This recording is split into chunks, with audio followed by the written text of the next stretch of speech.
Hello everybody and welcome back to Wappleville and welcome back to Thursday Night Sculpting. We were working on this just last Thursday. This is the Great Beast of Gogoroth. Now we've got some references in the corners over here. We will be doing a little bit more on this carapace over here. See if we can give him maybe some chompers as we got Armored Wolf in the house. Armored Wolf, glad to hear that the hair stuff was successful because I know that that's a big thing for her. She really does. That's her thing, for sure. So I can see how that would really be getting on her nerves, for sure. Now, there are some other areas, maybe back here we fool around with some texture. Obviously, this is the biggest here. All of this back here, it needs the same sort of texture. We needed somewhere to hang on to this thing. Now, there's a little bit of a conundrum. Do I do this stuff first and then this? And these little details right here, because we got something else, we can also throw some Apoxy Sculpt on, and that is this right here. So he looks quite amusing right now, but then of course our Great Beast of Gorgorath kind of did too. So this is the Reaper Bones. I don't know if this is Bones Black or whatever the heck this is. This is the Rock Troll. As you can see, we somehow figured out a way to snip off as much of the rocks as I could. And I actually put 2 hands on him from the... Turns out that the regular troll kit has a whole bunch of extra hands and arms. So, this troll is going to get some drums. He's going to get some drums. We'll maybe do that next Thursday or something like that. So we have maybe already a project in line for next Thursday, among other things. But you can see what we chopped away here. We had to get rid of this sack, whatever the heck that thing is. And again, a lot of these rocks all went away. We also chopped down that nose. We're probably going to be making this helmet a little bit bigger, but as you know, with the Apoxy Sculpt, right, we kind of put some stuff on. We leave it there for a little bit just to let it set, right? It's just like the oils. We put the oils in the proving drawer. Quickie little review here on the beast and the sculpting stuff here. Let's scroll on down, and I'm just going to... I moved some things around here, so it might take me a little longer to find things tonight, at least at first. I tried to kind of gather some things together. So, here we go. Hey, Dr. Gunn, how you doing there? It's almost Happy Friday here. Might be a Happy Friday for you already. Hard to believe it's already Friday. What the heck's going on here? So, you can see a little bit more of a recognizable shape with the tin foil. We start to wrap gray, firm, well, extra firm Sculpey around the outside, kind of like a chocolate bunny. So, Dr. Gunn, I hope that you've had a good week and maybe got some stuff done. So now this is completely encased in Sculpey. I can move the legs around, kind of position things, start to bulk that out more. And after those are in position, then we really start to bulk things out as we welcome in backlog battles as well. How you doing there? And then so we bake that, kind of let that cool a little bit, and then we threw all this Apoxy Sculpt on top of here. All this epoxy, we did the feet, all this really fun texture. Now, Apoxy Sculpt, what the heck is that stuff? That is a two-part system right here. Let's get that around so you can see it here. This is not like green stuff. You're going to want to mix this 50-50. Right? How many times have we done green stuff where, oh my gosh, it's practically almost blue or almost yellow? Not the case here. We're going to mix these 50-50. And I would suggest that you kind of segregate those things from each other because there's not that much difference between the colors. And once they are mixed, they take on a whole nother color. Hey, Pigeon, how you doing? So we've got a second thing here too, that it's not just the Great Beast, because we're going to need to take some time to do some other things and let some Apoxy Sculpt sit there. So we're going to take this, what the heck is, here it is. So this is the, what is this, the Bones Black Rock Troll or something like that, whatever this thing is. We obviously snipped off a bunch of stuff, and I've already thrown some Apoxy Sculpt over this so that this will harden while we work on this, and then while we work on this, then we go back to the other thing. So, oh my goodness, yes, we have ourselves, where the heck did that go? Where is our our newest chapter right here in Ye Old Book of Up. Is it this one? Yeah, look at this. Ye must not make haste with oils or Apoxy Sculpt. Yes, no haste. No haste with the oils, no haste with the Apoxy Sculpt. So we're just going to set some of these things off to the side, just get these trolls out of the way here so that they're not doing things. Now this is just a little bit of the Apoxy Sculpt right here. Let's see what we can do as far as maybe some smaller stuff. See how that works. What I might do is throw a little bit of this in here, and it's going to act, I don't want to say like glue, but sort of like glue.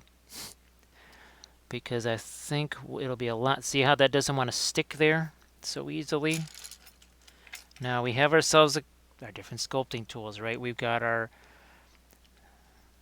shapers here, and these are the softest of the shapers. Hey, Drippins, how you doing? And D Marino, welcome in. How you guys doing? So yeah, we got the Great Beast here, but we also have. We're gonna be turning this into an Easterling Troll. So Easterling armor up there. That's gonna go on this guy over here. So D Marino, I hope that the week has gone well. Have you gotten a bunch of different? I hope that people have gotten a whole bunch of different hobby stuff done. Now, this is the other. See, I can see it right here. I can see a whole bunch. Where the heck is my X-Acto knife? There it is. I can see a bunch of dry. Look at that. Look at that. That's dried Apoxy Sculpt on there. We don't want that on there. We also have ours. Here it is. We got ourselves one of these guys. We'll just see how that's all shiny now. Nice and shiny, right? Dila, how you doing? Welcome in. And we got Sarge. Sarge, how you doing? I'm assuming no more snow down there for you guys. I mean, it sort of... Actually, I mean, well, kind of snowed here. It was like 1.5 inches. Not that big a deal. But Stila, I assume that it's still dry where you are, and that you're still munching on your oranges. All right, where is...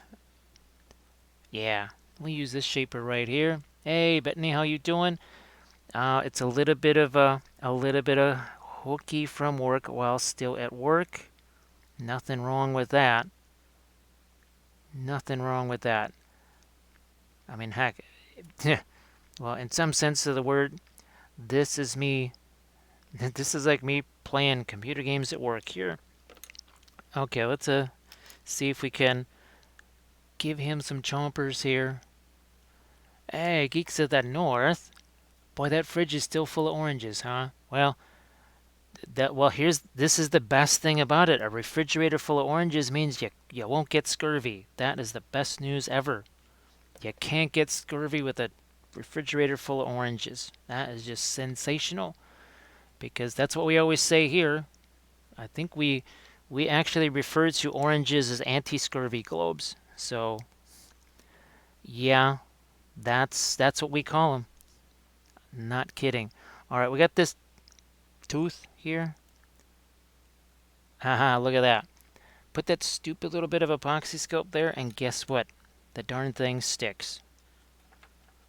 It's the weirdest thing. Oh, we got to do the same thing to this tool now. What did I do with this guy here? Because I can see Apoxy Sculpt sitting on this here. Let's get rid of this. Now it's shiny again. So folks, be sure to give Steela a follow, because Steela... actually, Steela, were you going to be streaming later tonight at all? And I saw your latest Instagram picture today. That was looking fabulous. And I don't know if everybody got... Oh, look at that. Look how that just sticks on there so nice. That is just insane how that sticks on there. It would have had such a problem sticking there before, but not anymore. So this is the other thing that we are going to do here. What the heck is that, Easterling? Hey, Esmo, how you doing? Okay, I'm glad you're... so hopefully we'll still be going here when you get yours started up. So see how that armor that we got on the archer here? We might even put a little bit of a something like this on him here. So this should be very interesting. I'm really curious to see how this is going to work out. Because I wanted troll for my Easterling army, and I thought this would be very fun. So Asmo, I hope that you've been doing well. Yes, there is definitely puppeteering here. Now, okay, is that going to be too long? We'll shorten that one up a little bit. But man, does that stick so nice. That's why I put all this Apoxy Sculpt on this guy over here too, so that I could have something for things to stick to. Look at this. Zoink. Oh boy, that just makes things so much easier. So much easier. Not too much water though. Too much. I'm actually, while I wait for that water to dry, I'm going to put some of this stuff on the other side. Do the same thing. Essentially, almost like putting down some glue. Almost like some glue. Oh, just get you popped in right here. And see how that doesn't want to stick at all? Imagine if I was trying to put those stupid little teeth on this side without doing that. All right, let's get this one now that that's over there. Let's get that one really attached here. Nixel, how you doing?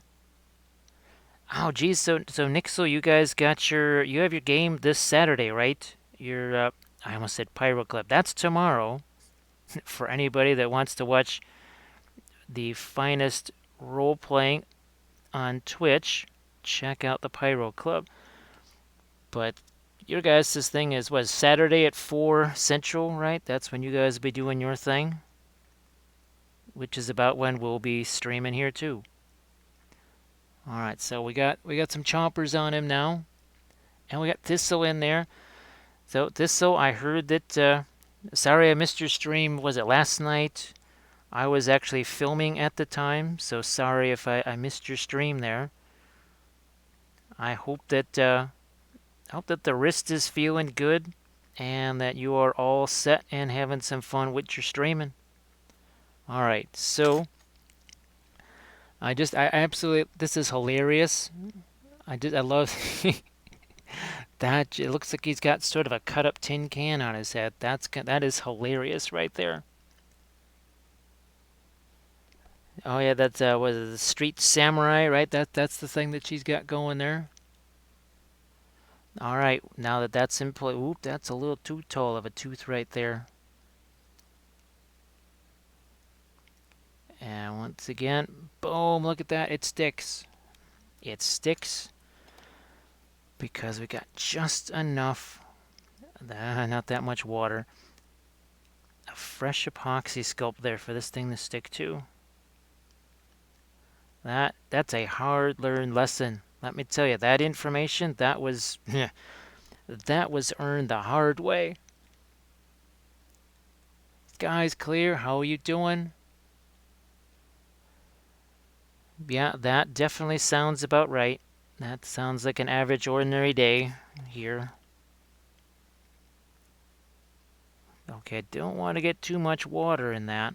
Now remember, we got the carapace that we got to do here too. But timing is going to be, well, everything. I might just take this down a little bit here. Just a smidge. So, Nixel, you were still working on that 10 color challenge piece, right? I believe. Here, let's have these things go outside a bit like this. Not sure why, that's what they're gonna do.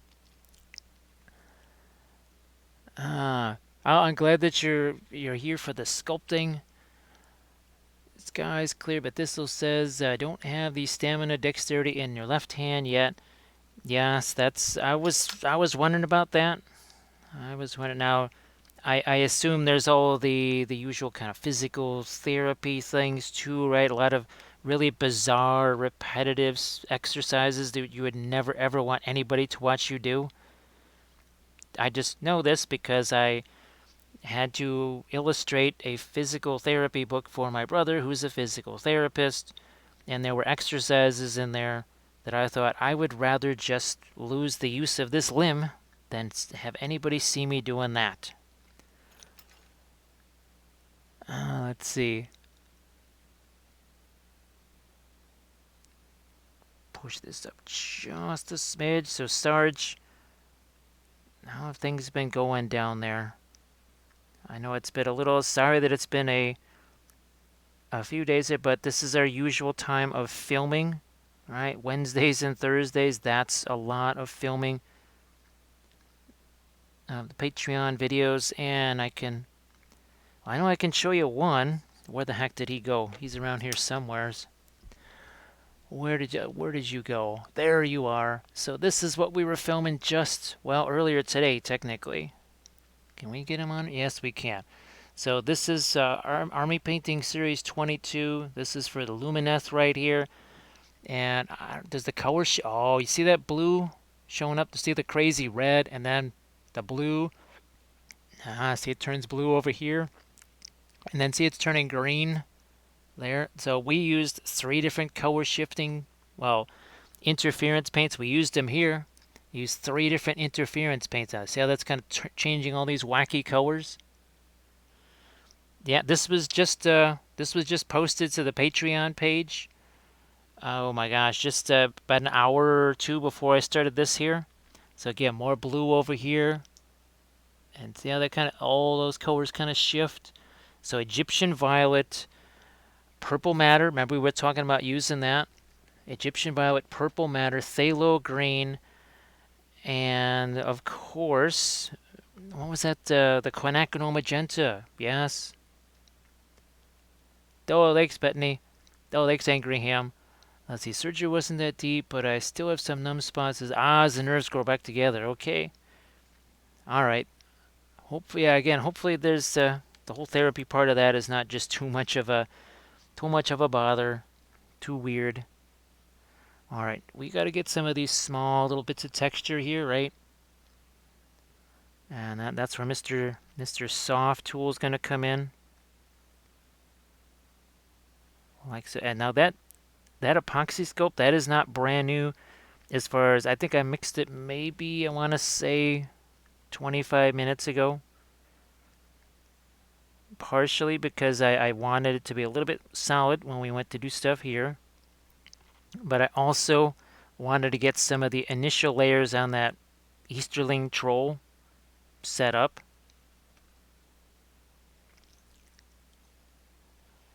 Steeler, that one actually, it went really well because I learned something there. I definitely learned some things on that. Those really intense colors like the phthalo greens and the magentas and all that kind of stuff, they absolutely love the interference colors, and I was able to put the interference colors on wet into wet, which is something I didn't really think was possible based on especially that first series with the Ossiarchs, and then even a little bit with the Necrons. So we definitely learned something. Ironically enough, that the paint's going to be drying a lot because we're filming the rest of the series. But if need be, you can, I think I have found a way to work with that stuff wet into wet. So here we're just starting to put a little bit initial texture into this. Nothing crazy. When that solidifies more, we'll even put some more in there. Remember with our other tool? Now, what actually, let's see, I don't think I have them here. Oh, we also used the color swatches to try and determine a color scheme, which was really, that was also pretty darn interesting. You know, using those swatches to create a color scheme, that was very fun. I think I've caught everything. Yes, I have. Yes, I have. So there were a few things here. Yeah, that's not so sweet. And back here, we're going to just do a little bit of fine sculpting back here. And again, we're trying to just kind of move the clock here a little bit so that when it comes time to our Easterling Troll, we can put the next layer on that. That's a pop some more of this right in here. Because we had I think that was an area where I tried to cut some of the clay out there, and that just, all right, that looks a little bit more potentially like a mussel of some kind. And I'm even going to maybe throw a little bit of this back here. So say we all. Thank you so much, Wolf Parable. That is appreciated. Thank you so much. That means a bunch. Thank you so much for that sub. And welcome in. I hope that these crazy Thursday sculpting sessions will be enjoyable, because there's, oh my gosh, there's so many of these we're going to have to do, because there's so much Lord of the Rings stuff that I've got to sculpt for myself. Yeah, there's a lot. There's a lot. Oh my goodness, it's kind of scary. All the stuff we're just going to have to pretty much sculpt ourselves. I have been looking into the War of the Ring game, and I found a few eBay second edition copies of it. I have found some of the, oh, what's it called? The 2 expansion. I think there's the Warriors of Middle Earth, and then the other one was the Heroes, the one with the 3 elven rings. Thank you so much, Backlog Battles. Actually, I could use a little bit of this, so I'm going to wait for that just to drop right down in that glass. Thank you so much, and thank you to Wolf Parable. Hey, we have Shaza. How are you doing? So Shaza, this has been sculpted from scratch right here. Now you can go back and watch all of the, here we go. We've done a whole bunch of sculpting streams where we're modifying GW figures. Like this one has some Forge World parts to it. So we're making ourselves a dull Amaroth right here. Hey, Rhapsody. From watching all the YouTube vids. Thanks so much, Rhapsody, for joining us here. Now, where is Mr. Easterling over here? There he is. Speaking of Easterlings. So this is one of the very first sculpting streams that we did after the Royal Guard. Hey, Walter's Workshop, how you doing? So, folks, be sure to give Walter's Workshop a follow as well. He is another streamer. So we'll just go back in time here a little bit here. It's 7 in the morning for Angry Ham. Angry Ham, how you doing? So we'll just show you a quick little review of how this one started. So this is the Great Beast of Gogoroth here. This was the very first sculpting stream we ever did. That was me converting Royal Guard, or regular Riders of Rohan, into Royal Guard. The banner, new helmets, cloaks, armor, the whole thing. But that's what Gogoroth looked like just a couple of weeks ago. And now you see it's a little bit more of a recognizable shape. Now we start putting the Sculpey. This is gray extra firm Sculpey, kind of like a hard candy shell around the outside. Well, this right now is flexible around the tin foil. Now we've got it completely covered. That means I can move the legs around. It's an armature. The whole idea of an armature is you can move stuff around. So then we bulked everything out here. You can see we got more of the face in there, some of the shape you recognize here, and there's one of the 10 orcs that's going to be riding in the top of this thing for scale. So that kind of gives you an idea just how big this guy is. Hey, Massive Cravat, welcome in. How you doing there? So all of this is Apoxy Sculpt, and we did this all last Thursday. Now we're just kind of adding to it here, and we're using these shapers. And the idea is to get some of this, well, rhinoceros skin texture here. And we are going to use some water. Apoxy Sculpt is really fun. Obviously, we started out, all the original streams were with green stuff. But once I was going to get to the scratch sculpting, I really wanted to get towards the Apoxy Sculpt side of things, because of being able to do stuff just like that. Oh, like Shiza, how are you doing? This is so much fun for me. This is really, well, this is the closest I'm going to get to anything that is like I guess some people do computer games or whatever it is they do for entertainment. This is me entertaining myself right here. This is how I entertain myself. Is just kind of doing some fun stuff like this right here. Look at that. We can swing this around. Can start putting in some of the heavier textures here. The nice thing about the Apoxy Sculpt is that you can carve it, you can sand it, you can do all of these fantastic things. You can't do that with green stuff. Green stuff, when it's over, it's over. With Apoxy Sculpt, you got options. Like here, see all that water? See how it's starting to disintegrate a little bit? It's also really easy to get rid of fingerprints. If you're interested in a life of sculpting crime, well then you don't have to worry about your fingerprints being discovered because you can wipe them away really easy. Look at this, we got cat herder in here too. Let me see. So cat herder. Hey Truant Hero, how you doing? There's just water. That's all it is. It's just water. And so you can see the more of the water we get in here, you can see it starts to, I don't want to say break down a little bit. Now again, this is not fresh Apoxy Sculpt. I mixed this up about a half an hour, 35 minutes ago. But see that that little bit of a sludge right there? That's the Apoxy Sculpt.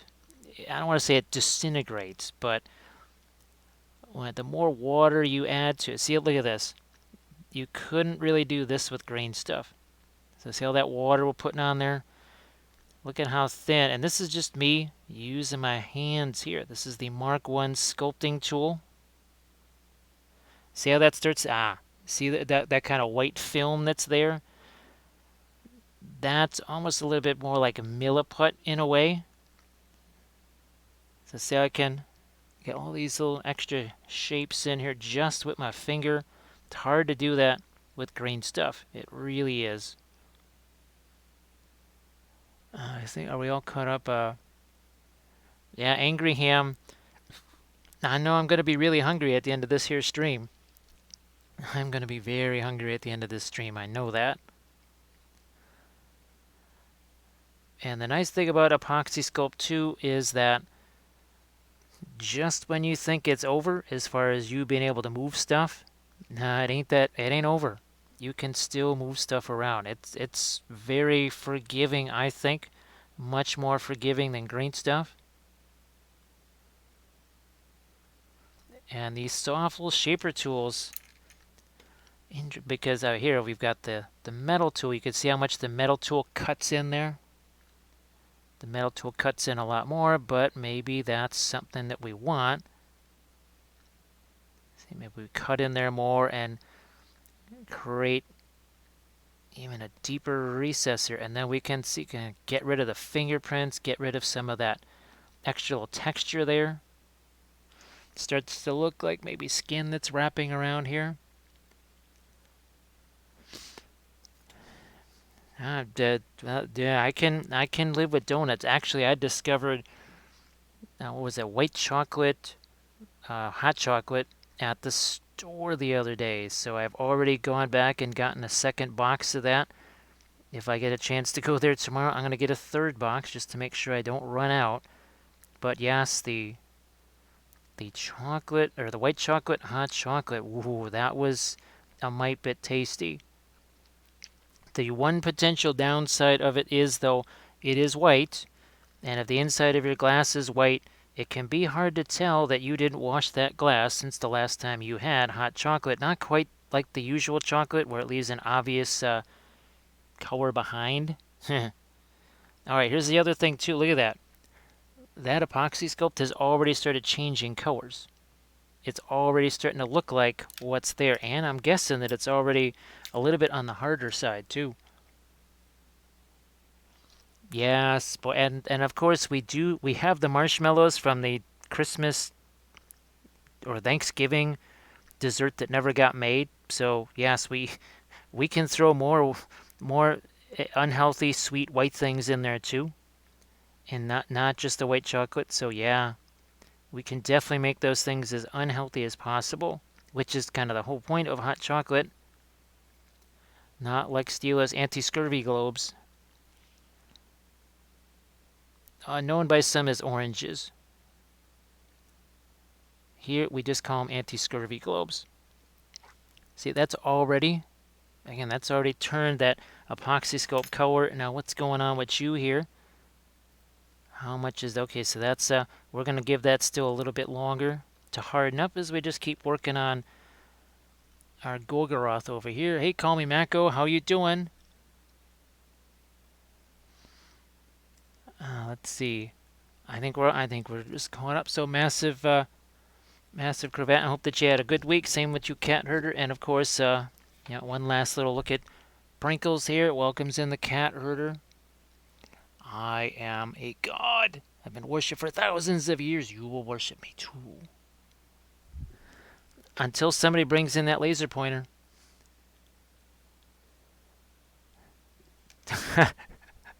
Pigeon, now that I read that, I'm like, white hot chocolate. Man, I like mine a little bit not so hot. I don't want to burn myself on it.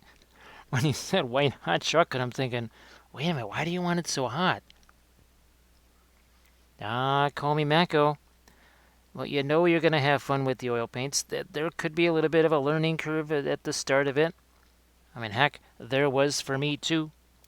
And I've used oils for many years.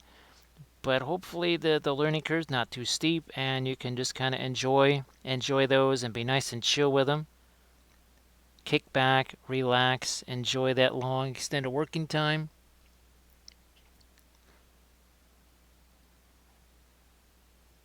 Look at, see, this is, you just can't do that with green stuff. I mean, it just literally, I'm taking that water. Now see that white film that's there? That is essentially the water kind of, sort of disintegrating the epoxy sculpt, but that's all in the program, so it's not like I'm worried about that. Not worried about that. We're just going to continue our texture here. Using the soft sculpting tool. The soft sculpting tools, it's kind of funny. They don't really do much with the green stuff, but boy, remember what they did on this stuff here? They really did some neat work. But then I can only do so much there. I gotta stop. Have to stop. That's my finger needs to go there, so I might just throw a little bit on the outside over here. And this is pretty darn thin. There's not much here. There's not a lot of this being added. Squeeze this in here, using our water. Squeeze that in. There. I wanted to also show how to use the Apoxy Sculpt to convert things, not just for scratch sculpting. I think on 28 mil figs, for the most part, green stuff is what I'll be using for conversion, but when you have something bigger like this, I think I can get away with the Apoxy Sculpt.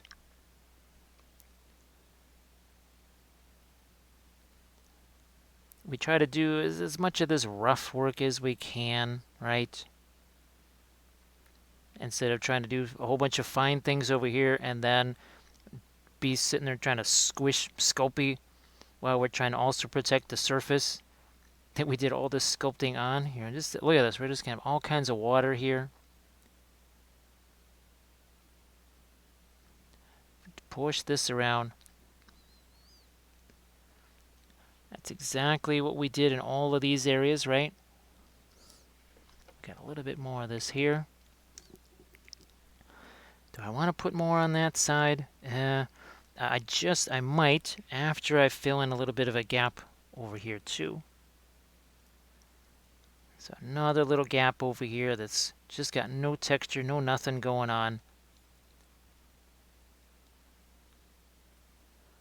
Smooshing that with ye old sculpting tool, marked 1.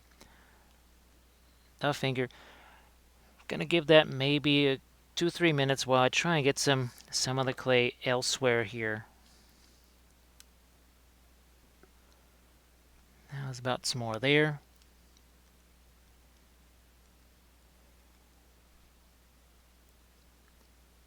because I've got, see, and I don't want to get too many fingerprints smushed in that. I'm just trying to actually cover up a few. There's some cut lines right here from where I was basically carving into this.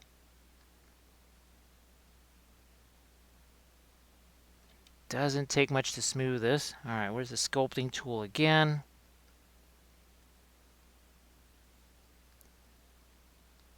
See how that kind of disintegrated with the water?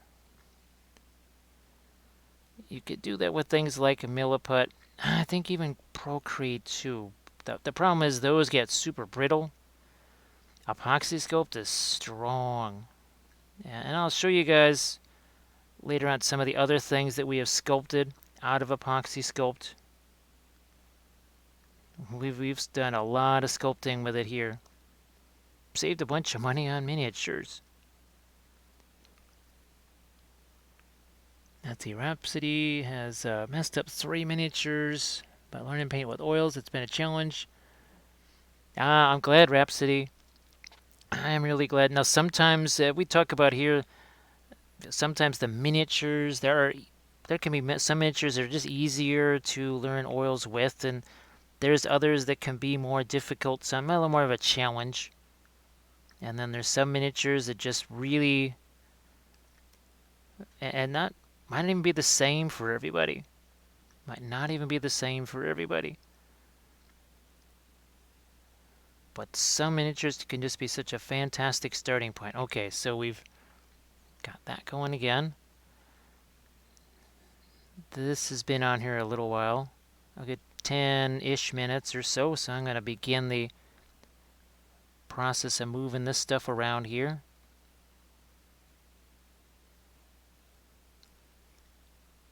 Adamantium, how you doing? Yeah, I had to tell you, or I had to tell Kathy that we'd been meeting here for a little while,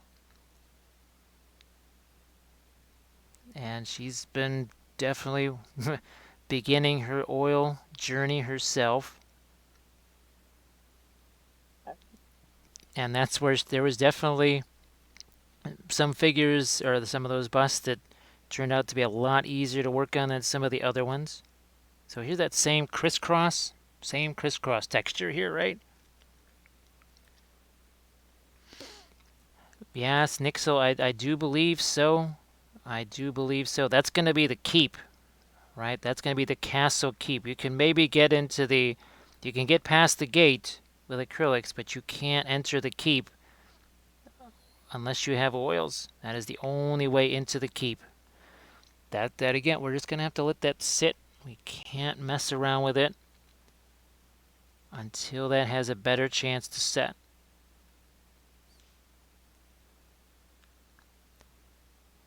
Good enough. Now let's see what we can do here with that carapace on this thing. Now, do I want to use this? I think that's going to be fresh enough still to use.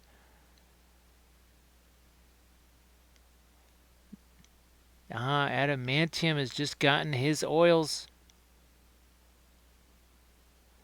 Well, let's see. What do we... oh, big acrylic. That's right. Big acrylic is always coming after us, trying to shut us down here.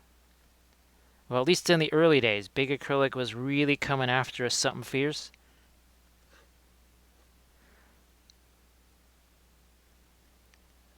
Okay. Press this down into here. And then we'll have to give that just enough time to get stuck in, but essentially that first layer that we did, that was the armature for this subsequent layer, and you can see it's doing just fine. Our armature here is holding up.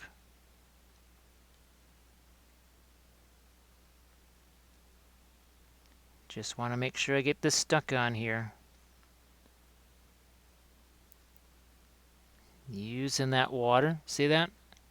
That extra little bit of a white film, that's literally your Apoxy Sculpt breaking down just a little bit. Nothing to worry about. Let's see. Yeah, the big acrylic That was any time. Oh, there'd be folks that just coming in here. You can't do that with oils, and you can't do this and that and the other. People just like, what are you talking about? What do you think he's been doing? We just saw it happen. So that's when we say, yep, those are all the employees of Big Acrylic that are coming in trying to spoil our fun. Let's see. Now, Call Me Mac, one of the things I do recommend are those color charts that I showed you. You've seen me using those a couple of times. Actually, the latest video I just did also featured those, so you can do things like this, where you're literally just taking a color, you mix it into another color. We've got a whole bunch of things. Let's get these out like so. You're just taking, this was a series of browns that we did, and we mixed them all into the same 5 colors. So each brown was different. You can see the difference here between raw umber, Van Dyke brown, and they were all mixed in with the same color. So that is a good exercise, I would say, to just familiarize yourself with the colors. Get used to how opaque or translucent they are. I'll catch you later, Rhapsody. Thanks for stopping by. So here we're just going to get these ridges in here, and then we've got to strengthen the primary ridge too. We might even have to cut some of this away. We've done that before. See, we couldn't do this, remember, on the original one, because that would just smushed it. But here we can actually, see, we can actually move this here a little bit and actually put some texture on that. Swing you around. We'll do this on the other side. Same way. And kind of by default, it's creating a little bit of a ridge line in the center. I do want to try and line these things up if possible. And as always, the sculpting involves a little bit of pushing and pulling and moving around.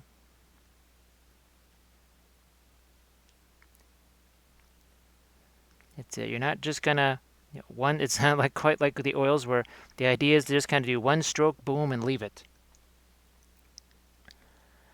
Oh, well, thanks again, Rhapsody, for hanging out. The next stream, well, tomorrow and Saturday will be the next stream. Those will be more of our usual painting streams.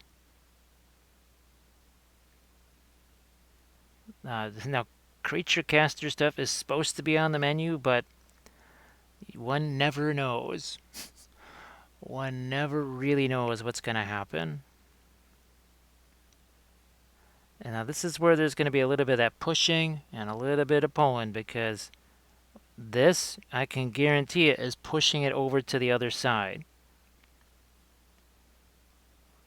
Then we'll go back over to the other side and push it back this way a little bit. It's like tug of war, but with sculpting stuff.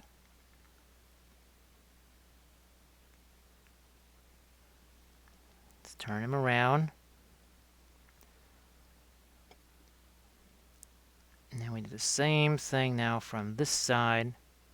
We just kind of gather up some of this and then push it. And now it's starting to look a little bit more like a carapace instead of, I don't know, like tired shreds.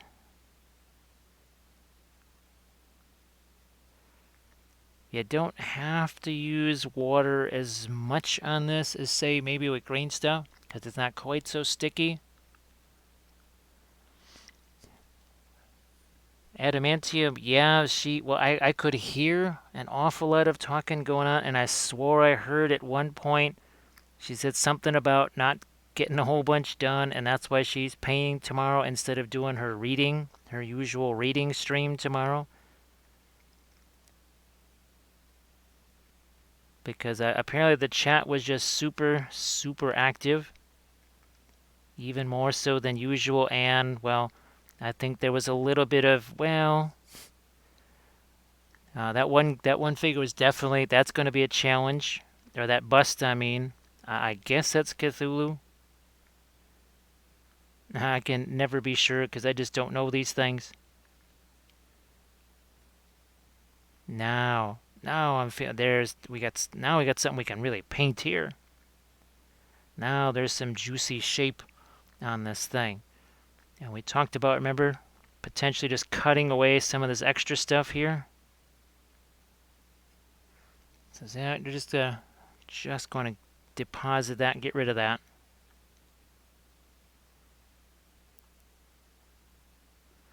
And now we've got to,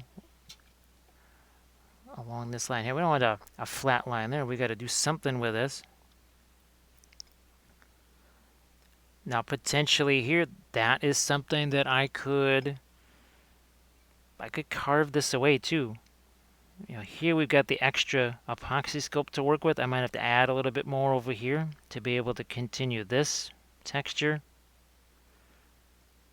But all the while I have to remember, yeah, I've got that option, the nuclear option, of just cutting it away, filing it, sanding it, the whole thing. Yeah, someone sent us that Collingwood scarf. Now, of course, for whatever reason, I couldn't find my Bulldogs jersey. Or as they would call it, a jumper. I couldn't find it anywhere. I have no idea where the heck it is. Because I was going to bring that up, and I couldn't find it. So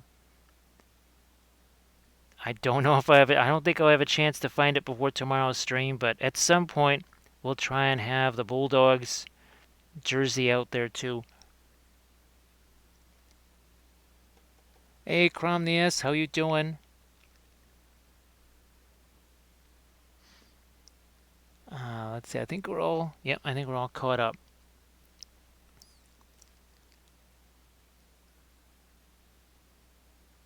Now, how long ago did they stop using the Footscray name? Because that's when I tried looking up the team history and stuff. I saw this stuff about the Footscray Bulldogs. And I'm guessing that the Western name is more of a, I don't know, maybe that started after 1950s or something like that, with the Western Bulldogs as opposed to Footscray. That is something you'll have to fill me in on.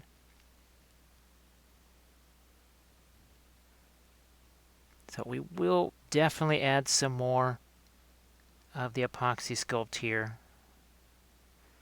Well, on this side, we're doing pretty well. See, we're able to kind of carry some of this out here.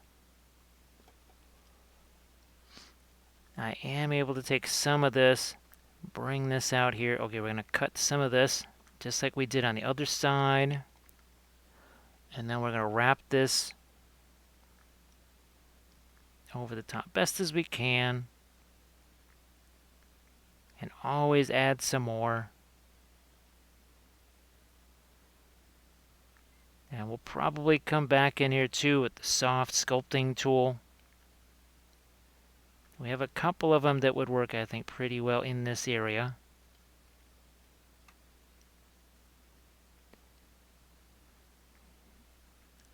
This was a bit of an experiment here because I saved some Apoxy Sculpt that had been mixed a while ago. And I mean a fairly long time ago. Gosh, over an hour ago.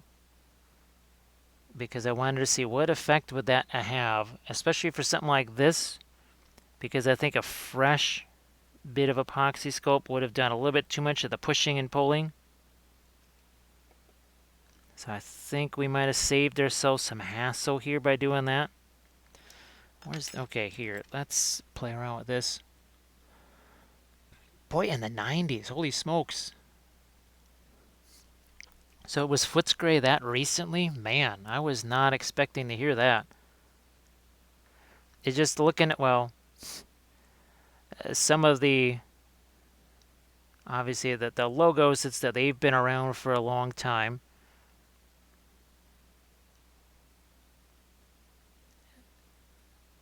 And then, of course, there's the team songs. And I was wondering when they added Gold Coast and GSW and or GWS, and who else did they add?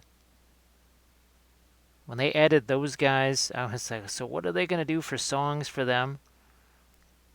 Oh, yeah, and I guess the other thing I was wondering is, is Port Adelaide another team that they must have added in the 90s or something like that? I get the sense that Port Adelaide is another pretty new franchise, relatively. Catch you later, Walter's Workshop. You have a good one. Now here, what I'm going to try and do is I'm just going to lay this down here. Again, this is that soft sculpting tool. So see how it kind of, it's moving with the curvature of this.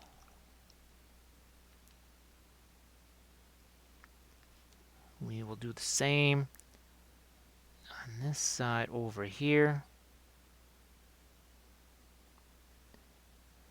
Like so. So a nice soft sculpting tool here. And remember, we still can do much more with the sculpting process just on this one piece here. Unlike green stuff, where it reaches a point where it's like, yep, you're done. You can't do anything else to this. Not quite the same here. Man, you got to play on the Western Oval. Holy smokes. I don't get to see, well, gosh, the last time I got to see games was back in 2008 when our public TV station was showing games. Now, of course, it was a week after they happened. But I haven't actually seen a game in years and years and years. It has been a long time since I saw a game. So that must have been pretty wild. I remember when I was a teenager, after the season was over. This was, of course, in February. No, I think it was late January. And it was on Soldier Field. There was a good 8 inches of snow on the field. We had to shovel that ourselves. And of course, it was about 12 degrees. That's Fahrenheit. So the field was basically, it was the old style AstroTurf, which basically meant it was frozen concrete. So Port Adelaide was created in 97. I thought so, Adamantium. I thought so. I had a feeling they had to be like a mid-90s sort of creation. Because, well, if it wasn't for if it wasn't for them coming from Melbourne, I would say that, the Roos are also an expansion team, but they can't be an expansion team.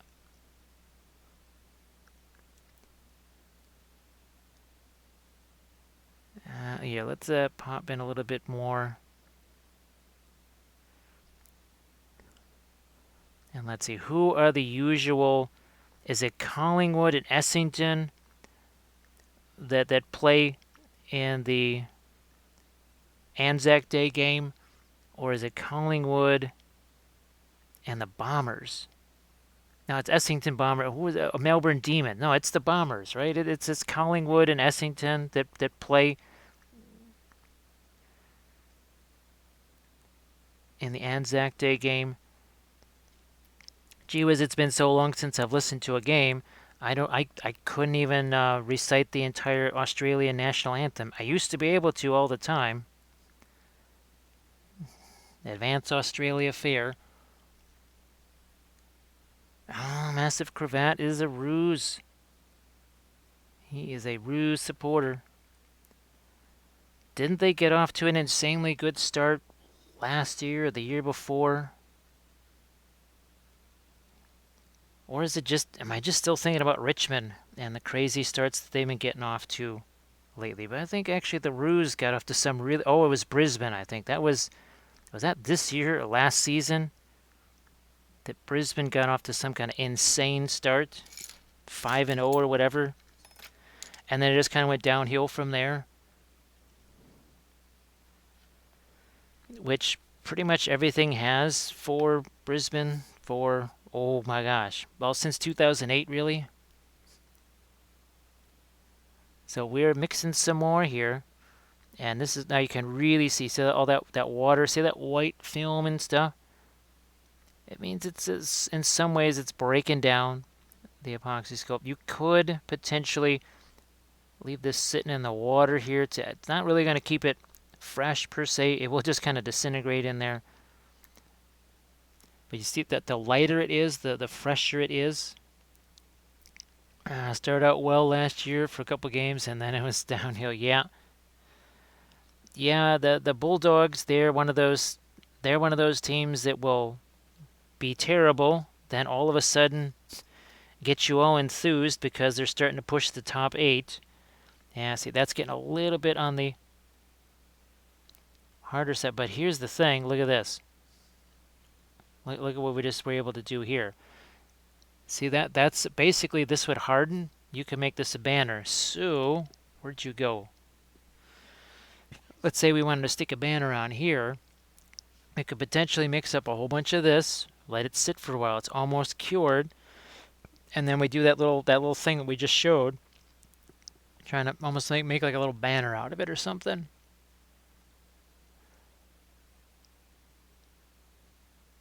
That's right. I guess, well, they start in the summer, don't they? So you can see how that's holding its shape right there for the most part. So that is something you could do with the Apoxy Sculpt. Yeah, the thing that seems to always happen with the doggies is the injuries. They seem to have. Actually, I think it was maybe even the year that they won.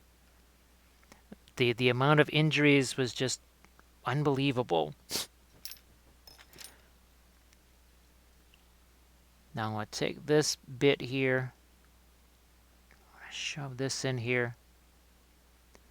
And it's funny because everybody says, how in the world did you get into Aussie rules football? And it literally is because of 2008 and digital TV came out, and they added another public TV station and they played international stuff. And in those first 2 years, they would play Aussie rule football games basically the week after they happened. So they would play week 8 games during week 9 on the TV. And that was back in the days of Stevie Johnson, I believe. That was, and Eckermanis. Those were the two players for Western. Actually, that's when Pat Murphy was a rookie, I think. Now he's like 75 years old. So Steela did get the Aussie meat pies. Actually, it wasn't Plushie she was making some Aussie meat pies or something like that on her stream, I guess last night, was it? Or the night before? Maybe it was last night. Because she kept talking about meat pies.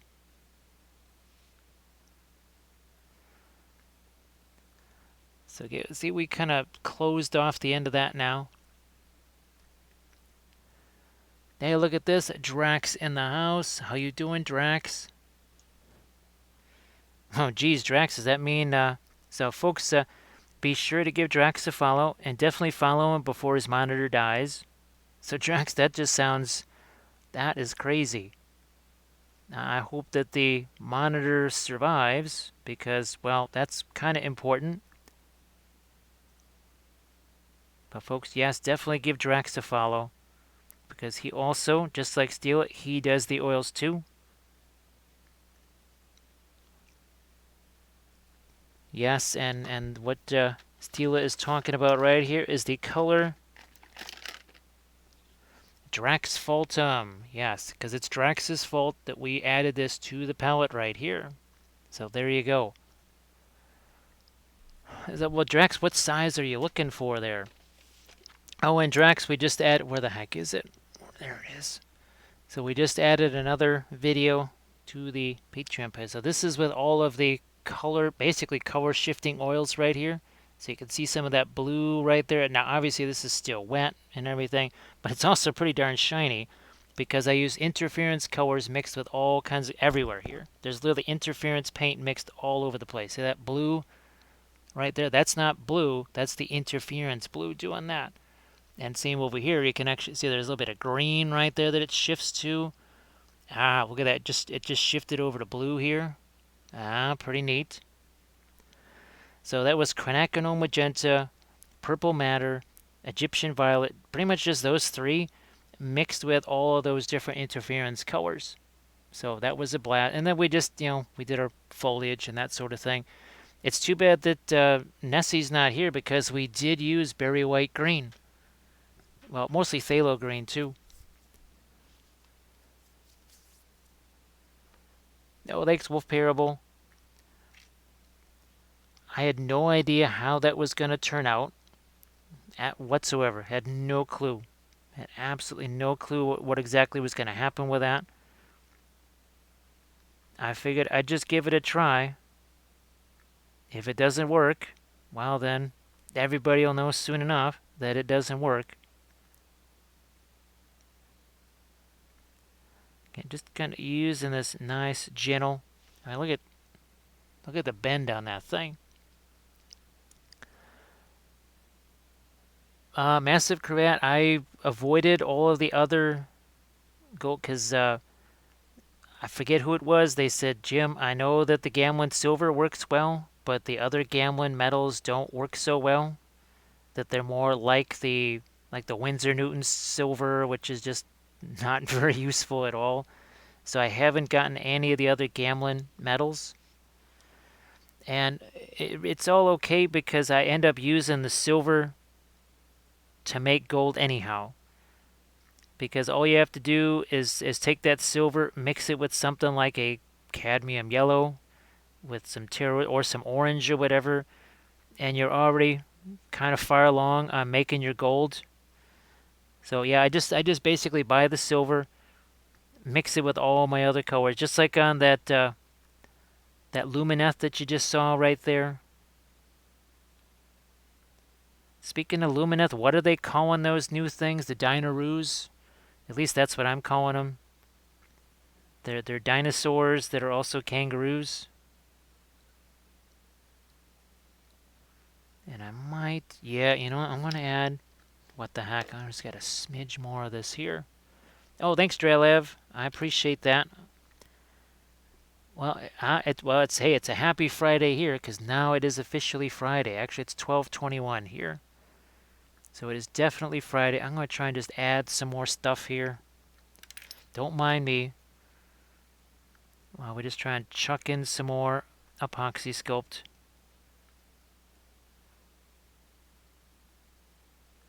Won't do too much with my hands there because we got some smooshy texture just sitting right there.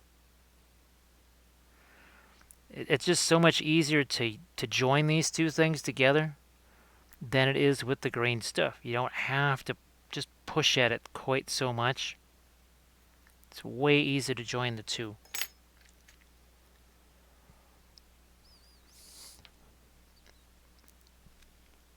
Let's see. I'll pick up another on Craigslist. Actually, I'm going to need. Well, I'm hoping this is not going to be the case, but I might need a really, really big monitor for doing if we're going to do the Lord of the Rings games on stream. I either need a really big monitor or I'm going to need some kind of another computer or something like that to keep track of the chat. And I would rather it just be another monitor so that we're not just chewing up more bandwidth and stuff. So I might need a very, very large monitor to be able to do those, because Drax and I, we've been trying to kind of figure out what would some of the essentials be. And of course, I still have to figure out just how I would incorporate the War of the Ring aspects into well, especially the campaign part. With the campaign map and everything else. Let's see, the Windsor. Yeah, I tried the Winsor Newton silver, and that was brutal. That stuff was nasty. Oof, that was terrible. I think it was Drax. Didn't you find the? You found the Gamlin silver, right? I just was gonna use the MIG ammo because I already had the MIG ammo stuff. Where the heck? Now I've got, I think, 5 different MIG ammo. I've got, I think, aluminum, burnished steel. I think I have one gold. I think they might have done 2 of these, and what was basically something like gold.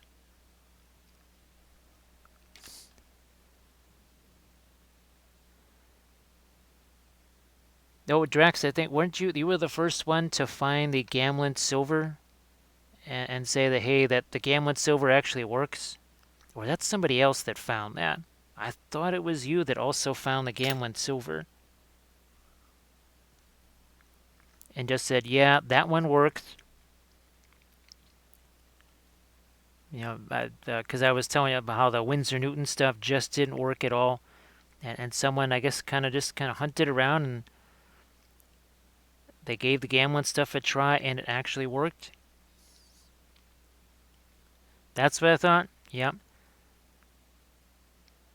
Now we can't name all the pink colors after Drax. We can name Drax Fulton, but I think it'll still just have to be silver.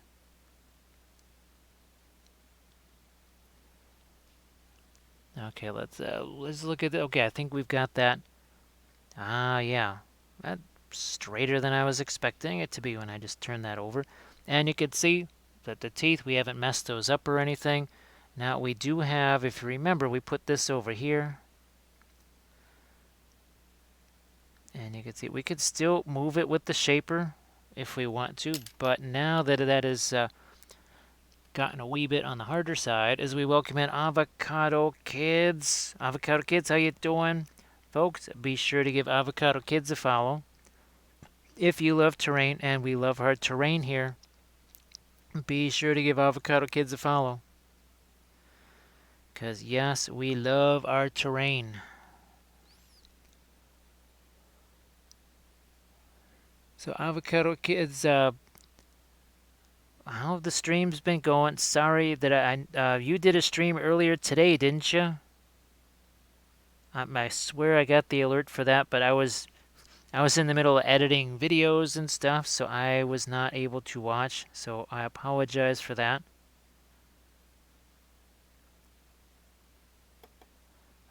Look at this. This is the neat thing about the Apoxy Sculpt right here.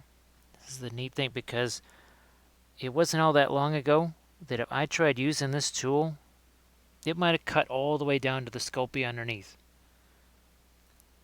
But now that I don't want to say it's cured, it is not cured. But boy, what we can do with that. Let's play over here too. Again, we're going to try and create more of these wrinkles here. Wow, look at this. I think it was back in the early 2000s when I first noticed that I could just work with this stuff. Some of this this clay was mixed an hour and 20 minutes ago that I'm using right over here. Hey Jackson, how you doing? Nice to see you again. Happy Friday. I don't know if you got yourself some plans for the weekend or not. And hopefully the January has gone okay for you, or maybe able to get some hobby stuff going. No, that is just right over here. That's something I'm just going to have to leave there. We'll just have to leave that.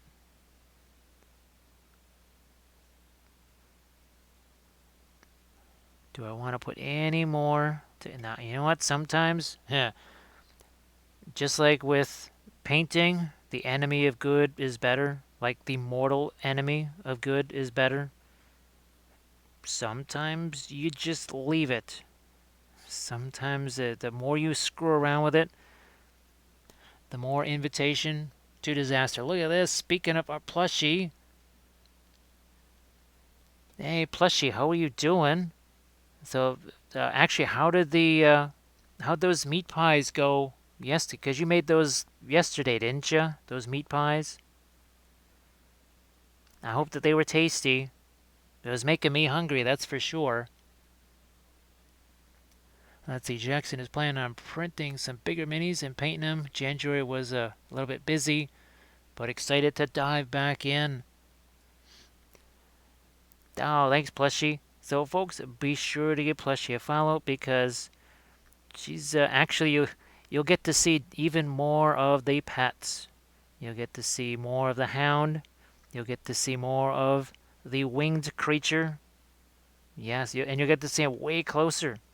You get to see him way closer with the fun new format that Plushie's got going on. As they wait for the new construction to be done. So they got the slab done then. Ah, okay. Yeah, they did seem to be interested in how the GoPro tasted. I know. Wow, look, this is already. If I had pushed down this thing 20 minutes ago, it went over the side, but it's already. It's curing even faster than I expected, which is good. I mean, well, it was mixed an hour and 20 minutes ago, so it ought to be somewhat cured. So the slab is down. The GoPro is not as delicious as the flashy light that it holds. Because I was wondering about a GoPro for the filming of the games. I know, was it, well, Lockie uses a GoPro, I think, for his games of Lord of the Rings. I was wondering, maybe that's easier than just having webcam stuck on a movable tripod. Although that's where the GoPro might end up too. I think you were just kind of setting that GoPro on top of random things. That's that's something that I would do, and I know I would just knock it over. Oh, thanks, Deela. Let's see. At least you got an up close view of that beak. Yes, that was some seriously up close views of the beak.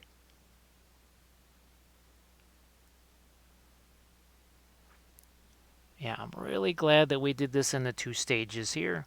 So much better. He's like, I got me a horn. My name is Snuffles. How y'all doing? I guess he's from like the south. I didn't know. I didn't know that Snuffles came from the south. We thought he came from Mordor in the east, but apparently he's from the south. He's from the south side of Mordor. So you haven't used it in the stationary stream, only for the out and abouts. Well, now you were talking about. I was all envious of that the 5G Wi-Fi and all that, because oh my gosh, we don't dare even think about trying to stream on Wi-Fi here, which is why I still have to drill a hole in the floor to get a cable down to the basement where the gaming board would be. Not super looking forward to that. Mostly because I don't really want to be drilling through a piece of conduit or something like that. That would be unfortunate. Having done enough home repairs as an alternate thing in the past where I had a pair of channel locks blow up in my hands because someone told me they had turned off the power. Well, only an hour and a half? Oh, geez, Art Plushie, I don't know how well this would work, but let me see if I can find it here. Oh, is it right over here? Yes, it is, sort of, maybe, kind of. Ah, here it is. Yeah, so check this out.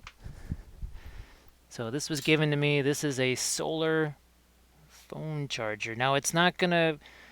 The solar thing won't be infinite, but it would probably give you almost another hour and a half, maybe. So something like this, I just plug it into my phone, and this is what I use to charge it. And the solar thing, it kind of keeps it from dying too quick. I don't know if it would work there. Oh, never mind. You're using a GoPro. Sorry. No, it's your phone. That's right. It is your phone. So, because that's what you're using to stream it. Never mind. Pay no attention to me. But that might be an interesting piece of equipment. Oh, and you can't stream while it's charging. That's an interesting limitation.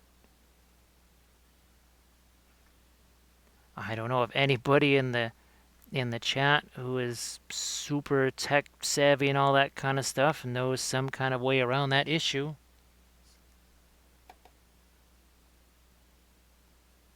Let us know. So Snuffles done got himself a hole. Yeah, see, Snuffles, he's ready to go. So I don't know, geez, plus she's seen Prinkles. So yeah, Snuffles and Prinkles, they're at first we thought they were gonna be deadly enemies, but instead they're best friends and they get up to all kinds of wacky adventures together. Ain't that right? Yes, they do. He's just Prinkles really took a liking to Snuffles right away. Hey, Browntown, how you doing? Oh, all right, I'm gonna move the.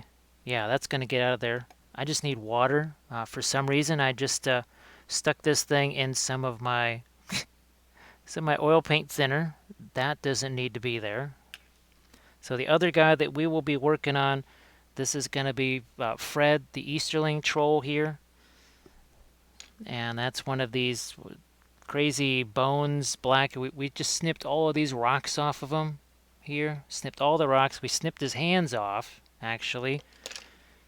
And we gave him the regular orky hands here.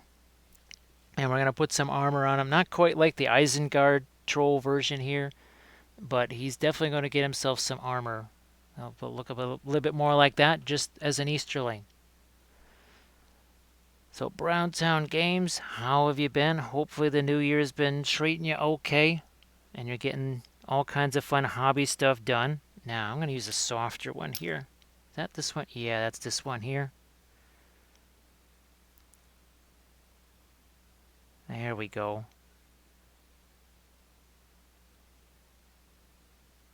Now, have you experimented yet with the GoPro on the dog and you still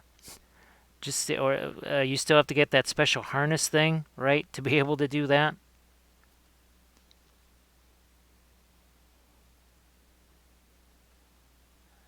Here we go. Let's get a little bit more right here. Can you see this? I gotta twist it this way more so you can see it. Oh, gee whiz. Oh, I haven't I had the pictures of Grand. Darn it. I had taken all these pictures of Grand and I was gonna post that here on thing. So did you guys could see the crazy thing that I sculpted years ago. It was actually Grand, the big battering ram. Yeah, I sculpted the whole thing.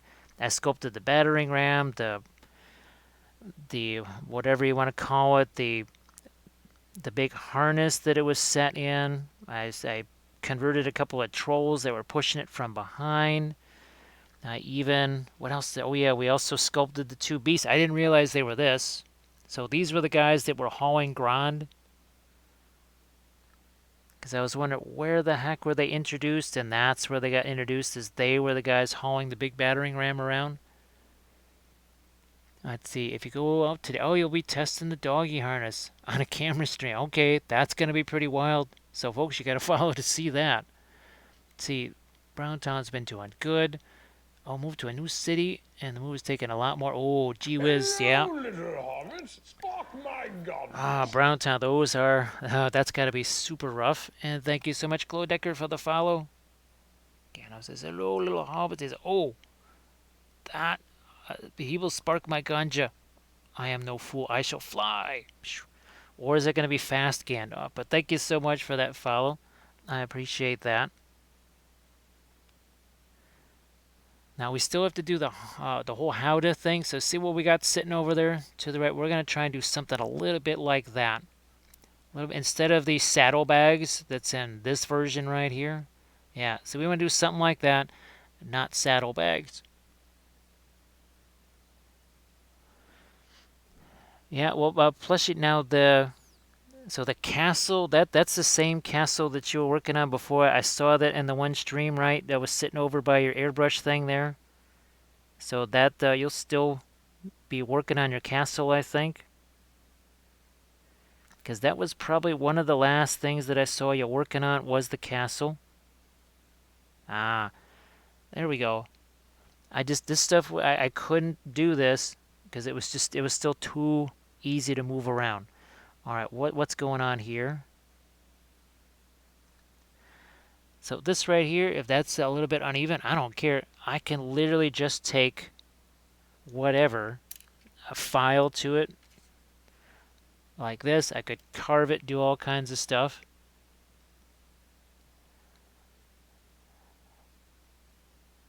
Let's see, I've wanted this piece for a month already. Well, Avocado Kids, this one, I need this for my games of Lord of the Rings.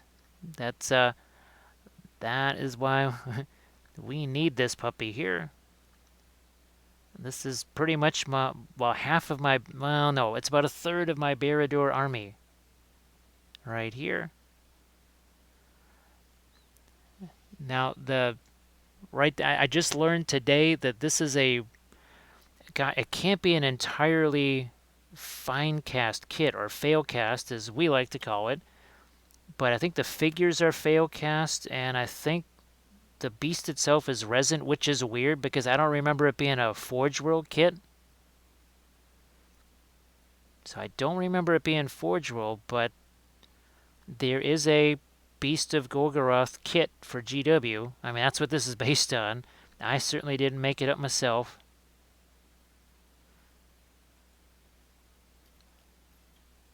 Let's see who. Thistle. I'll catch you later, Thistle. I hope that the wrist kind of gets back up to 100% soon. But hopefully, and tell people when you're going to be streaming again next. I know it's kind of variable as you try and work the wrist back into fighting shape.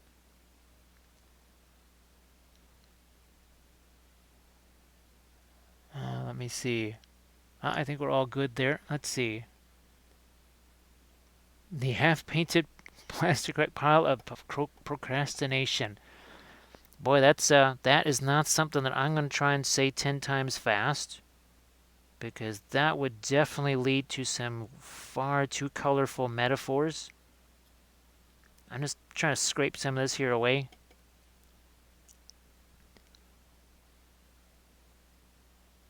So Avocado Kids, are you doing any more resin pours? Yes, I have the heart of a murderer asking that question, because we all know just resin pours are, whew, they are to be dreaded. All right, let's just set Snuffles over here, and let's see if I can just do a quick little test here with, I've been waiting for this to kind of, just like bread in the proving drawer here. It's still, that's pretty pliable though.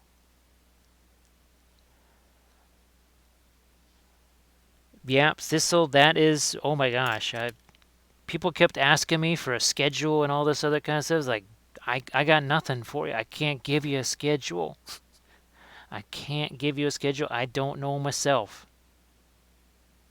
You'll know when I know.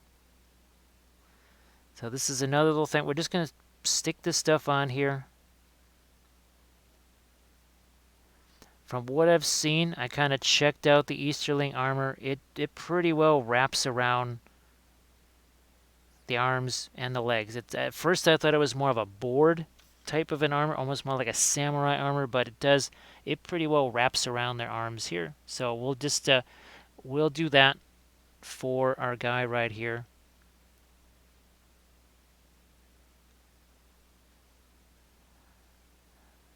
Perhaps Snuffles, he's gonna have what, 10 guys riding on the back of him. So yeah, Snuffles,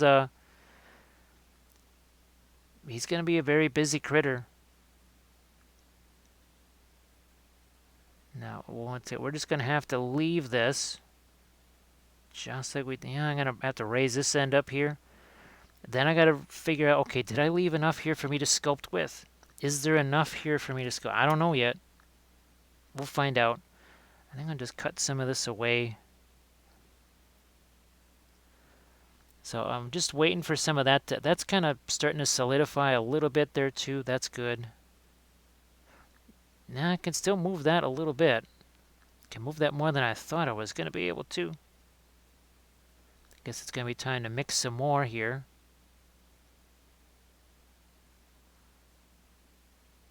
You can see the difference in color. So fresh Apoxy Sculpt, and that's not dry yet, but I mean, there's little tool marks in there.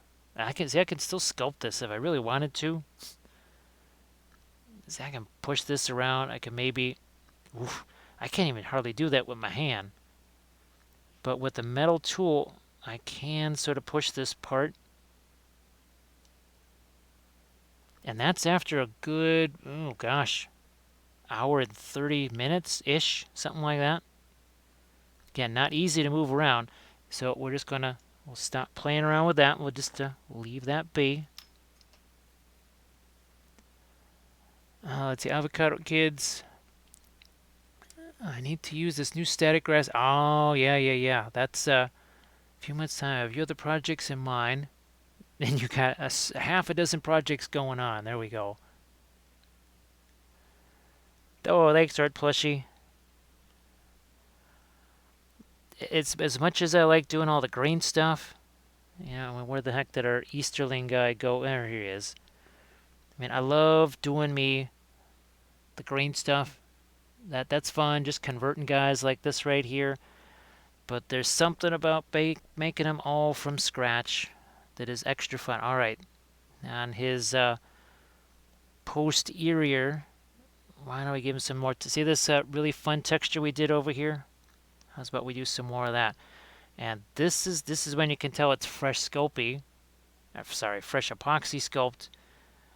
When you get the water going like this, and you just can smush it right in here. Wow, you can see some of the original like cuts where I carved some of this away, and I can still see the little striations from where I hit it with the with one of my sanding tools. Which again, the coolest thing in a material ever that you can still, after it's all, I mean, just because it's hardened doesn't mean the sculpting is over. And you can take all your wood carving tools to it, X-Acto knife, whatever. All right. Now look at all that. That is literally the Epoxy Sculpt kind of disintegrating a little bit. I mean, I was expecting that. I was kind of counting on that. Just don't be surprised when that happens, because I was. Years and years ago when I first started using this stuff, that surprised the heck out of me. I wasn't expecting that at all. Yeah, we were wondering, okay, do we make them anatomic? Because I do believe the GW one is anatomically correct. So he's got some berries on him. This one, I think we're gonna go berry free on this one here. Poor Snuffles is not gonna have berries. That's why he's always so sad. That's why he's always. I mean, look at how sad he looks because there's no berries there.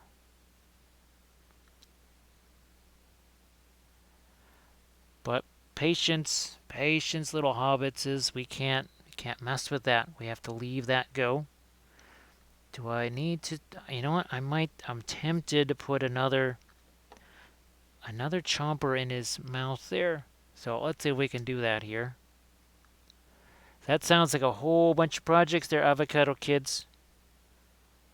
Now I am hoping.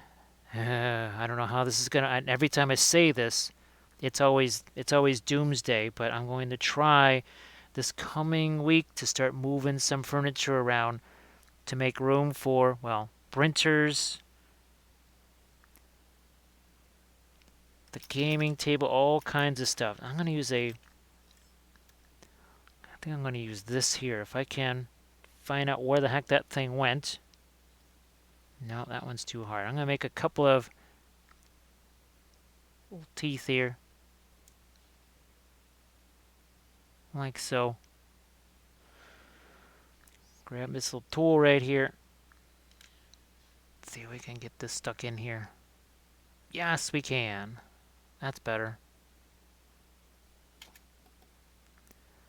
And It won't even be, it'll be in between those two sizes. I'm going to throw another little chomper back there too. Let me see. Yeah, he's buried for what that I've never seen a clip before. I don't know if I've ever seen a clip like that. Boy, and it shows up in the chat too. That's pretty cool. Let's see. Yeah, well, who knows? Some orc who was playing around with a sword or something like that, not paying attention, and something bad happened to Snuffles. And that's why Snuffles is so sad.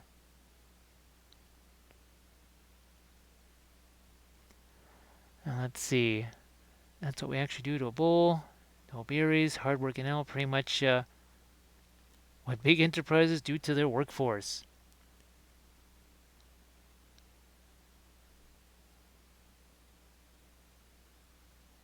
Well, I have also referred to them as jingle bells, so there's that too.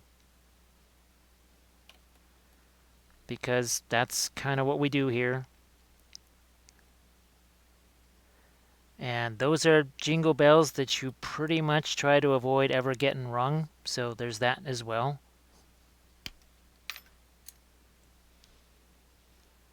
Now, that's sat here a good 5-ish minutes, maybe more.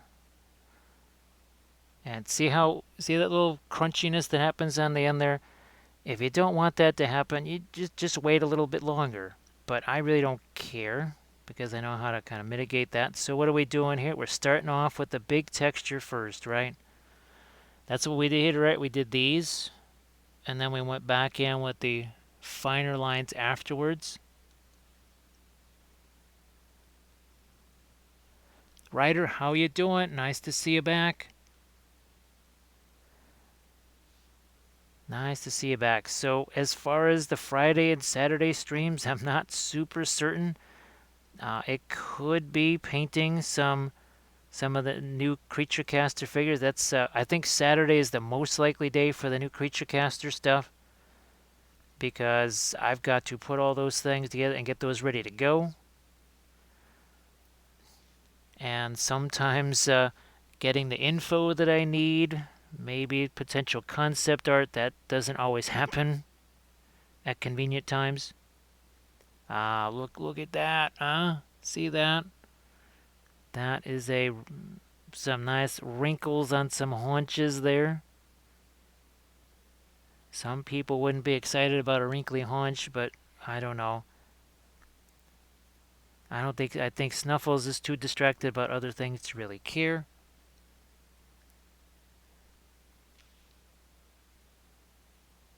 I've got to I'm looking where my hands go, and yeah, I'm not gonna mess too much around with that, but that took all of a few seconds to get that fun texture there. How's about we do what we did here, and let's just put some cross hatches on it. We gotta soften up this here tool. Soft touch on this.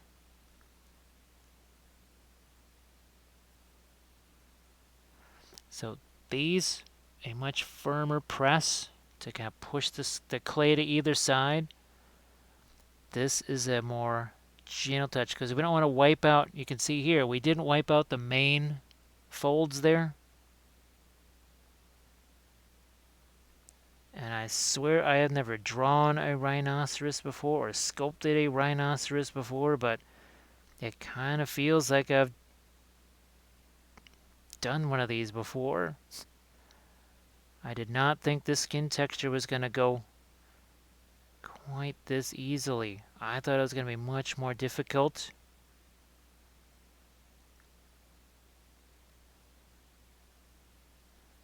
We got this down here. Not really going to bother too much with that.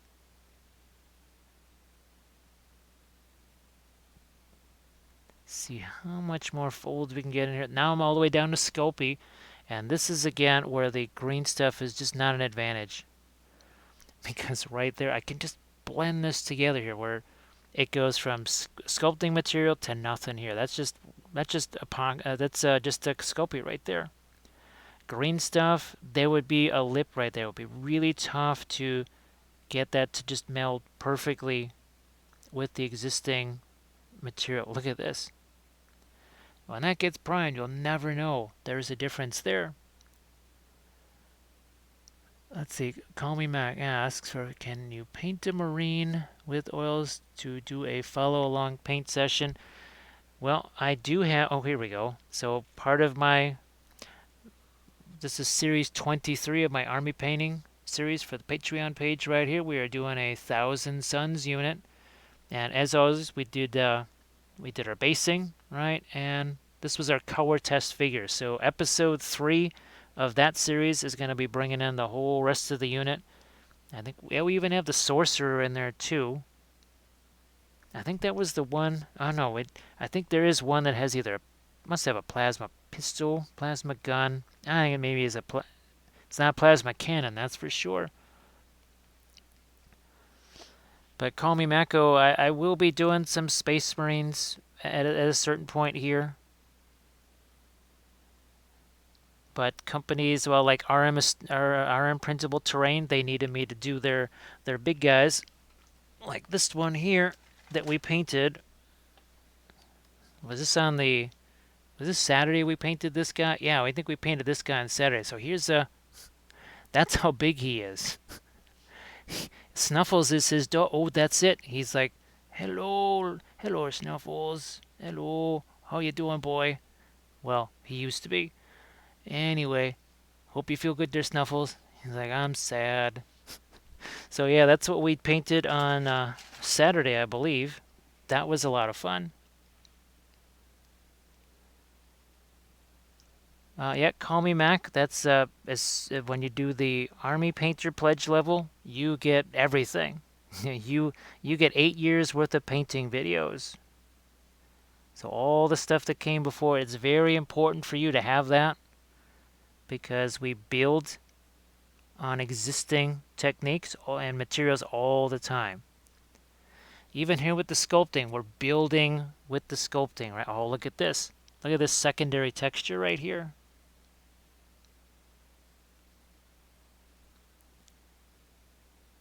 Oh, like at Eeyore, yes. What he's was he like the donkey or whatever, and he's always sad. He's like always sad all the time. Let's see, Avocado Kid started a new social media page, something I support you on outside of Twitch. Well, thank you, Avocado Kids in Browntown as. What is the... Oh, so Browntown Games, it might be... what with the some new Judgment figures for whatever they bought up the Judgment game or something like that. And then I think there's just 3 regular sculpts for them too. Ah, look at this. Look at, you can't tell.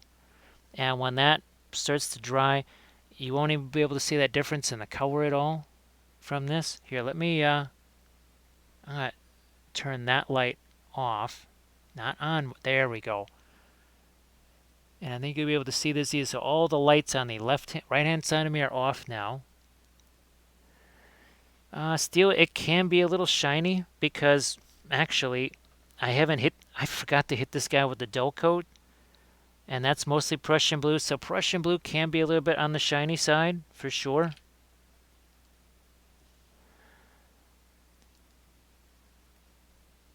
Yeah, Steel, I think I showed you here. Let me show you some of the other stuff that we've sculpted in the past. Now, of course, I keep forgetting to do this, but on the blog, whoops, there we go. So the 2 big guys, especially here, there's the better picture. So the Hyro Titan on the left, if you go to the blog and you look at the Tomb Kings part of it, there's a drawing of him, and he is sketched out, and I sculpted him to the sketch, but sculpting him was actually easier than trying to draw him. Now the Colossus, I never did do a sketch of him. But yeah, and here's the other thing that we sculpted with Apoxy Sculpt. See the 2 big dinos in the back there? That is what we did with the Apoxy Sculpt. Those 2 big dinos, the Howders are mostly Sculpey clay. Mostly Sculpey. Let me see. I'm going to go back to... There we go. It turned out slightly shiny, so I thought I'd compare. Yeah, now let me look. Oh, we got a little texture back here that we want to put in. Get this tool going. I completely forgot that I hadn't done the anti-shine on him yet. It's going to be a little while, I think, before I can do the anti-shine on this guy because while purple matter dries fast, quinacridone magenta does not dry fast, and there's a wee bit of quinacridone magenta on this, and also the barite. There's also a lot of phthalo green on here too. So yeah, the crazy color shiftiness of this. We just filmed this thing last night. Yeah, technically last night. I think I was done filming that at about 2:40 in the morning, something like that. 2:30, 2:40. All right, just something, a little something there. He's showing you his aft section there. Yeah, I can actually use this softer tool here. That's fresher than I thought it was. That was fresher than I thought it was gonna be, and instantly we got some wrinkles there. And well, he's showing you his prinkles, I guess.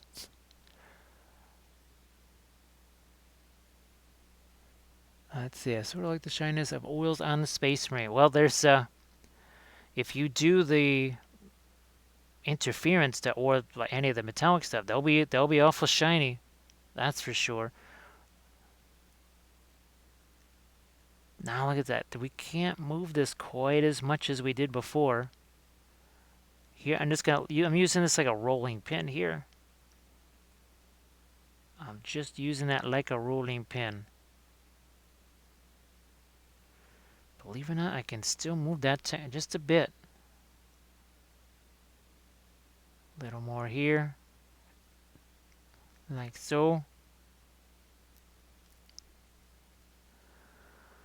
And I'm just thinking about some other stuff here around his nose. Do we have, we do have some here. And I think there's no fresh, yeah, okay. I can do some stuff there without really boinking that up too bad. I am going to put a little bit over here though, because that might need some kind of we got so much heavy texture everywhere else. Why don't we have any here?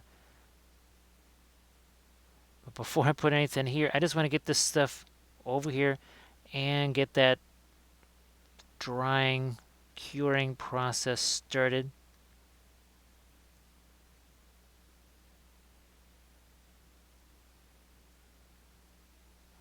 There. And this is strong stuff. I mean, it's got, you got tinfoil, got your epoxy or your Sculpey on the inside, and then layers of Apoxy Sculpt on the outside of that. This guy is strong. He is pretty strong. Snuffles is like, I'm strong. I'm sad, but I'm strong.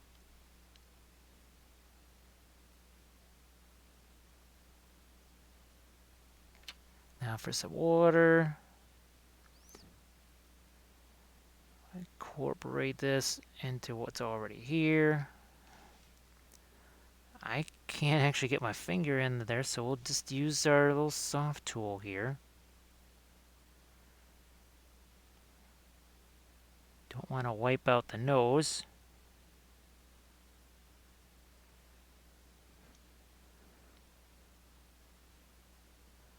Boy, these soft tools, I think they are called shapers. I do believe that's what they're called. Now, is this one that we cleaned off? I think it is. But you could see that Apoxy Sculpt residue that gets in there. So with your sculpting tools, this doesn't really happen so much with the green stuff, but with the Apoxy Sculpt, it'll stick to your tool. So once it's dry, you just either file it off, shave it off with an X-Acto or something. It's not not terribly difficult.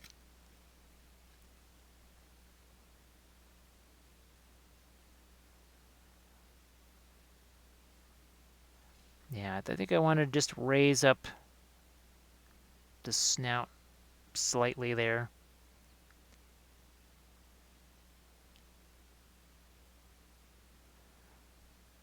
Good to go.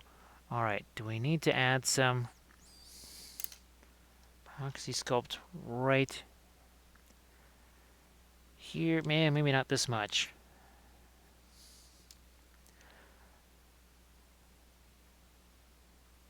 I was hoping that would stick with my fresh stuff being there, but let's just we'll just use a tool to do that, because it'll stick to the tools sure enough. Now, not as many places to stick my hand here. Let's get that fused.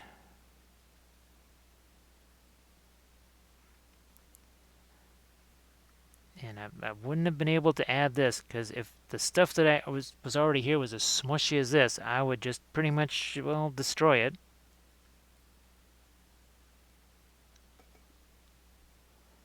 I'm going to use my finger here. Soft tool again. Maybe a little less with the water. So you don't need quite as much water to avoid the stickiness here. It's not going to be sticky, and at least not the same way green stuff can be super sticky. And that's what I needed. You see how we've got that little bit of texture underneath this little carapace thing here? That's what was kind of missing. It was just sort of flat underneath there. That didn't make a whole lot of sense. And there is your link to the blog, so you can check out the Tomb Kings there. Again, that was a little side project from 2013 and 2014. There are several painting pyramid videos, tutorial videos that came from that. I think there was, well, at least one terrain tutorial from each Lizardman and the Tomb King's armies. And this is how the entire Tomb King's army was based right here. So we have this is actually one of the bases from the painting tutorial. Yeah, that is, yep. Wow, that's from about 8 years ago. That the format is a little bit different, I gotta say, on the old painting pyramid videos, but that's when I was first trying to figure out how to do this, and there were no such things as LED lights, not like we have now.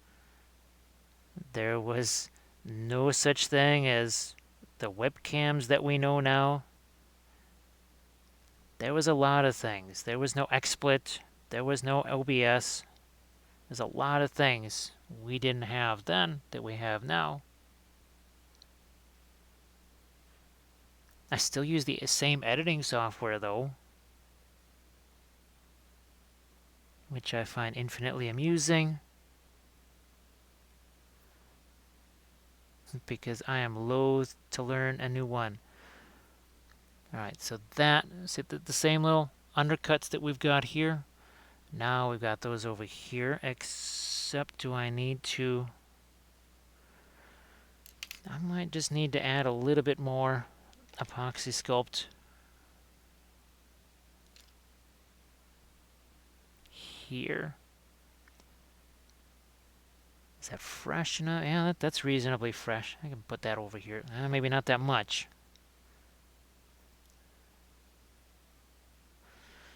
Then I'll just use the tool to do that.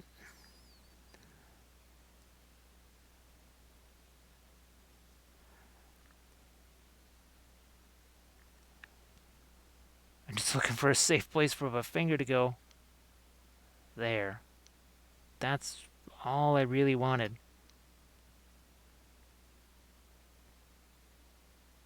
Because I just needed to go right here.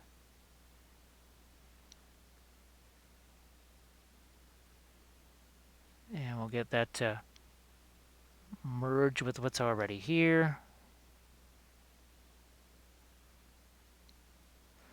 Too much water. Can be too much water. We got Fiddler Jones. How are you doing? Yeah, we've been working on on Snuffles here, and we've also started working on, where's Fred? So we're starting to work on this guy here as well. This is going to be our Easterling Troll. So we'll see what we can do on him. Basically, because with the sculpting here, you can only do so much at a time before you risk sticking your finger into something that you just sculpted. You also have to wait for just the right moment to strike on the consistency sometimes. Ah, there we go. So now that feels a lot better. Let's use this tool over here. So Fred started out life as one of the Reaper bones. I think this is their rock troll. I think that's what they call this here. And I took some of the leftover bits after making, this will be a troll for an Isengard army. And I took some of the leftover hands, like that one and that one, stuck them on him. And now we're going to try and give him some Easterling armor and see how that goes. I have it. That other one that you saw, that one's going to get the drums. That's also another leftover bit. That's from the Pelennor Fields box. That's right. Yeah, it's from the Pelennor Fields box. Actually, while we wait for some of that to dry just a bit, I'm going to throw some more on here.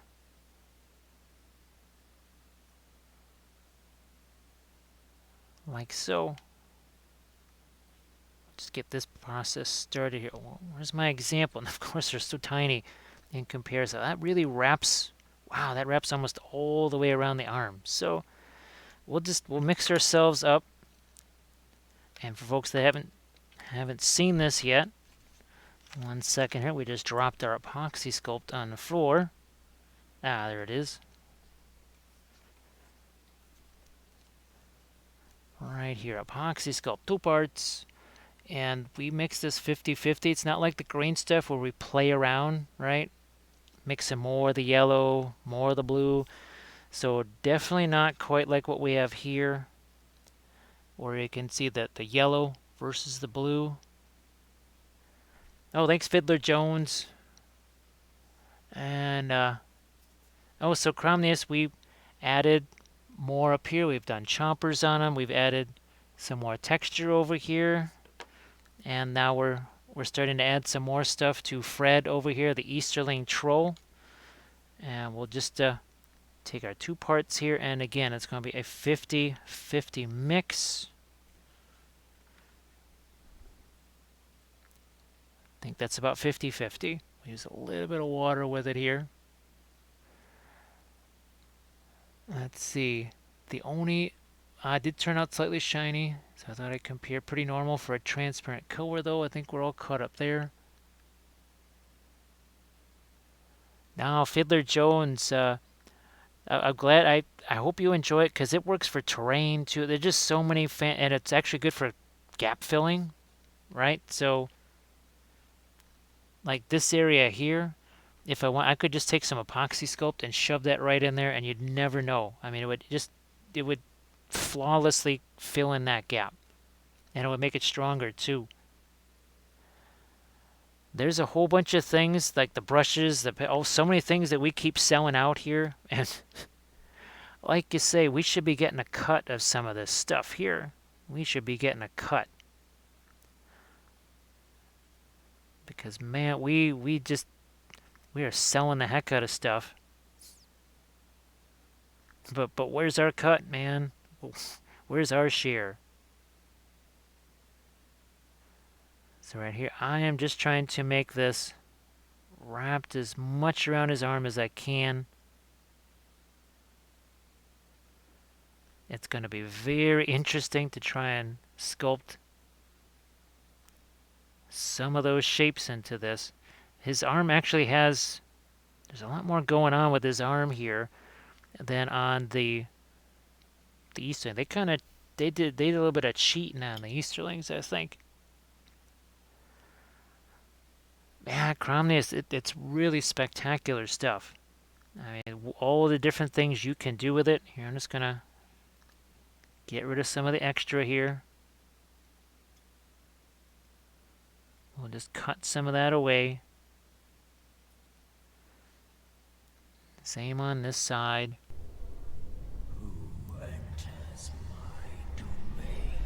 Is this Valley Dweller? Yes, it is. Valley Dweller, how are you doing? And welcome in, Raiders. Welcome to the Thursday sculpting stream. And yes, we are doing some sculpting here. We're working on our Easterling Troll conversion. And we are also continuing work on Snuffles, the mighty Beast of Gorgorath. Dana Din, how are you doing? And Sigmarite Art Director, how are you doing? Nice to see you. So what we are working with is Apoxy Sculpt. For many of the early sculpting streams here, we were using green stuff. Now we're trying to do some bigger sculpting, some scratch sculpting, and we are using Apoxy Sculpt. Hello, little hobbits. Spark my gum. Thank you so much, Danadin, for the follow. Gandalf appreciates it too. He says, "Oh my goodness, that's a very large hobbit." Hey, sausage. He's gonna look a bit while making dinner. Well, that dinner sounds very good. And Valley Dweller, thank you so much for that raid. And folks, be sure to give Valley Dweller a follow because we got all of us late nighters and early morning, because for some it's early morning. Well, technically it's early morning here. It's 1:16 in the morning. So we've kind of doubled up on some of our Apoxy Sculpt. We built on what we did before, but a quick review of how he started. So I'm going to show you what we typically do here. Again, some of the earlier sculpting streams were more involved with green stuff like this right here. So we sculpted those on one of our Thursday, I think that was our first couple of Thursday sculpting streams. And then we painted all of them. I'll show you what the painted guys look like in a bit here. But here is how the beast started. So the beast was just tinfoil because A, it's cheaper, it's lighter, and you can move it. So it kind of looks a bit like the shape we've got now, right? Now we start to wrap some Sculpey around the outside. It's just a thin shell because I want to have something solid to sculpt on with the Apoxy Sculpt, but also be able to move it. So here it is entirely encased in the Sculpey. It hasn't been baked yet. We moved the legs around, and then you could see we added some more to the Sculpey. Kind of bulked in a little bit of the shapes, moved the legs around. There is an orc for size, or for scale comparison. And as we go back to our scene right here, you'll be able to see what he looks like now. We've put look at all this fun texture, but again, that is done with the Apoxy Sculpt here. There you go. It's a two-part medium. It's sort of like green stuff, except you mix it 50-50. You don't really play around with it that much. Hey, Celeries, how you doing? Nice to see you back. Welcome to the sculpting stream again. Now this is actually the second layer of Apoxy Sculpt we put on that carapace there. We added some teeth for him. We made his nose a little bit bigger there. We've also added some more texture to areas like down here. And boy, that's really feeling pretty solid. You can see even this right here, we just did this not long ago. That's starting to match color-wise with everything else. Now we're going to put some up here. So we got our fresh Apoxy Sculpt. Get this water going here. We've got a little bit of a sheet here. Now again, we could also do the banner thing, right? We let this kind of sit for a while, and then we're able to just leave it. It's like 3/4 cured, but you can still do stuff with it.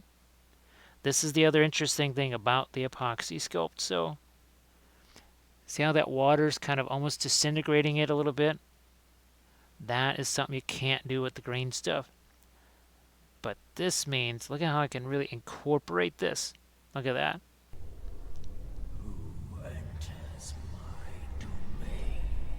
Is this a Berserker Works? Do I see a Berserker Works? Well, we'll do another little review here so that we can get Berserker Works and all of his folks caught up on what's going on. But let's just get caught up with Berserker Works.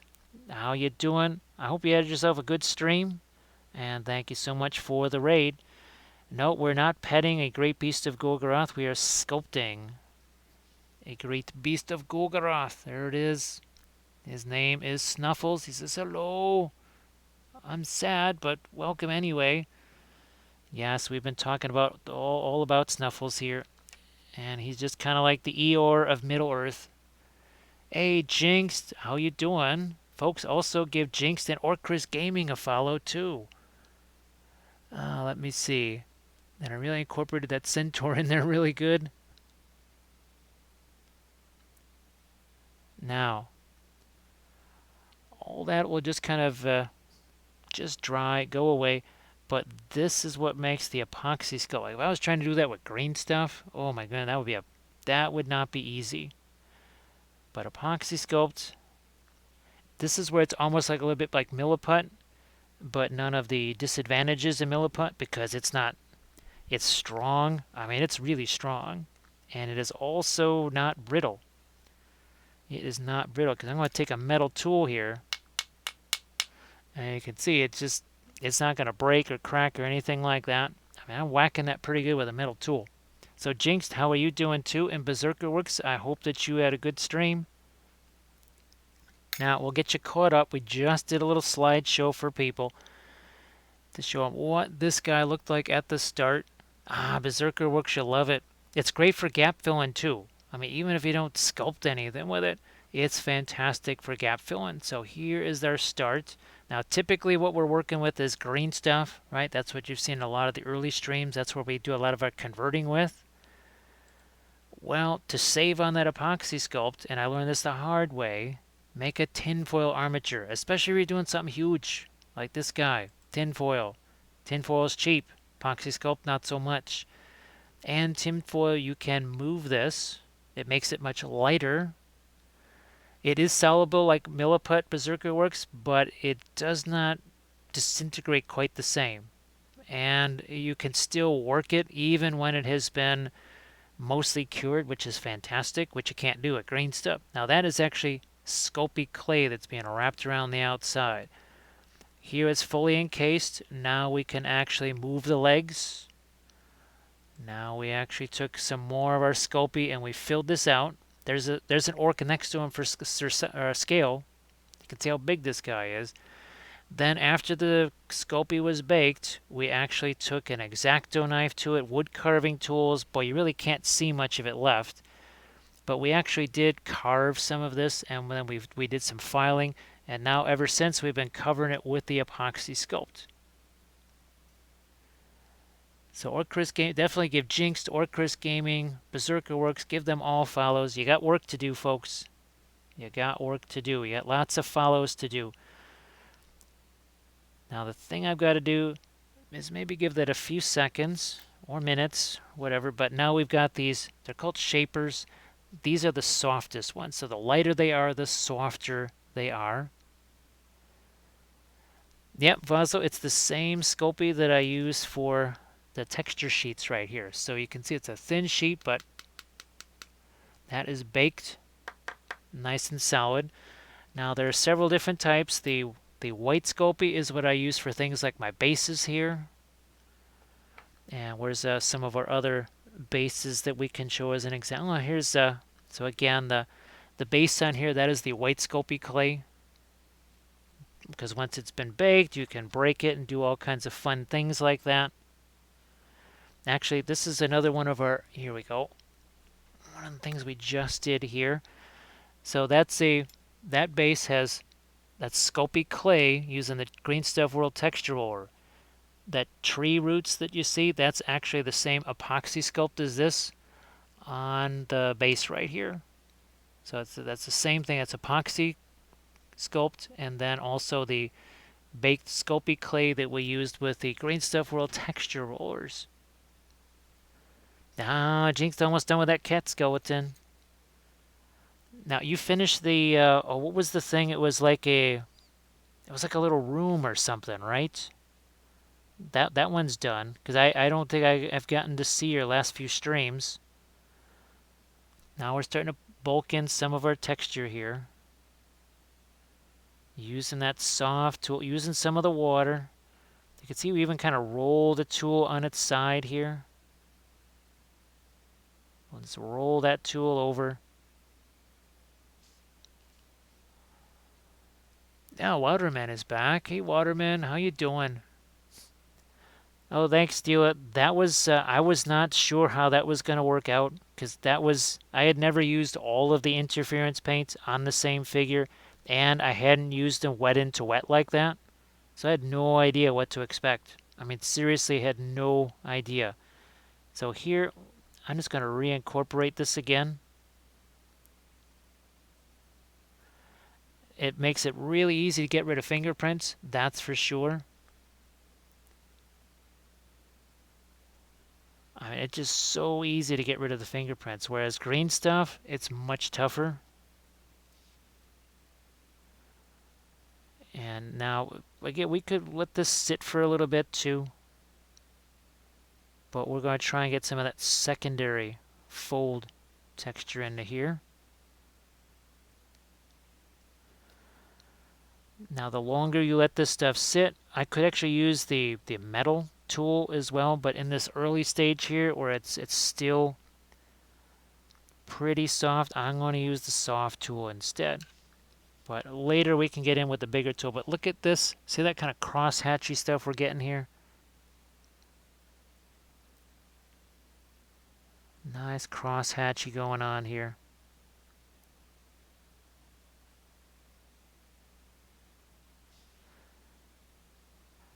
Yeah, I can just take my hand right over the top of this and just do a little bit of smoothing. I'm glad that you're doing well, Waterman. And hopefully the hobby side of things, you have many fun new things planned for 2021. We certainly do here. There's going to be a whole lot more sculpting. Mostly because, well, if I want to do some of this Lord of the Rings stuff the way I do, I'm going to have to sculpt a huge portion of some of the miniatures.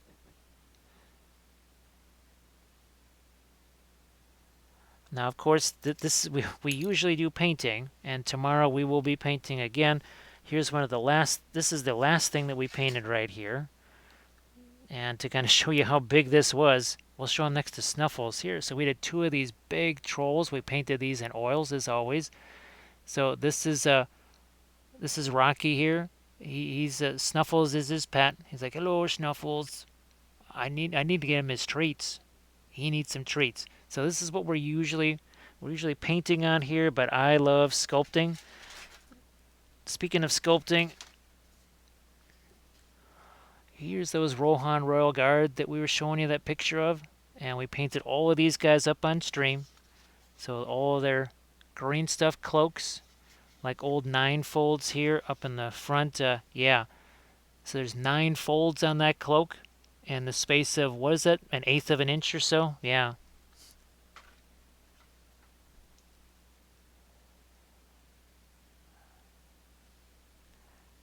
Yeah, the green stuff is definitely stickier, and the green stuff wants to, oh, let's just say, stick to you more than it does anything else. And it just, once it gets to a certain degree, you can't do anything more with it. This, I can carve it, so if I need to get rid of some of his butt, I can just take an X-Acto knife or wood carving tool, and I can carve away some of his butt, and that way he doesn't have as big of a butt anymore.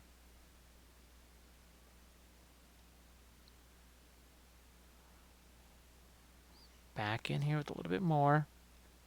We're just sort of layering up our textures here. So folks, be sure to give Jinx a follow, because Jinx also will do some sculpting. She does lots of original 2D art too. She will paint some miniatures and some busts as well. So Jinx has quite the variety of stuff to show you. Now, I think that side's drying up. I can toss a little bit more of the Apoxy Sculpt over here. And there's oh, Dick Blick sells the shapers. Interesting. I didn't think that they did. I did not think that they sold the shapers. So just like we did on the other set, we're just going to take this stuff, I'm going to push this around. The more water we use, look at, I'm literally just kind of grinding this right into there, and now there's no edge there. There is no edge there. It's with green stuff, it'd be almost impossible to get it that flush. It really would. So I'm just going to push this all right along here again with my finger, the Mark 1 sculpting tool here. So this is very much kind of a milliput thing, but it doesn't get all brittle the way Hello, little milliput does. hobbits. Spark my ganja. Oh, thank you so much, Vazel, for that follow. I appreciate that, and so does Gandalf. Hello, little hobbits. Now, as you see these references down here, so that's kind of what the GW version looks like. Now we're gonna make a howdah that looks more like what's in that corner over there. I'm not a big fan of the saddlebag howdah, so we're gonna try and make something that's a little bit more like maybe the Oliphant. And that's another thing that we were doing a lot of converting on here. Here, where's our Oliphant? No, I think we can reach for him and get him. So this is another one of our sculpting streams where we were doing a little bit of fun extra work on our Oliphant there. We're going to give him some tusk weapons as well. Hey, Rumble, how you doing? Man, it's been a little while. I hope that you're doing good. Nice to see you again. All right. Incorporated, smooth enough, and we will sculpt texture onto that, just like we did onto the other side.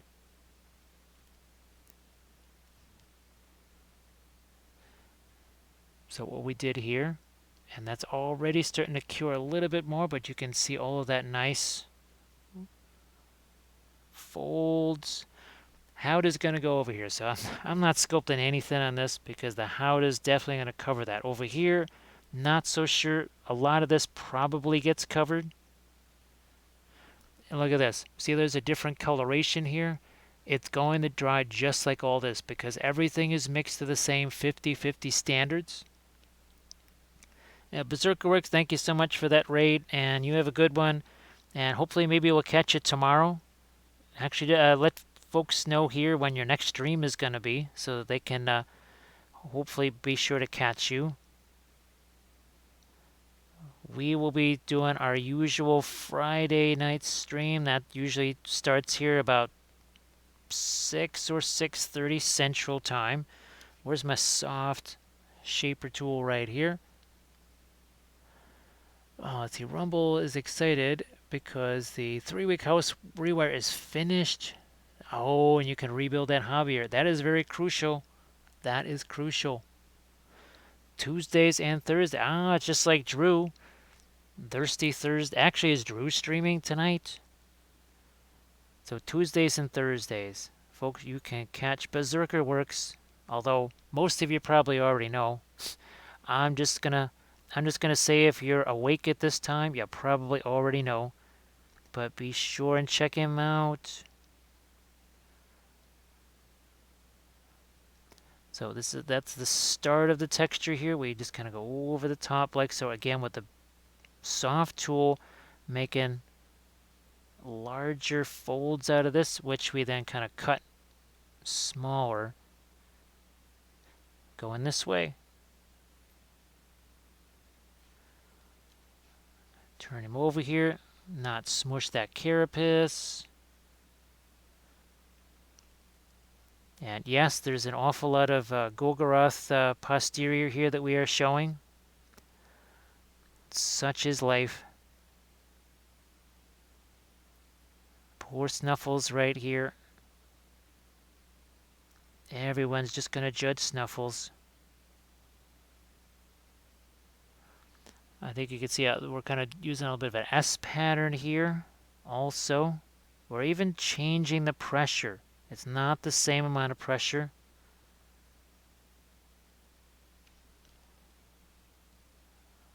Over the top here, and we'll just get rid of here, not fingerprints. Not quite the fingerprint, which is interesting because of how much I was using my hands a lot there, but we're also using the tool a lot. So fingerprints, not so much here, but just for future reference, yeah. Apoxy Sculpt makes it really easy to get rid of fingerprints. Oh my gosh. And it is strong stuff. I will show you guys some more of the stuff that we have sculpted out of this in the past. Basically scratch sculpted.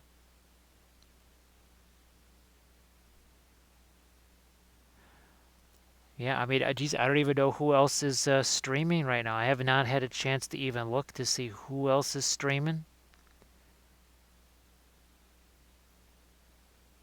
We know that Steel is probably going to be streaming later. I don't know about Avocado Kids because I think he's already streamed for several hours today.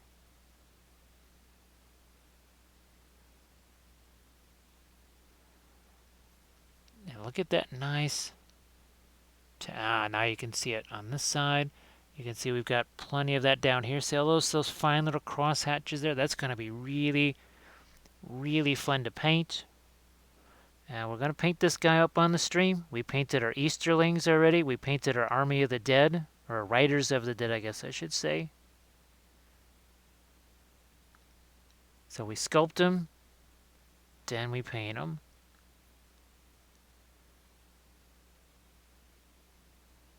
A little more here, and I'm just going to give that a second or two for some of that water to kind of dissolve. But here's one of our Riders of the Dead. So this was an earlier sculpting stream. So you can see here, again, our green stuff. I mean, it looks like a kaleidoscope of colors. I mean, look at how yellow some of it is, how blue some of it is. That's basically the more yellow that's in there, the softer it becomes. The more blue in there, it's a bit harder, which is why we use that for cloaks and things.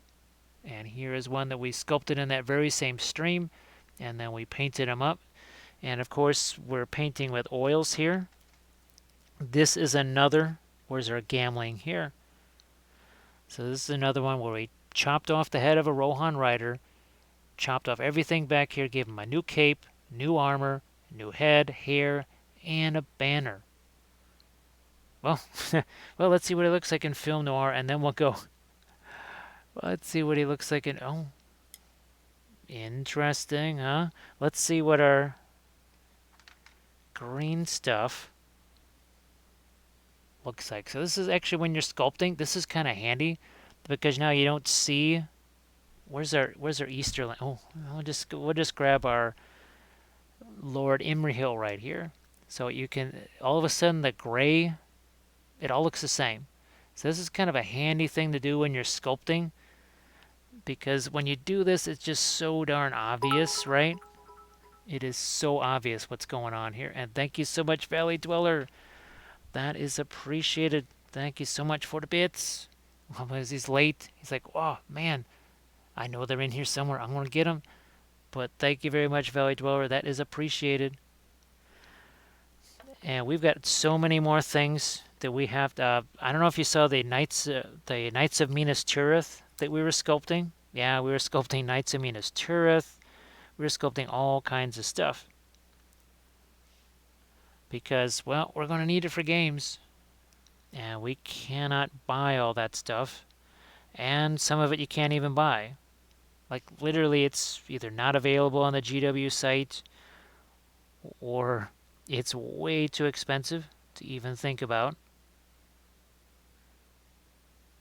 I think this thing here, I'm probably spending less time sculpting this than I would just putting together the kit of the Beast of Gorgorath. I don't know, I could be wrong, but it's certainly way more fun.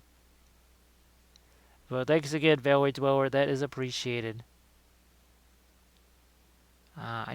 This is so much fun for me doing the sculpting. People have said, Well, if you didn't have to do the painting for, your living and everything else, what would you be doing? I'd say I'd be sculpting my own miniatures. That's what I'd be doing, and I would be painting them for me. They would all be for me. And man, would I have a blast sculpting. Of course, when you are the person that sculpted it, and then you go to paint it, and you say, oh man, who is it that sculpted this thing here? This is a pain. Well, then I can only blame myself. Yes, indeed, Steel. This will be painted up. So pretty much that the sculpting of this is all done. What I probably will have to do is add the chains here. The howdah, I don't think we're going to be painting the howdah on this. Actually, it's very possible. I don't know. It's very possible you might see this being painted on Friday, like tomorrow. I don't know. It depends on what happens with the chains and with the creature caster stuff. Again, the original plan was to be painting the creature caster stuff, but that is all dependent on what I can get prepped between now and tomorrow, which is today. Saturday is a different story. We might be painting the creature caster stuff actually on Saturday, then on Monday, potentially. If we're painting this and maybe some other Lord of the Rings stuff on Friday.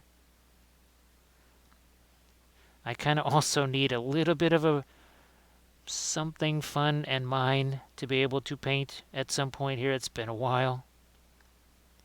And I've had to paint a lot of weird figures in the last couple of weeks. Hey, Doc Blues. Welcome back. Nice to see you again. I hope that you're doing well. I hope that your week has gone pretty well. And, well, now we're getting to the end of the week. Oh, man. So just like we see that little cluster there of all the little textures, now we got that going here. I'm going to actually see if I can move him this way. There we go. So Doc Blues, what kind of stuff have you been doing? What have you been doing the last few months? Alright, I'm going to go, where's my other one here? Is that this one? Nope. There's a lot of different shapes. I mean, I've used this one a bunch here. This is one that I just tend to use an awful lot. That's a thing. I know with a lot of the sculptors that I know, well, first of all, they just make their own tools. Second of all, I mean, they will use that one tool to do 10 different things. They don't have a bazillion different tools necessarily. They kind of have their favorite tools, and they will just use those. And I've certainly noticed that with me over the years. Very fun. Now, if you want to see some of the kind of diorama and terrain thing, you could check out the Instagram. Actually, my latest Instagram post does have an Elven Century post, which we are going to be doing again because I need some of those for my Lord of the Rings boards. But I am going to do that in a very different way. We're going to utilize a lot more tinfoil. And by a lot more tinfoil, I mean most of that darn tree is going to be tinfoil.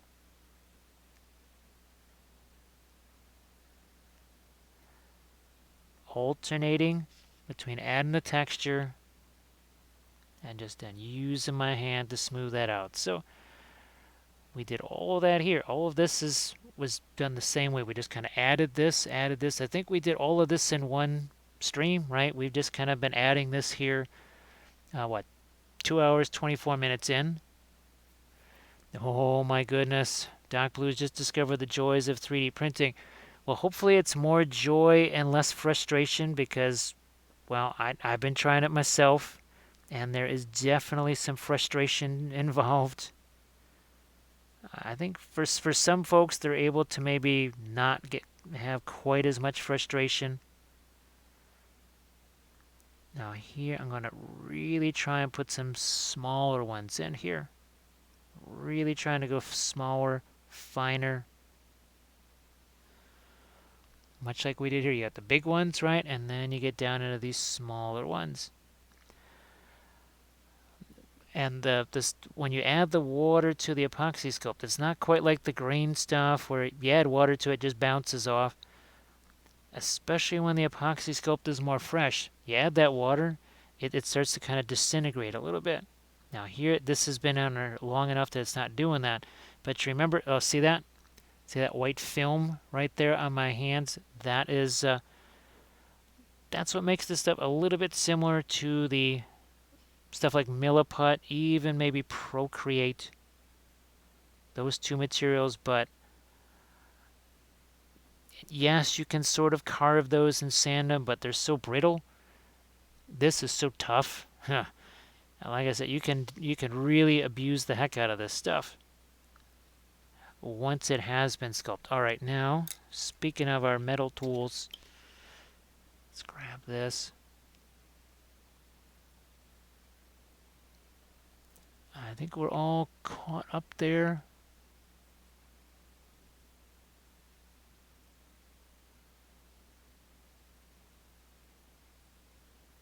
Now I'm using the metal tool here because the other soft tool's not really going to do a whole bunch here. Not going to do much.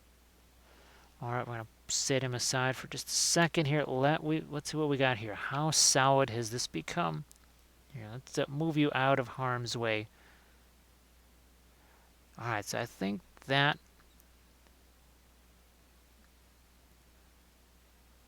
it's a little bit more solid. A little bit more solid. I'm going to get some water back into this here. And let's see what we can do for some Easterling armor, perhaps. I might just cut this away here. Do this all the time. Okay, and let's do some sculpting of armor. Now, we did that on these guys here. I just call it the bloomin' onion. It's almost like scale armor that goes in like the opposite direction of what it should. And I'm just going to look at one of my Easterlings here to get a quick view of what that should look like. All right, there you are. All right. That's going to be easier than I thought it was going to be. Okay. We'll do our cut right here. I'll put this where I can see it. I think that goes up to right about here. That's too far. Maybe here. I'm also going to zoom in closer so you can see that. Okay. I'm going to try to flatten this out. And sometimes I'm just going to have to cut this away. I can always try and gather some of that up and see if it can be reconstituted or not.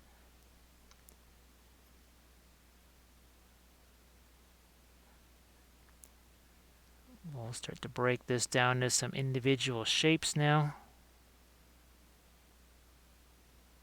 I think I can get one more here.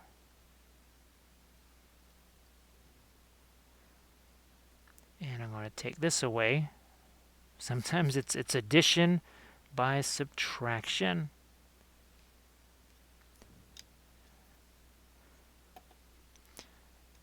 And how does that end? So we've got, okay, two more sections I think that we've got to add here.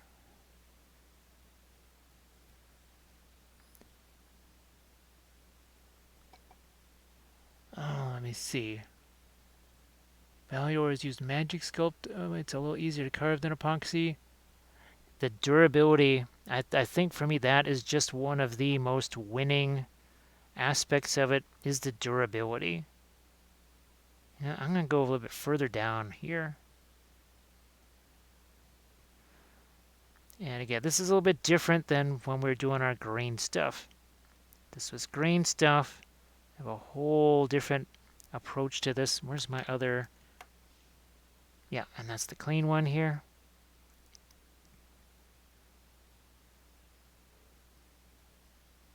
So yeah, green stuff, it would require a whole different outlook.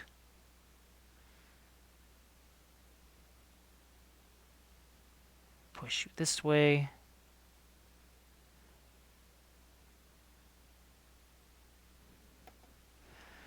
Just again, looking at what we've got here.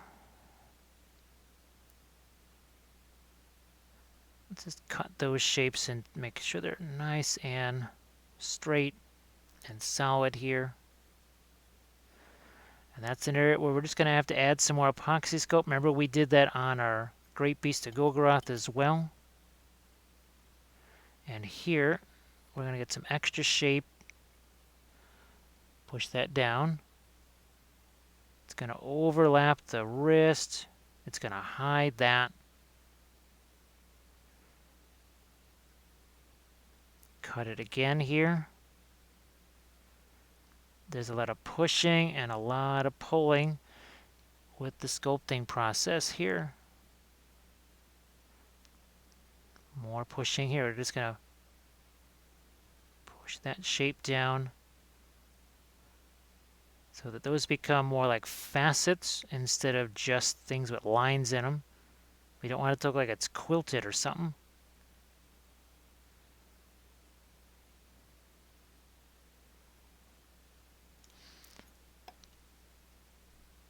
There's also, was it bees putty or bees? I think it's bees putty, right? That's, I know that Patrick Keith uses that an awful lot.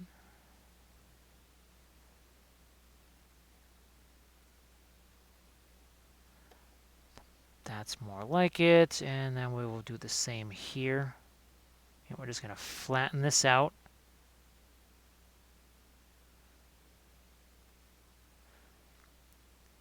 And certainly no more fingerprints in there. You know what, I might just do this. I still like the idea of doing this here, so I'm just going to cheat a little bit here and make that not be exactly like our other guy. Yeah, he's so huge, we should have that variation.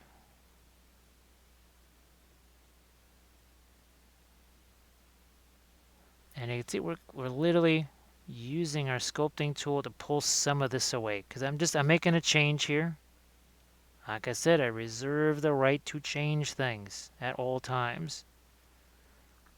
That was just way too boring to me. So I'm making a change. Oh, let's see. Steel, I wish more sculptors painted their own minis. That way they'd understand there are places where the brush can't reach. Steel. Well, you remember, what was it a little while back? There's been times where I've been painting something that I sculpted, and I said, who the heck sculpted this? Who was the idiot that put this over here? And then I'd have to realize, oh, yeah, well, that was kind of me. That was me that did that. This is more like it. The shape of his arm kind of dictated a different form here.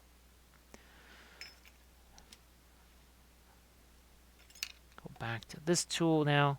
Of course, we have things, some of these other shapers, we do have this. You know, so we've got some softer tools, but I'm going to get in here with the sharper tool again.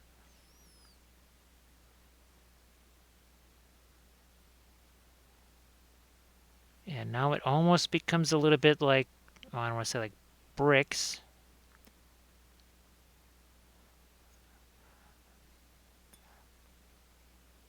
But where this line goes, you get a sort of like a again the bricks, right, where it's an interlocking pattern. Here, let's do our cut here and cut there.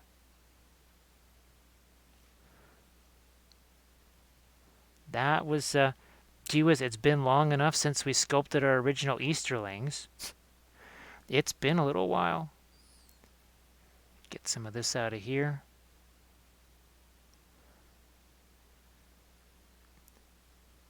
And these are not actually just flat facets. That's something I also noticed with the Easterling armor. There is actually a texture to it.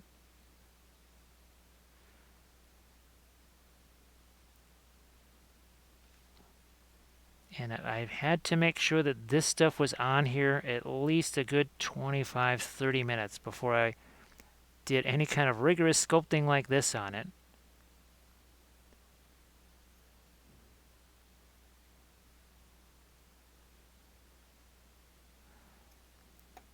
And let's drop this down just a smidge. Because the other thing that happens with this, again, it's not just a flat face. There's actually a little bit of a ridge that gets carved in here.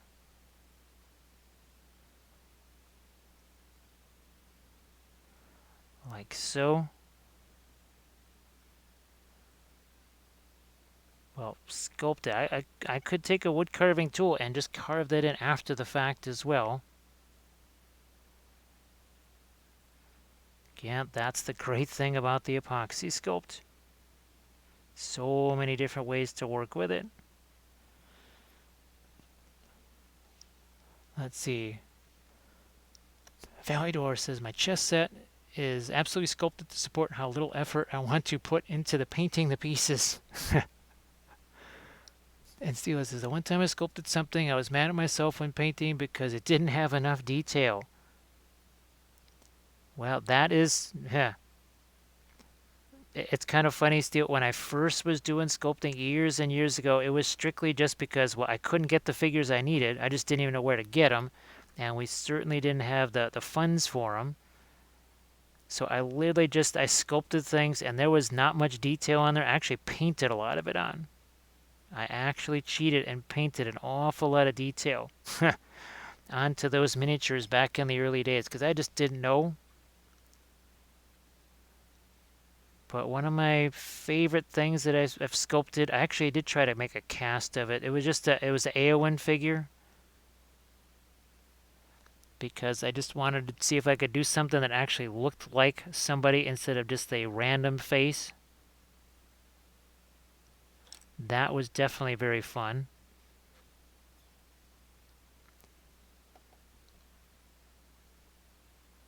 I'll swing him around this way. Again, I'm just going to cut some of this away, push it this way now.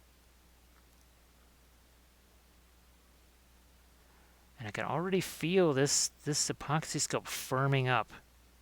It may not look like it on screen. Also, too, with all the water that's being used here, that does have an effect on it.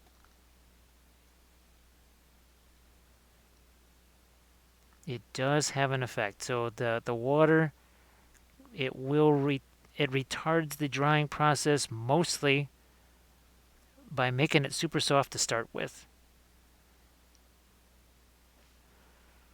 So hopefully that's looking interesting. But again, the reason we have multiple things to sculpt at one time, why is that? Because you are guaranteed to stick your finger. If you sculpt something in one place, you try working somewhere else, there is a 100% chance that your finger is going to get stuck in there. And you could lose a couple of hours worth of sculpting by being a hasty hobbit.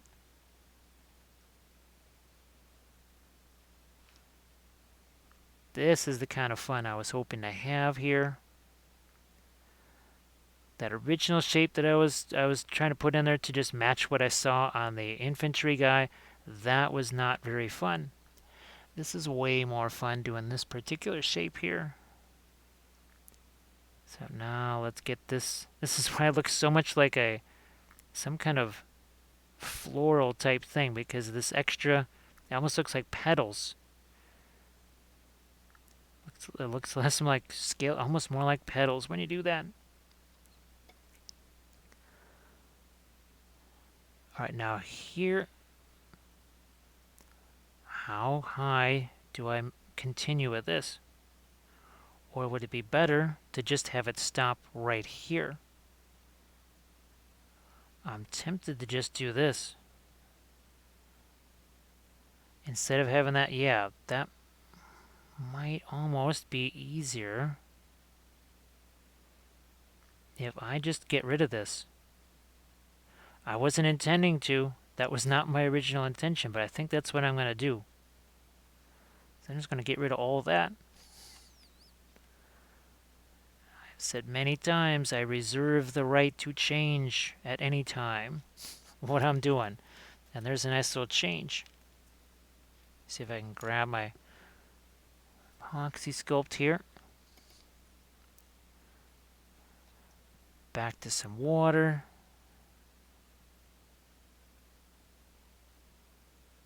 That seems more reasonable. As much fun as it would have been to have this go all the way up the side of his elbow there, I think that's a little bit more reasonable.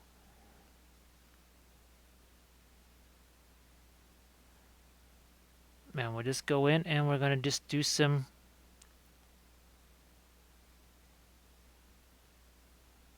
finishing of this shape, and then we'll try and work on this one next.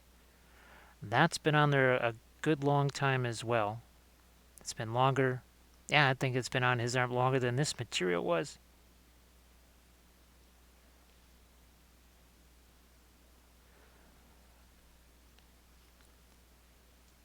I'm just going to cut this away too. It's so weird. I never really think of using this as a cutting tool, but I seem to do that an awful lot.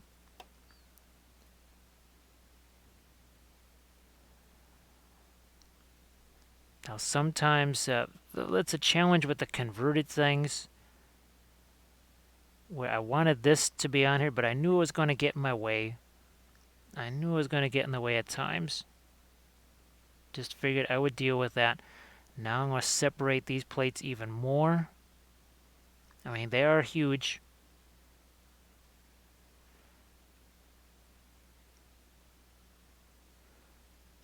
So again, what this started out as was, I mean, that's what we had originally. So we took the hand, some of the extra bits from the troll kit from the Pelennor Fields box set. Obviously, we switched out the hands. We got rid of all of the rocks and everything, right? And now we're having ourselves a whole bunch of fun creating some of this Easterling armor for him.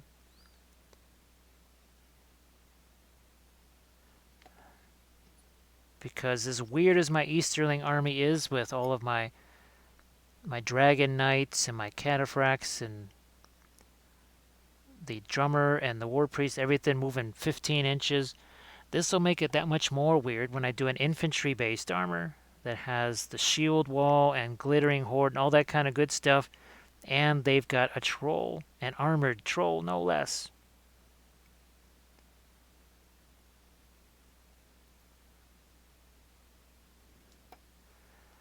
We're almost there on this side. I think we got this pretty well figured out.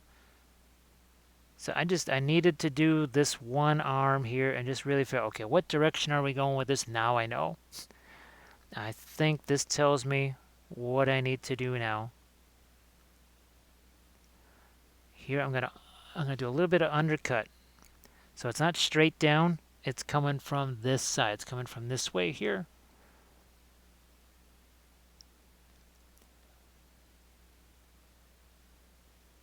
Let's see, no need to whisper me. We can find, yeah, I know that I guess certain games are really good with the tabletop simulator, and then there's other ones that aren't so fantastic. But sometimes you don't really have much choice. I was hoping to utilize the War of the Ring board game to use as sort of a de facto AI for my Middle-earth SPG campaign format. Look at this. See, we're starting to separate from his arm now. Yeah. That's what I'm looking for. So this is extremely different than what I thought I was going to be doing earlier today. As far as this guy and the armor here, this is not how I thought I was going to be sculpting it. But I sort of, I like the sculpting. I like how this is working out. I think it should be pretty fun to paint. Hopefully we won't have too many, I won't be cursing myself out too much when it comes to the painting of this guy.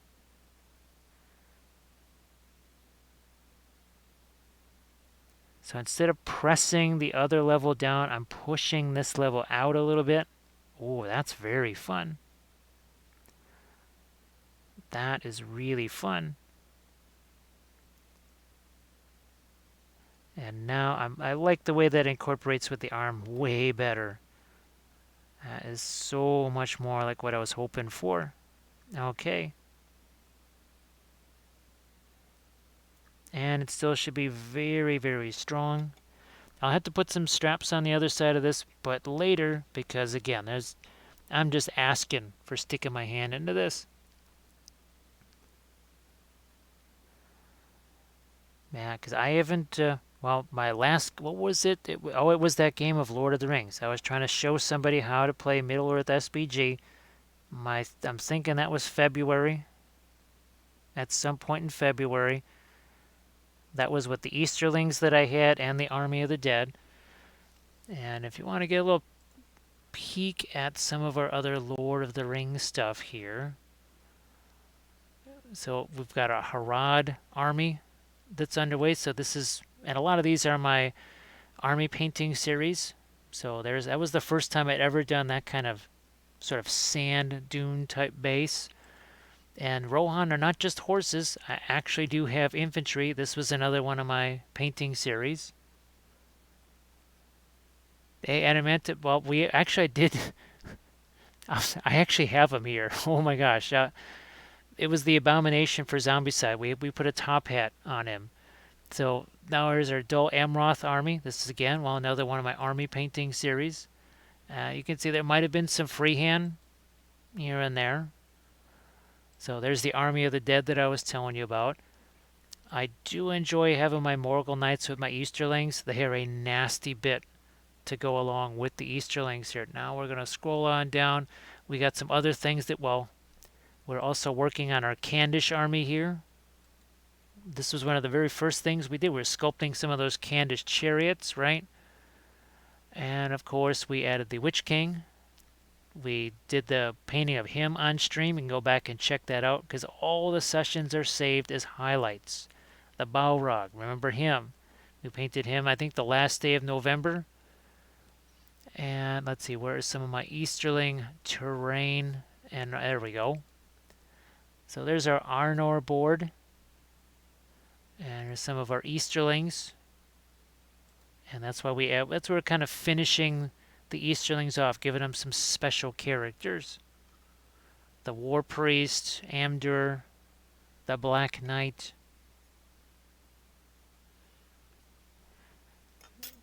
Now, I've got this guy here, I think now is the time. Yes, it's a much softer tool here. That is a much softer tool. And remember that? Remember when this was just a bunch of lines? How long did it take to turn that into, well, all this? It looks like a whole bunch more than just a bunch of lines, doesn't it? It's just like with the oils, right? You do the pre-glaze, it looks hideous. It looks like absolutely nothing. Until all of a sudden you start to wipe some of it away and then it starts to look like something. And then you get into your highlights and everything else and you say, wow. It's this kind of a same thing here where you have to kind of go through that phase of, man, it really looks like nothing. All right, I've got my extra Apoxy Sculpt here. And that's starting to set up. I can really tell that's wanting to set up a bit. But we need some of it here to fill that out.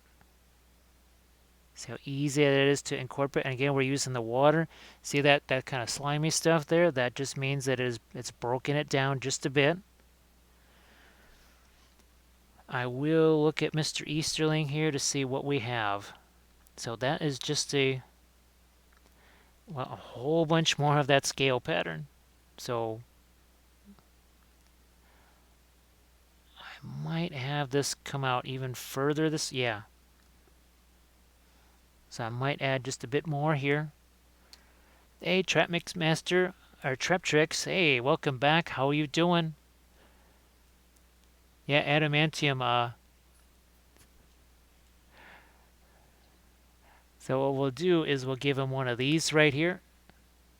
So that right there. But this is just oh, that's pretty well cured now. But this we use this as our abomination in games of Zombicide. I just took I think it was a piece of blue tack, and I gave him a top hat, just for funsies. All right, let's get this put on here too. Well, let's see. I don't know. That's interesting. Little resistance there. Wee bit of resistance on that.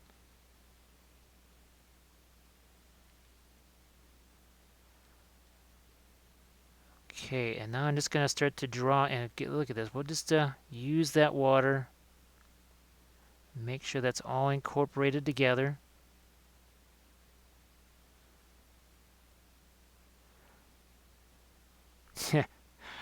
As rough as this is, remember how dainty this was? That's how rough we're sculpting this over here.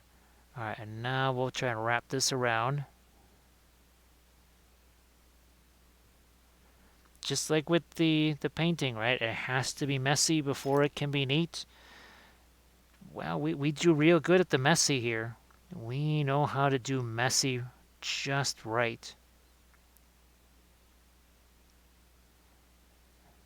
And we'll get this started kind of the same way we did on the other side. So I'm going to just divide this in half.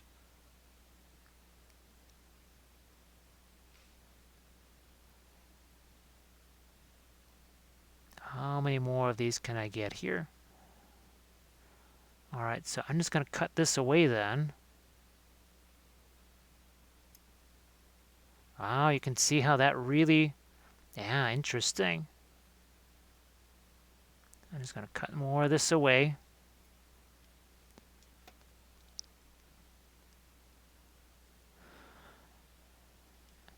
Boy, this thing was pretty smushy not that long ago, so it's starting to solidify really well. Okay. Now we've got to do our little triangle thing again here. Just like we did over there. There's Groomy. How you doing? Nice to see you back. And Trap Tricks Master just catching a little stream before sleepy time. Well, I wish you all the best of luck in losing that pillow fight. You never want to win a pillow fight. You always want to lose those, fall right to sleep.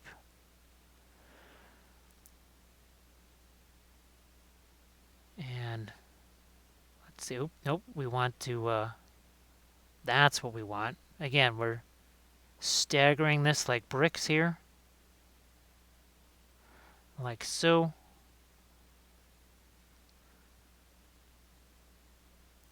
And then we do our little thing right here, just like we did on the bottom section.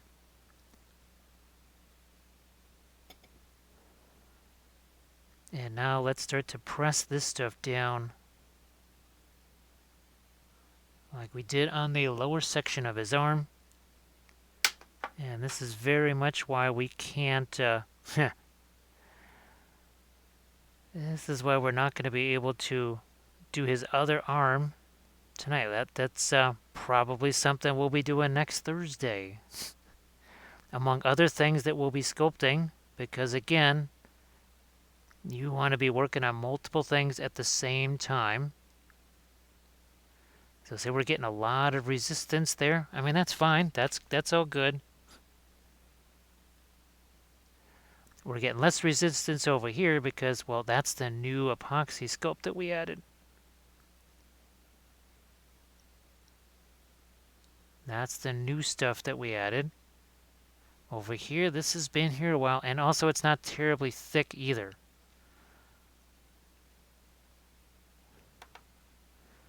So again, with these tools, after each session with the Apoxy Sculpt, you're going to want to just clean them off. If you get to it right away, you can just wash it off. But if you don't, if it dries on there, no big deal. All you got to do, just file it off, scrape it off, whatever. It's not a big deal. Oh, thanks, Trap Chicks. Now, I don't know if you had a chance to see the... so this is what we also are working on here. We started the process of this last Thursday, the Great Beast of Gogoroth here. And we've kind of finished off his face, the carapace there, and we've been doing a lot of the texture back here. Obviously, where my finger is there, my thumb, there's going to be a howdah. So if you're looking at the references here and over there. So again, there's a lot of pushing and pulling that's going to happen here. And even cutting some of this away. Right, just making those changes where we have to.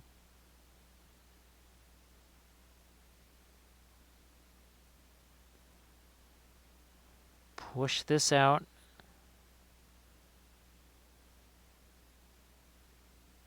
This is the same thing we did on the bottom section there.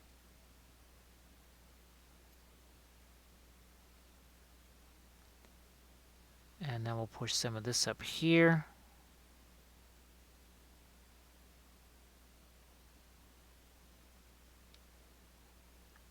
And if we ever feel like we need to add some more, we did that. Remember, we did that to the beast. We added some more to his face because it just seemed like he needed that.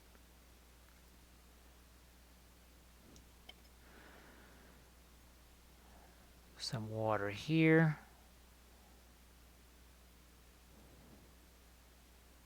Yeah, we're getting pretty far along now on this bottom row here. Yeah, let's cut that again.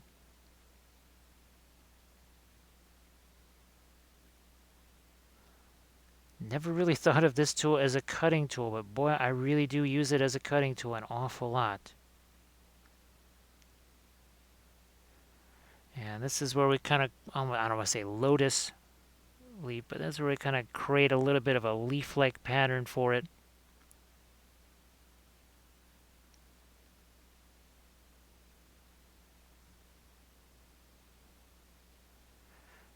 Divide that up a little bit more. Make one part of the armor kind of subside under that trim piece.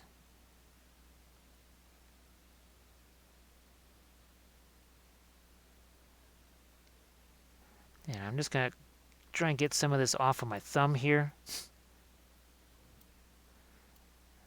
Well, so that I can bury it more. Because why not?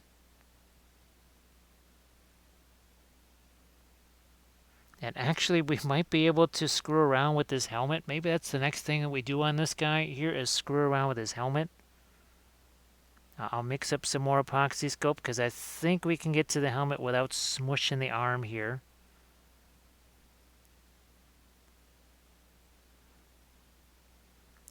Doing those same little undercuts so that we can lift this up.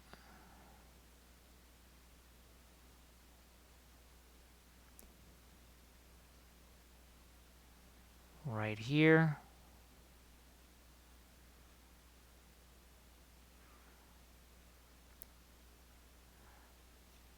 Okay. Do I have, oh good, I do have some more. I have some more Apoxy Sculpt, so I can add some to this. Because that's not going to be easy to move. So I'm going to add some more here. Just give me a moment here.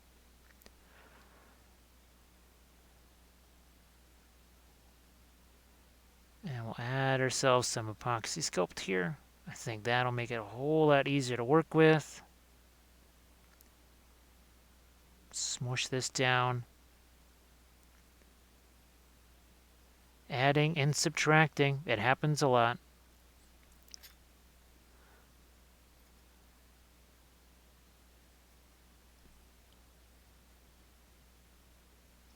No, thanks, Stila. Well, it does help having the practice of sculpting this stuff, well, in a much smaller form on the regular Easterlings. So there's a little bit of familiarity with the bloomin' onion armor.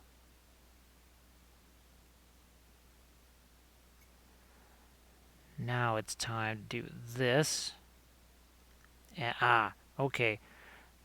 I get traction now. When I do this, there's actually, I can feel it cutting into something here, because before I was not getting the sense that it was cutting into very much at all.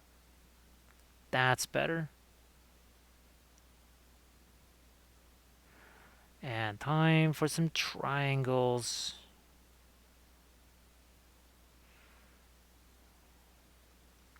So still, is there anything, just as you're just kind of pondering it here, you say, you know what, I think this would be fun to sculpt? Or adding something on to an artisan guild print or something like that. I mean, for me, most times sculpting has as much to do with just, well, desperation or trying to save some dough as it is for anything else, and obviously the entertainment value. So now we've got ourselves a third row starting to emerge. And I do believe our first row is going to start to get that sort of separation that our other row did, of the one on the lower portion of his arm.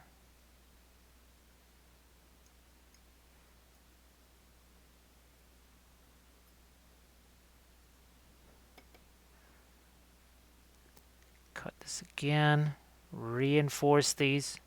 Sometimes you have to go back and reinforce some of these things. I had hoped that the Apoxy Sculpt that was here was going to be a little bit, it wasn't going to have to be quite so fresh as that, but I mean, it happens.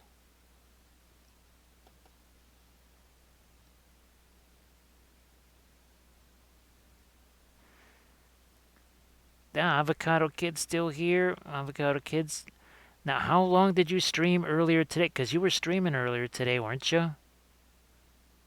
Because I know sometimes you'll work a bazillion hour shift and then stream for 14, 15 hours, something like that. And but you're still able to create some new harmonica numbers. So folks, if you want to not just catch terrain, but catch some fine harmonica playing, you're only going to get that combination from Avocado Kids. There is nowhere else on Twitch you're going to get that. Because we love terrain.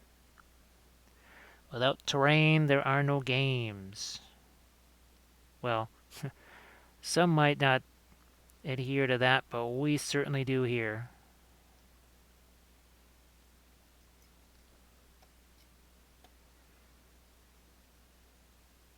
Cut some of that away, and just hoping that that sticks just long enough for me to get to use it. Okay, we're gonna, speaking of cutting some stuff away, this is where we gotta kind of cut away this top portion here that we added. And there's a lot of Apoxy Sculpt in here. It looks like I'm dicing an onion or something here. I don't know, or dicing something. Or cutting out like something out of like a watermelon or something. I'm cubing a watermelon there or whatever.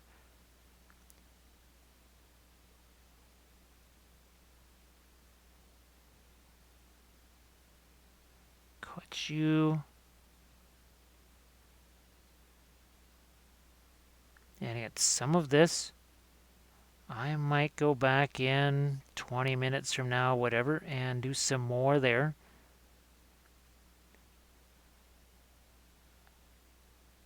There's not as much Apoxy Sculpt for me here to lift as there was down there on the lower part of his arm.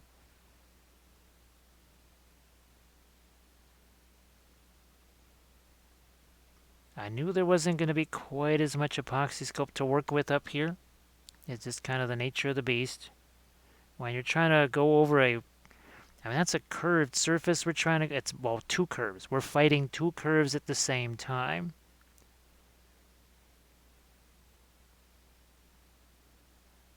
That is something, it's kind of like folds. That is something that just kind of happens with the experience and practice.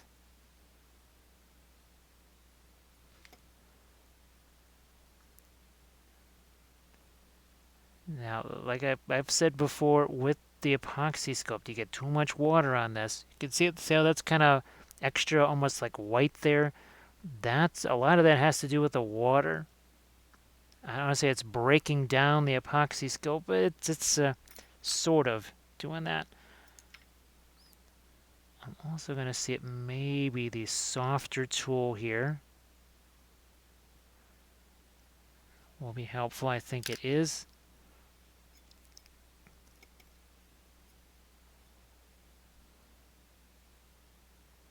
There we go.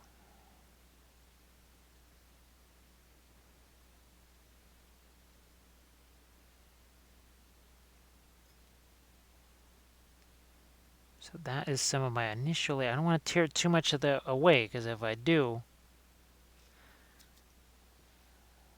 all right. I think that's. I was worried that it was a little bit too short on that last level. I think we're all right there.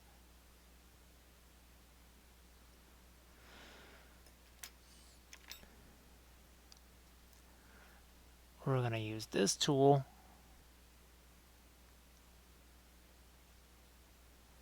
And again, this is just some stuff that I might just have to wait. I might just have to wait on this, which is fine because I can mix some more Apoxy Sculpt and maybe start thinking about his chapeau.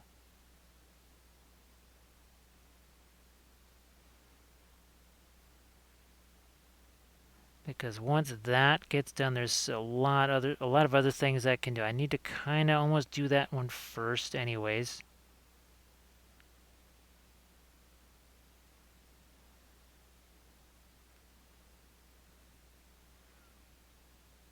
And I need to just let that solidify more. You could see I'm fighting it a little bit. So we are just going to let that. Here, we'll just set you over there. And that, see how that's kind of crumbly there? That's almost kind of past its useful life. Hello, little hobbits. Spark my ganja. Thank you so much, Jalone. Or J. Leone. I appreciate that. And so does Gandalf. Actually, I see a couple of dips there. Yeah, I don't know if it's quite the, and I'm not getting the, what do you call it there? It says I've got excellent whatever. So I'll watch that there. It's just, there's just those two dips that I see. Hopefully it hangs on. So sorry if the stream is doing weird things. Really would kind of hope that Twitch wouldn't be doing Twitch things, but I guess it just can't help itself.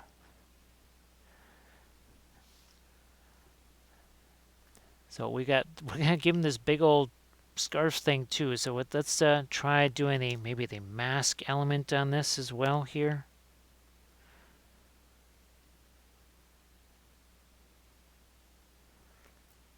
So we'll add ourselves some Apoxy Sculpt onto here.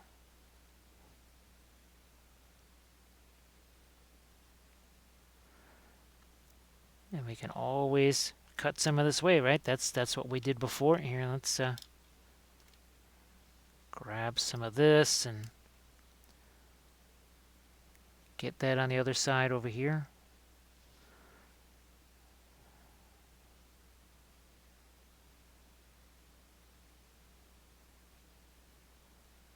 We'll flatten that out with our tools even more. And I'm not worried that the face is being covered because some of that's just going to get snipped away. Just like we did here, right? Didn't we cut a whole bunch of that off over here?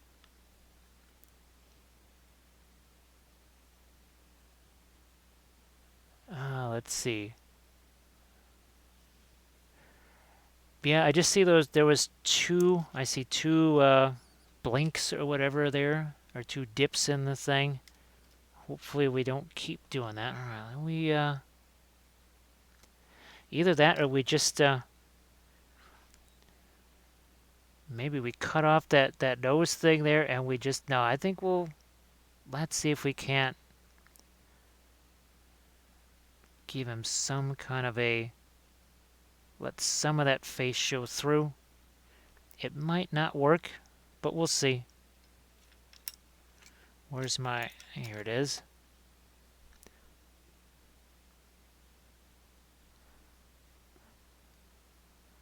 Let's do it this way. I'll cut this way and this way.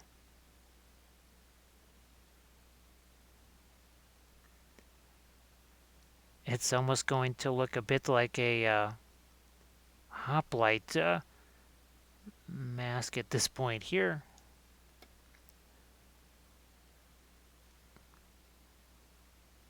So I can, okay, I can see his eyes. Let's tear some of this away. Can I see the other eye here?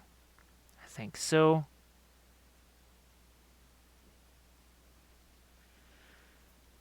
And we're going to try and gather up some of this because we're going to need that.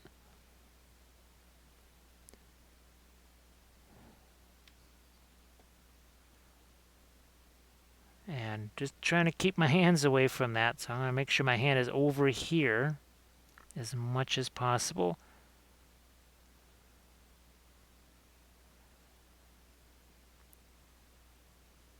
Okay, where is the other eye? I'll just keep cutting this out till we get to both eyes. Hello, little hobbits. Spark my ganja. Thank you so much, dear Pixel Heart, for that follow. We'll get you Gandalf in a second. We've got our hands full of Apoxy Sculpt here. So, where is the eye? We just have to go a little bit lower here to get to his eye.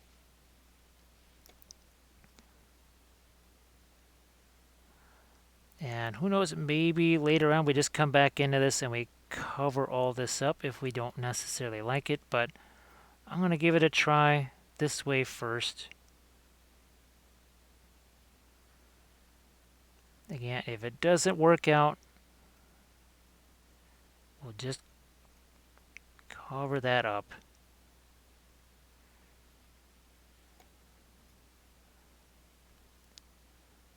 It seems like I've got to go further down here. Now I can see. Okay, now I really see his eye. Okay, there we go.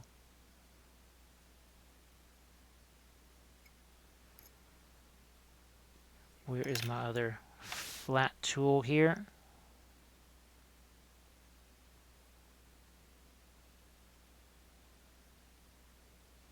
Let's start to flatten this out. This too. And you can see what the water does, even with the tool. Oops, sorry. You can see what that water does.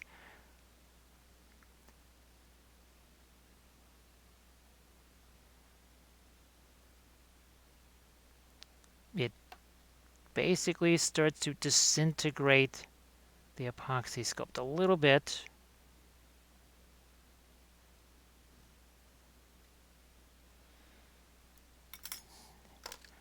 And we'll just look at this here.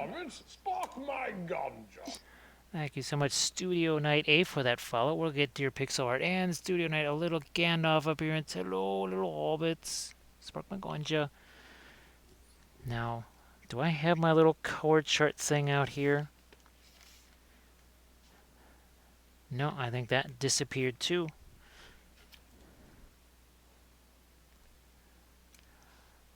So let's look at that. Okay, so, oh, all right. It is literally just like a face mask. So I can actually cut some of this away then.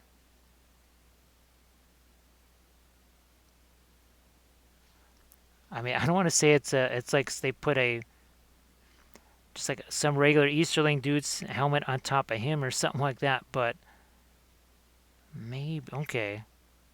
And then we're going to have the cloth come out from here. I think that's going to cover a whole bunch of interesting issues.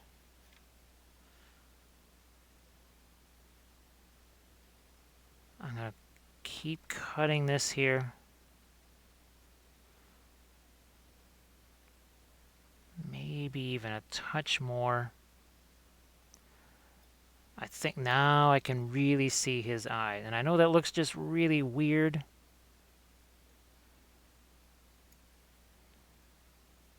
But so did our Beast of Gogoroth. I mean, remember how his face was looking? It was looking really, really, really weird. Damage stream for a couple of days.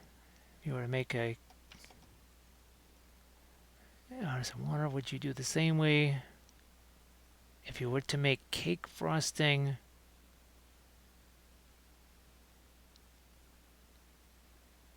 if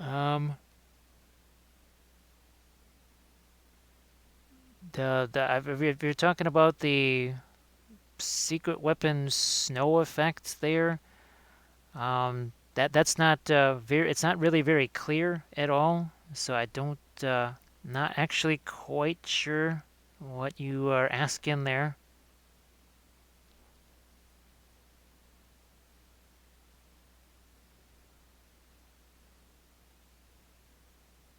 Now I'm just gonna again try and open this up a bit more because there is going to be some more here. In fact, I'm going to add that right now while I can. Just get a little bit of water into that.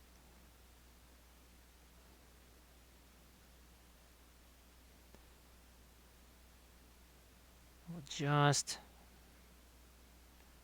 extend this forward a little bit more here.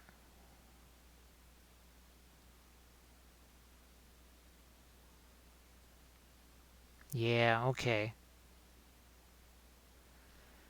And then, where's Mr. Easterling here? Wow, that's going to extend out a lot. So that means we're going to, I think, mix some more of our Apoxy Sculpt with like a thick white cake frosting.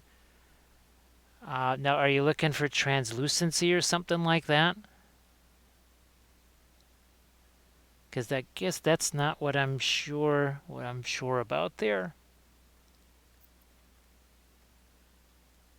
I mean, the frosting too watery. I wasn't happy with the result on my candy tower. I need a bit thicker frosting. I guess that's going to be the big question: is do you want it to be translucent or not? So I think we've got ourselves a good amount of Epoxy Sculpt mixed up here. I'm going to actually throw some of the other stuff in there too. And then I'm just going to leave this alone while I come back to the helmet here. No, actually, I'm going to leave the helmet sit there. I'm going to go back to these guys. And let's see if we've got... Ah, yes. Man, it's unbelievable. Unbelievable. I couldn't... This was unworkable just a few minutes ago. And now, I literally gave it, what, 10, 15 minutes? It's a whole different deal right here. It's a whole different deal. Oh, geez, Avocado Kids, there's a million different things. You've got... was it the Vallejo snow stuff? That would work really well. That's going to give you a light, fluffy texture all by itself. Yeah, the Vallejo snow paste, you saw me using that on the tanks. Actually, you saw me using that, what was the latest, it was a stream not that long ago we were using that stuff. Oh my god, look at this. This thing was practically about to fall off of here. It was literally about to fall off of there, and now it just, wow.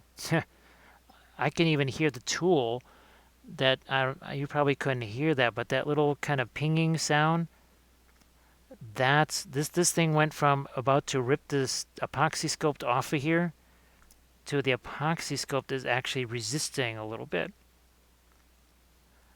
Timing is everything. So avocado kids, that's what I mean, it's probably, it's real cheap. You know, you've probably got a lot of those Vallejo. Heck, you might already have the Vallejo snow stuff there already. I'm thinking maybe that you do. So that should work, I think, pretty well for you. Now we're gonna get this stuff lifted up here a bit. Ah, there we go. I was not sure if I was gonna be able to do that, but I think I can now.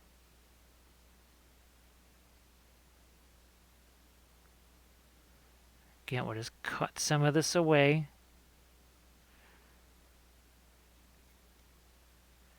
We'll have to give him some chest armor, so obviously we will be, well, I think we have ourselves a pretty good idea of at least one of the things we'll be working on next Thursday is putting a whole bunch more armor on this guy. Hello, little hobbits. Spark my gun, John. Thank you so much, Woodgy Bop. Budgie Bop for that follow. Gandalf appreciates it too. I'll catch you later, Steela. And hopefully we'll see you Friday and Saturday. Well, which for you would be more like, well, Saturday and Sunday.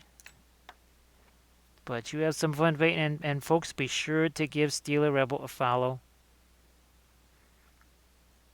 Because you will see some very fun oil painting there as well. We love our oil painting.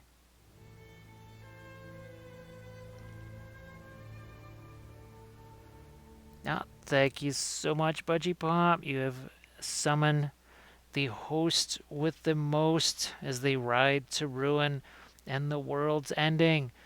Yes, that would be our Rohan. Who knows? Maybe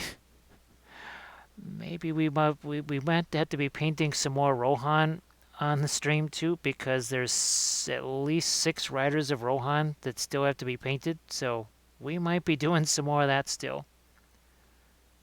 There's more Rohan to paint. And there's an Aomir that has to be painted.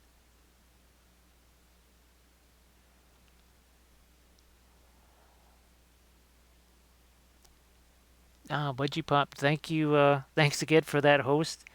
Well, I'm having some fun here. Well, any sculpting stream is fun, but we've had a lot of fun with the Great Beast here, getting him pretty much concluded.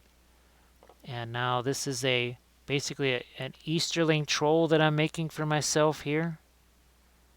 We're going to try and make the helmet part, if we can here. And again, we're just at the wonders of the Apoxy Sculpt.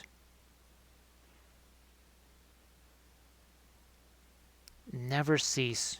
They never cease to amaze me.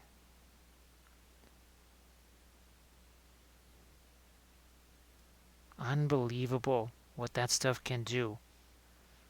And how strong it is. How unbelievably strong it can be. And this is another surface, like with green stuff, there's no way that ends up just being a flat panel. But with the Apoxy Sculpt, I got a chance. I just need to let it sit, sort of like what happened over here, right? Where we let that sit for a while.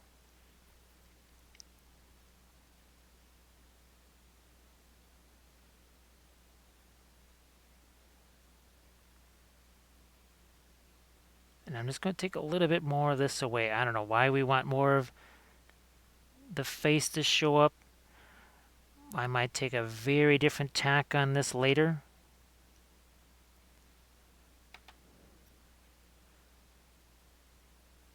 We shall see. Also, I would like to give him a shield too. Maybe we put the shield on his back. I don't know. But in any case, I think we might try to put this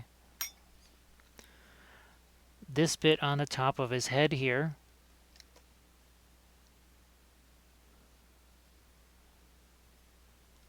And well, here's some of the rest of our Roanos. These are the ones that we sculpted and painted on stream, just like we're going to be doing with these guys. Still have to paint one more of my Easterlings yet. That's the Easterling War Priest. Well, there's a couple of infantry yet to do, and well, I sort of actually need to get more Easterlings. Sad to say, but the infantry box doesn't come with a whole... It comes with lots of archers for some weird reason. And those are really tough, if almost impossible to convert. All right, how... Okay, I think that's about the size it needs to be. Here, let's there we go. And I'm going to use this now. I'm going to get some water over here.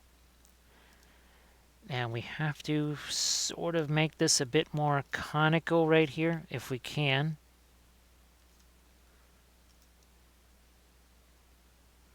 I know that's going to be a little bit out of focus because it's far away from the camera. And I'm going to see if I can't get this thing pulled off of here without completely wiping it out.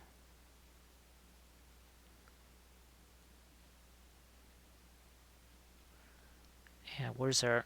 There you are.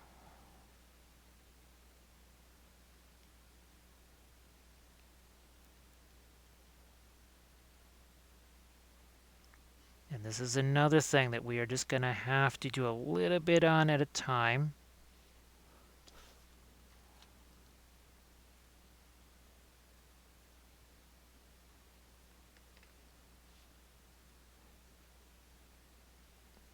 And my goal is to actually have this overhang just a little bit this way to cut down on... Yeah. And we may, even after this thing dries, then maybe that's when we try and solidify that conical look, but I think we can here, even just like this.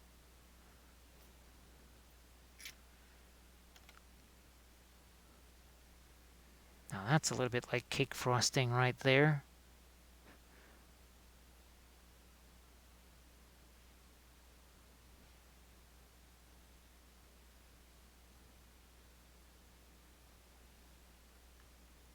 Okay.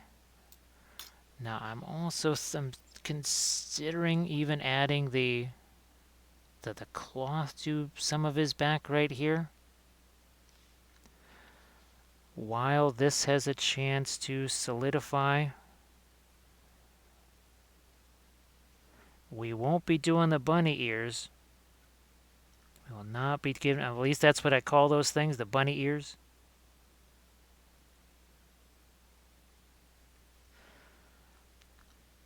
Here, let's set him this. No, we don't want to set him that way. We'll use the Great Beast to just hold him up there as we mix ourselves a little bit more of our Apoxy Sculpt here. Yeah, that's about 50-50. Hey, Luxembourg, how are you doing? Welcome in.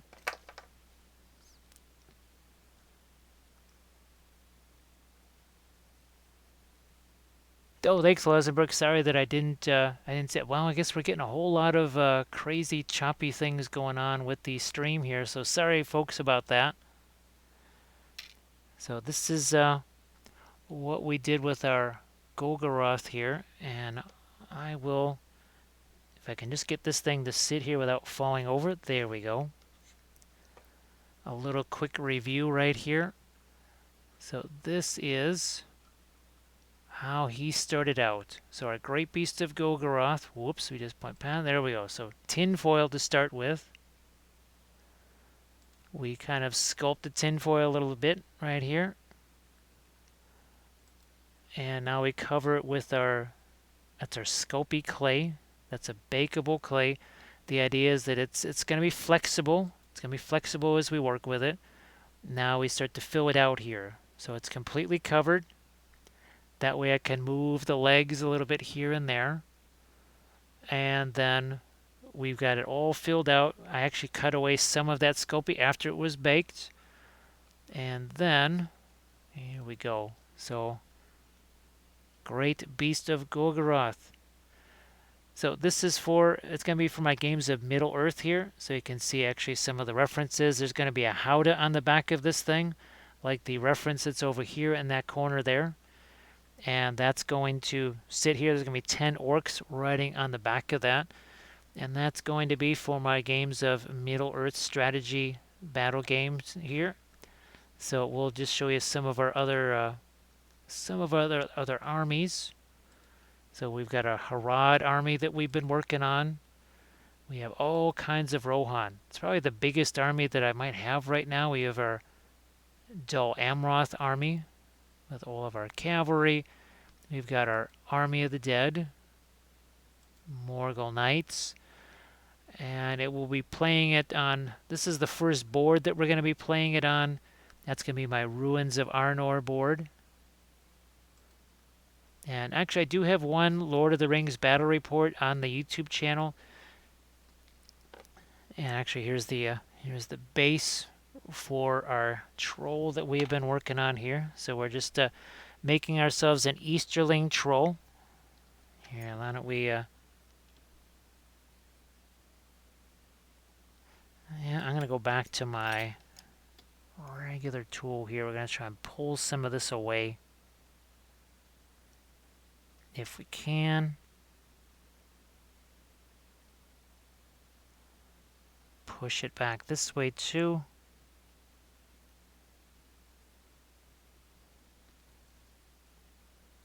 Oh, you're doing some D&D figures there. We have done, that's way back in the day when we first started. We were doing Blood Bowl figures and figures for D&D as well.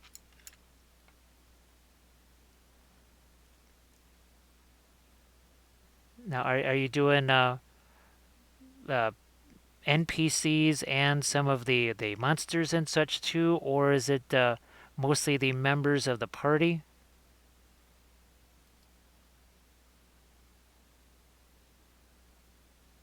Wow, that's really thin right there. Holy smokes. That is very, very thin. So I'm probably going to go back in here and add some more.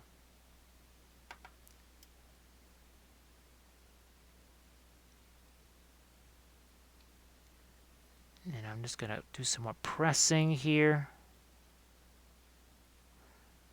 We'll lift this up a little bit.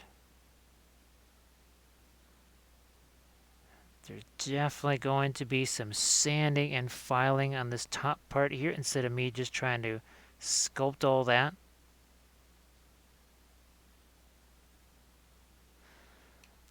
Now we do have this, and we were thinking about putting some cloth down his back here. Let's see if we can't do some of that.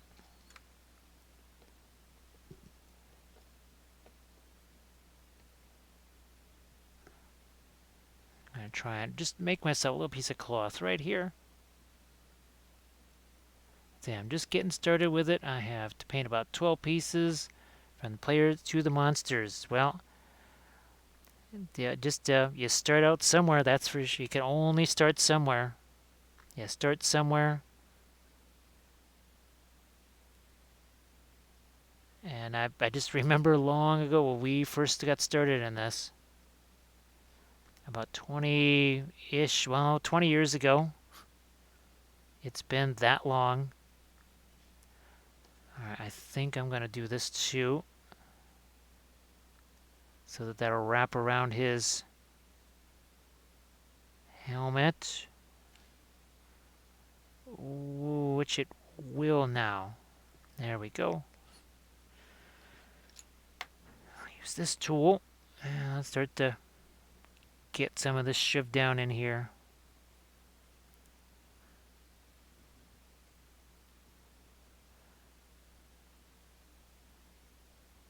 That is so funny. I'm just I expected it to cover so much more, and it's like just a it's barely a little napkin on him because he's so huge. He is so gigantic. And the armor's going to come over on this side too.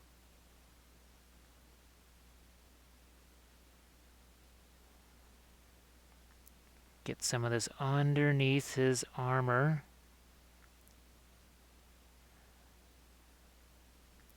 Like so. We'll push it this way. I'll use my hand. I can always use that Mark 1 sculpting tool. Let me see. I like doing it, and I'm told that I'm not bad, but I want to get a lot better. Well, definitely, just like Cromnus was saying, practice really is the thing. And you can check out, there's lots of tutorials. I know I've got tons of tutorials on the YouTube channel. I know Goobertown Hobbies has a lot of more beginning type stuff, I think, on his YouTube channel. But we certainly had to start from somewhere, and the only real way to learn is just by painting. Because you can talk about it and everything else, but there's nothing like doing it. Doing is always going to win out over talking or thinking. It really does.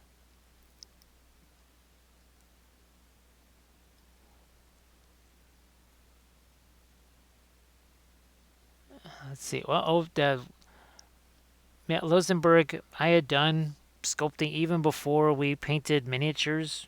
I had actually done a bunch of sculpting.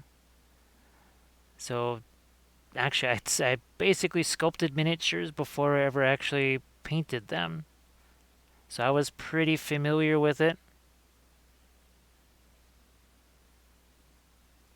And I think maybe the painting side of things, just paint some miniatures, kind of get used to it. That's starting to get a little bit more conical as that starts to solidify, right? Everything just sort of starts to solidify a little bit more. Even that piece of armor is solidifying a little bit more.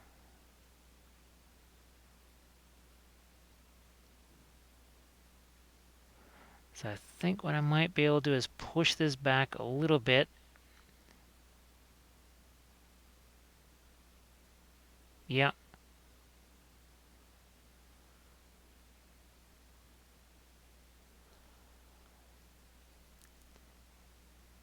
At the paint every Friday, so it is a thing. Well, that's always good.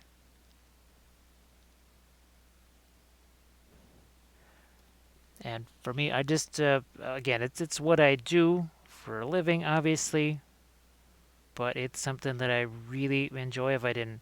If I wasn't doing it for a living, it's something that I would be doing all the time anyway, because I really do enjoy the heck out of it.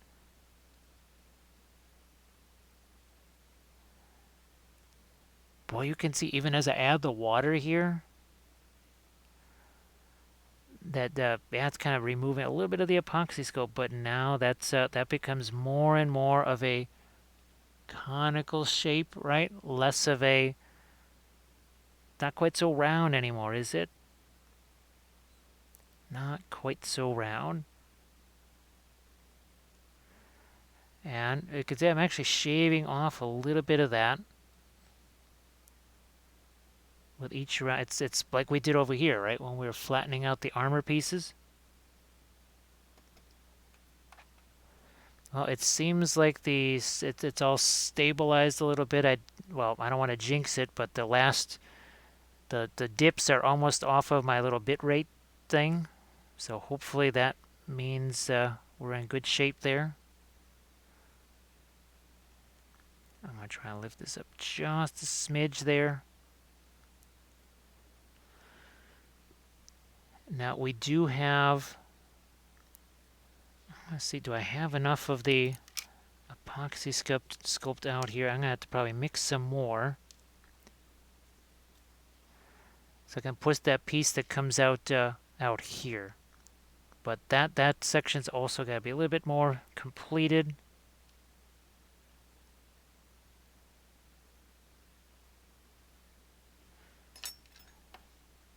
I'll use this guy.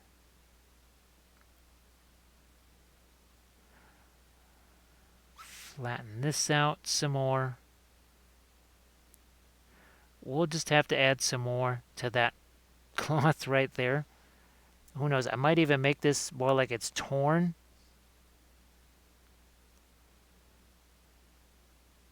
Now this is the thing you could do with Apoxy Sculpt you really just can't do with the green stuff.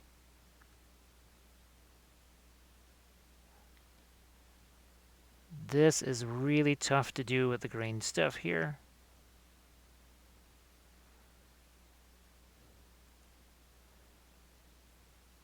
I'm just trying to lift this up, push this down, try and create some folds in this.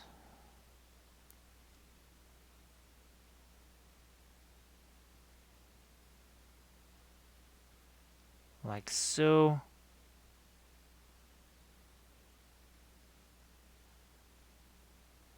All right.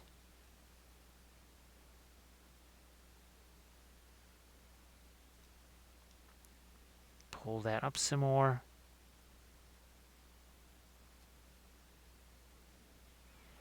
Again, we might give that more of a kind of a shredded look to it, just for the heck of it.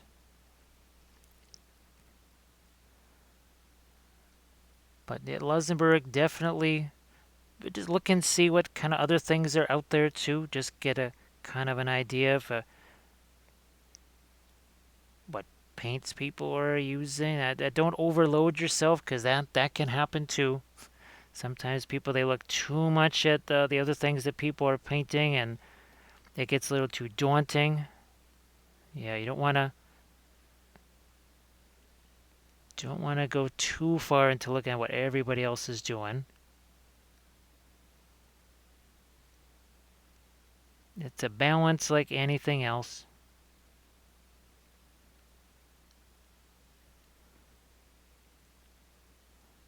So this piece out here, this is what no, I can't actually. That's nice. I can still work this.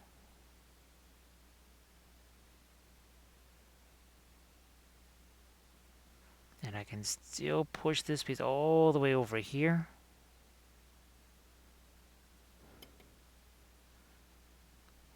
Use my finger to get rid of some of those tool marks.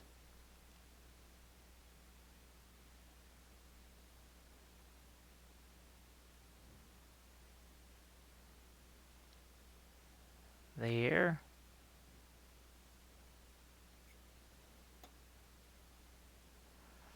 Alright, now this bit, what I'll have to do is just, we'll throw some more of our cloth bit over on this section here.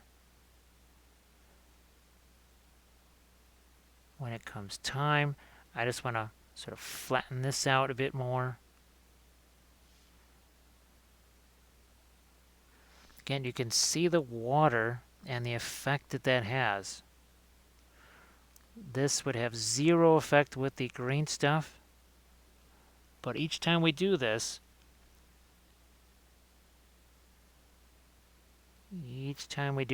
it gets that much more flat and conical. So what we'll do now is we're going to, I'll just put you over there, and I'm going to get him balanced up against my blue tack there, because, and of course he just fell onto the floor. Hopefully that didn't destroy too much of what we were trying to do here. That was not what we were looking to have happen. So we're going to have to do some fixing here of some of this, unfortunately. But there we get to see how this works. That's still pretty workable, isn't it? Here, let's fix up this stuff. He is very, that's why I did the base for him. I was really hoping to be able to sculpt him on the base, but sadly the base was going to be too vulnerable to get... Ooh, actually, I forgot to do some stuff over here, so that actually is okay. I completely forgot about this. How's about we finish this stuff off? I'm looking at... Ooh, that never got Hello, done. little hobbits. Spark my ganja. Well, thank you very much, Lusenberg, for that follow. Gandalf appreciates it too. Hello, little hobbits, and we got Pixel Props. How are you doing? Well, let's see. Lusenberg is going to have to head off here. Yeah, definitely. I think give yourself some time to get kind of adapted to the painting and such too, so that you're not fighting multiple mediums all at the same time. And hopefully I'll catch you. Well, I will be doing this again tomorrow and then again on Saturday. So hopefully see you then. Well, we'll be painting, actually. Sorry, Friday and Saturday, those are our painting streams. And, well, then Monday is also a painting stream. So Thursday, this is when we do our sculpting here.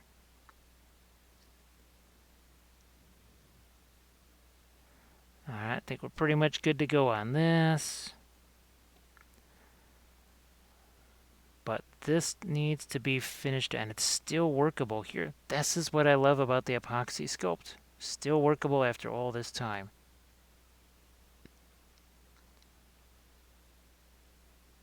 So Pixel Props, how have you been doing? Well, it's either a happy Friday or potentially even a happy Saturday to you. I hope that things are going well.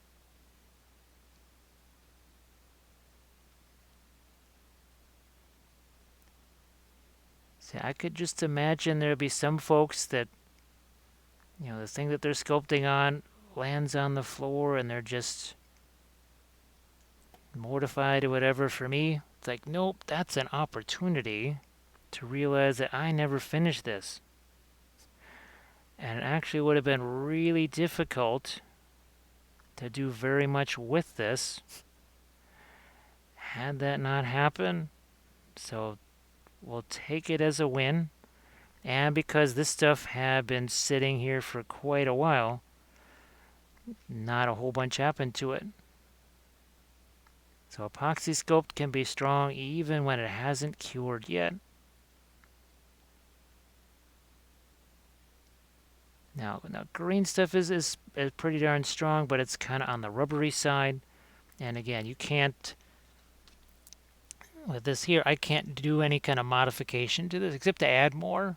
But I can't file it, sand it, do whatever like I could with this. And like I said, I can file or sand this part of his helmet if I felt like it.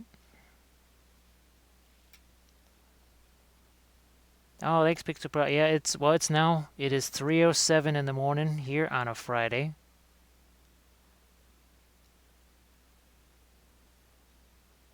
And I'm really happy to be able to make this progression on the Lord of the Rings stuff, because the whole goal with this is to, well, first make more Lord of the Rings battle reports for the channel, for the YouTube channel, but then eventually hopefully be able to live stream the games here on Twitch later this year. So there's lots of technical things that we have to work out to be able to do that. Hopefully we can get those worked out. Alright, now let's try this again, minus the whole letting him fall to the floor. Much more stable. So Apoxy Sculpt here, 2 parts, A and a B, and you're going to see that they are not terribly different. They don't look all that different. And you really just want to mix a little bit at a time. You don't really need to have a ton of it all going at once. Just like with the green stuff, I'm just going to pull that much out. And you will want to keep the caps on these things closed pretty tight. And I used to think I needed bigger containers, and I realized, no, I don't want big containers. because they will dry out faster. Just get a smaller container, use it up, and then get another one. So Pixel Props, I hope that you've had a fun hobby year so far. As maybe you're doing some of your own printing. Maybe you also love terrain like we love terrain here. Look at how soft and smushy that is. Look at that. See how different that is color-wise, and look at it how it is to. So basically stuff that is cured. So you can see it's lighter right here. You can see some of the stuff that we added to our Beast of Gogoroth doesn't look this light anymore, does it? Does not look that light anymore. All right, so I'm just going to take this.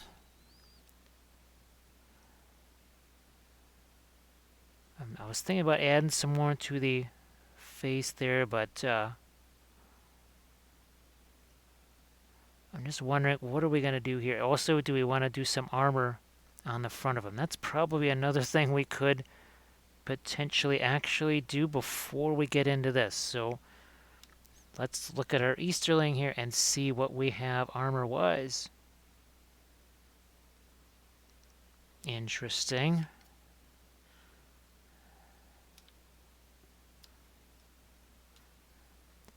I'm just gonna start to throw some of this out here, and we'll see what we can do with it here. I don't want to stretch this out quite so thin. And actually, I think I'm going to lower that down a little bit. A couple of reasons. First of all, I want to be able to reach this. Second reason, don't want to hit that. Third reason, I keep forgetting that he is way taller than the GW. Well, everything's taller than a GW trip figure for Lord of the Rings. Because the Lord of the Rings figures are tiny. They're absolutely tiny.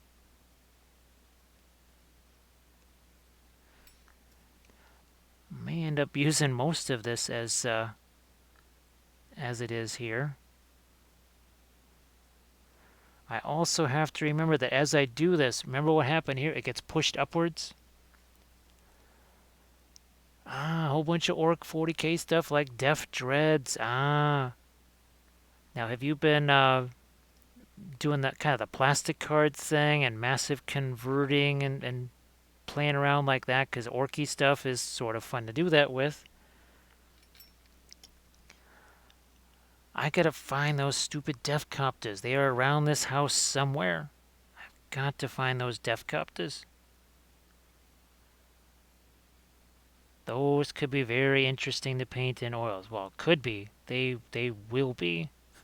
Those would be really fun to paint in oils. Alright, I'll take some of this away here. Let's mix that with our other bit here.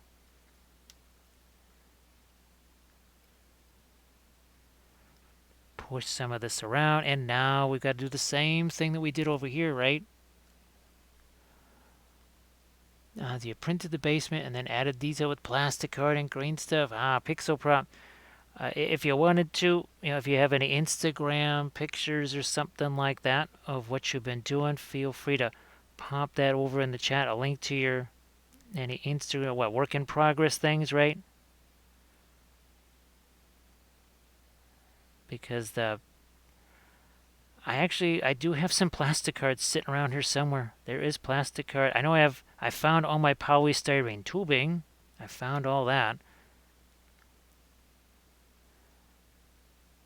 So yeah, that sounds like it's been a lot of fun. You already printed the okay. Now that is something that was something I was hoping to do with the printing side of thing, was to actually have more stuff for conversions. Genuine Vision. Jan, how are you doing? So folks, well, if you're awake at this time, you're already following Genuine Vision. I know you are. But double check just to make sure that Twitch wasn't twitchy and unfollowed you, because it does that. Believe me, my own moderator was unfollowed by Twitch from me, so you might want to double check, make sure you're following Jan. So, Jan, I hope that you're doing well. We are having a blast here. We're pretty much set here now on the Beast of Gogoroth. We put in a lot of the additional texture. We worked on that carapace for him. We gave him some chompers there. And now we're basically trying to create an Easterling Troll right here because, well, we need big guys to fill out some of these armies and make them different. So we just took this nasty Reaper bones rock troll thing. We took some of the extra bits that were left over after making this guy, and we stuck them on here. And now we're doing the rest.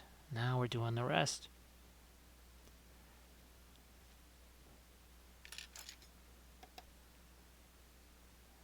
Okay, we're gonna go back to what we were doing here. Yeah, we're just gonna cut these. And then we'll do this bit here.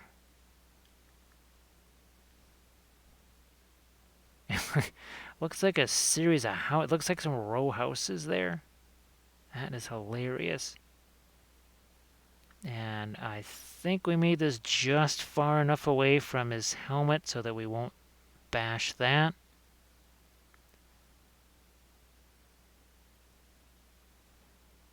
And we'll push this up a little bit here.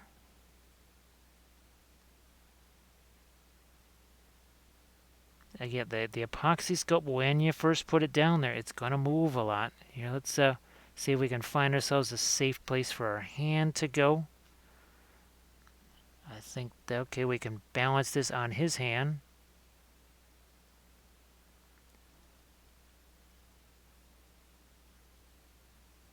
Let's see. Healing from the Emerald Oil Tape. There we go. Yes, so folks, be sure to give Jan that follow. It seems, who just did their streamiversary? Seems like there's a bunch of streamiversaries coming up. I would have to look and see when mine. I have no idea. I have no clue. It was sometime in March or April. I don't know. I really don't know. Apparently, I missed the email where they send you like here's what you've done over the course of the year as far as people that followed your whatever, something like that. I missed that email.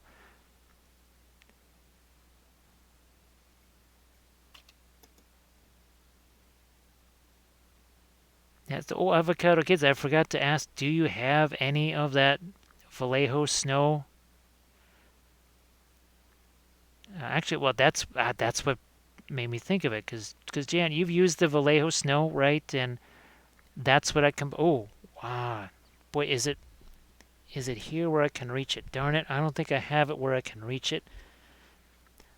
But this is that green stuff, world stuff I was telling you about, but I just don't know where the heck I've got it. I don't think it's up here. Yeah, I don't think I can reach it, but I'll just have to send you a PM or something like that with that green stuff world, that kind of sparkly snow stuff, because it really is sparkly. It doesn't really show up too much on camera, especially with the lights set up the way they are for sculpting, which is a little bit more dim.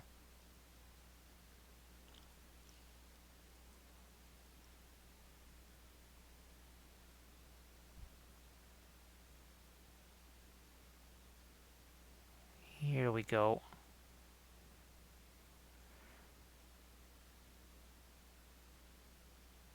Alright, we're just going to pop this down here, and then we'll do our next level, right, of armor.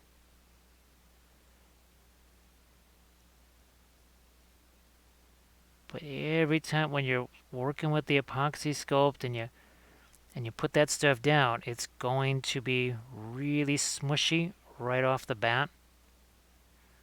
It gets less smushy, as you saw. Remember what we were able to do here? And even this thing fell on the floor, and still it just, all there was just a couple of marks that got put in there.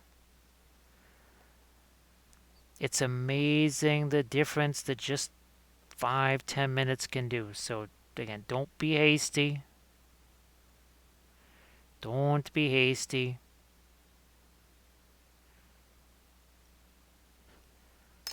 I'm going to see if I can use this guy. Ah, there we go. Nice, a soft sculpting tool. We'll use the softer one here.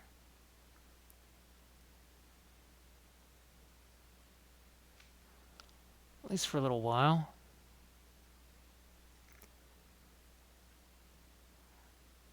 But it's just like the texture pastes that I use for the bases.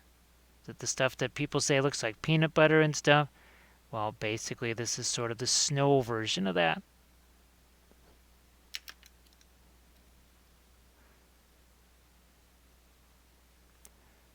And we've got so another one of our soft. These are the shapers that we're talking about here.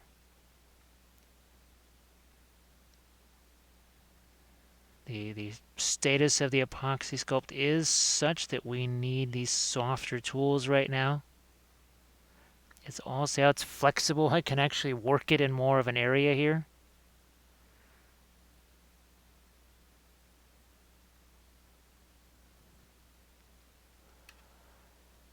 Let's see. Avocado Kids, I just put the... might want to just go back and check out some of the videos. I've got a whole ton of those here. Where the heck is it? Where's our tank? Yeah.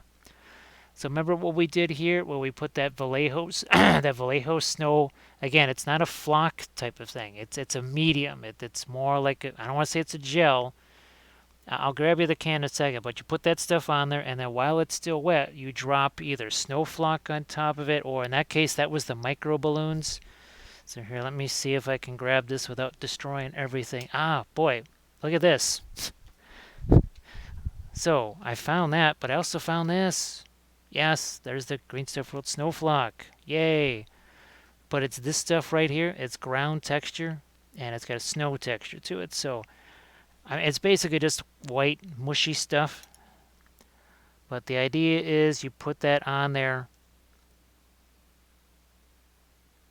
and before it has a chance to dry, you basically use that to adhere the snow flock to it. So hopefully that makes sense for you.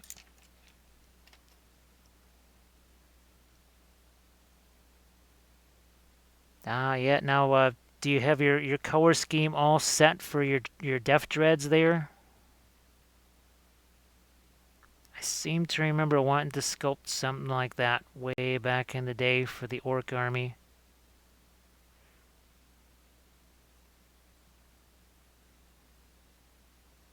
So kind of like what we got going on over here. That's what's starting to happen over here now.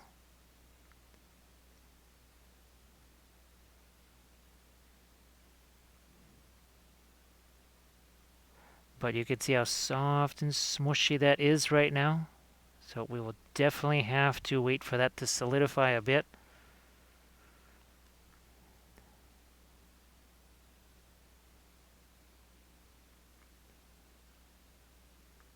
And we're also going to try and get our triangle shapes in the armor here. Like so.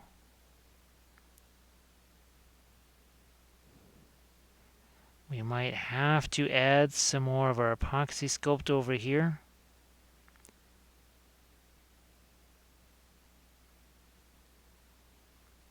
But that's an area where I'm going to leave that. And then we want to try and build this little thing right out here. Where the heck is our guy here? So see that thing on the front of the helmet there? We've got to build that.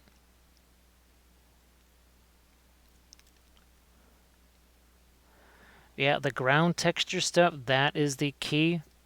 Yeah, the snow flock doesn't really do a whole bunch for you just by itself. You need to have that ground texture too, because that's what it's going to stick to. And the folks that use glue and all that other kind of stuff, well, they usually end up being sad because that has a tendency to turn yellow over time. Now, let me see if we can get this thing stuck on here. It's like a sundial.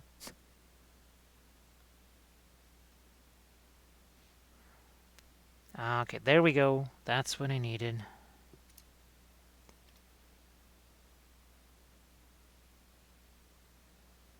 Try and get this attached.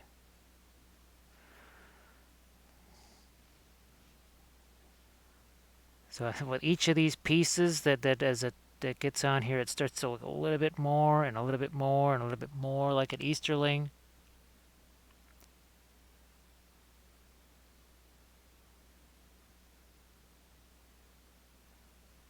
At least that's the goal anyways.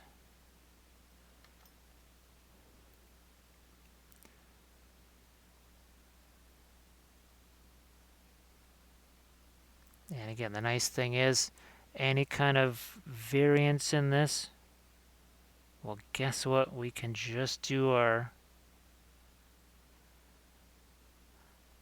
carve it, file it, sand it, whatever routine.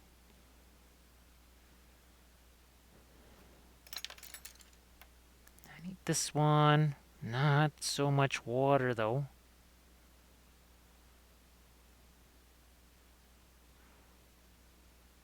I mean, obviously, something like this, maybe you do that with plastic card or whatever, but we are just going to do that with our Apoxy Sculpt here.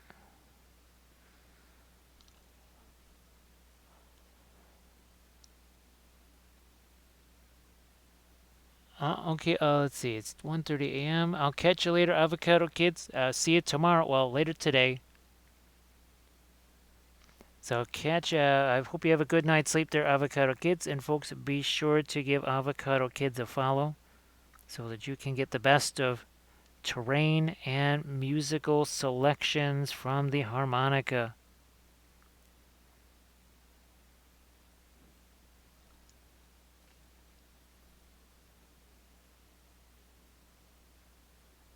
Push that just a smidge over there. Now I gotta leave that alone, and let's see what we can do down here.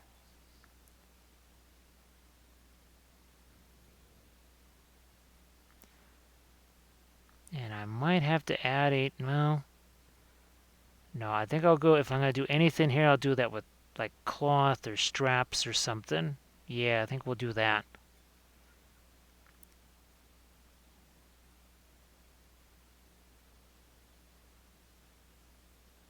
Gonna try and reinforce the separation like what we have here, right?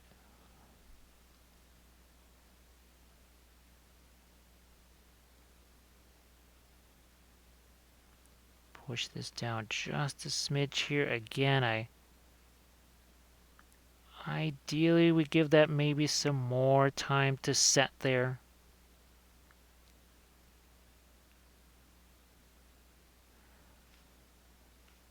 And we're going to try and use this tool, see if we can't get in here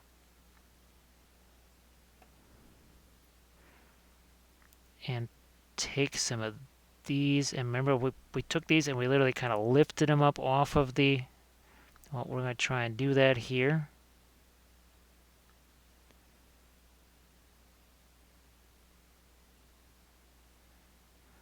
Like so. Hopefully I've got the, okay, good. I wasn't quite sure. Suddenly I thought maybe this wasn't exactly on screen or centered for you.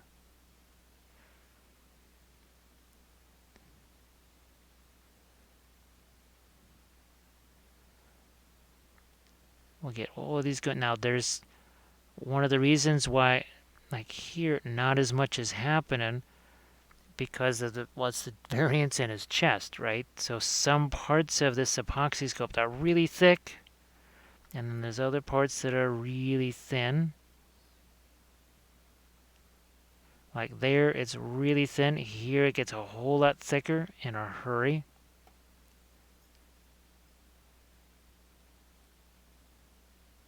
Let's see. Oh, thanks, Gromnius. We still got to add the little front piece right here yet, and I'm thinking that's going to go all the way down here. And then we got his bunny ears to add, but it definitely looks less looks less like a top hat because that's all I kept thinking is as soon as I put that on there before I started, all I just kept thinking was top hat. And this is his cane. It's vaudeville. He's a vaudeville Easterling. Here, I'm just gonna see if I can pull some of that away. Yeah, Kendon, I think probably one of the best ways to kind of introduce yourself to the whole sculpting thing is by sculpting stuff on a base, right? It's like sculpt a stump or whatever, or something simple, maybe just a campfire. I don't know, something really simple. Try sculpting that first on, like I said, on a base instead of trying to do a miniature necessarily.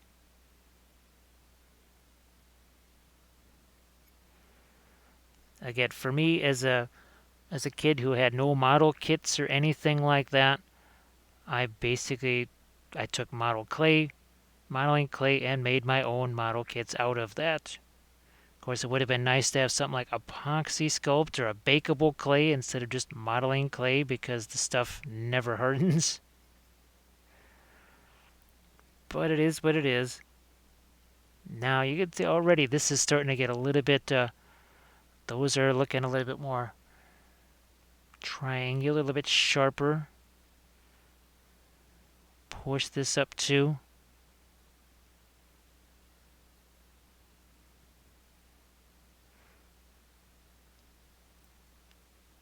We'll do that here.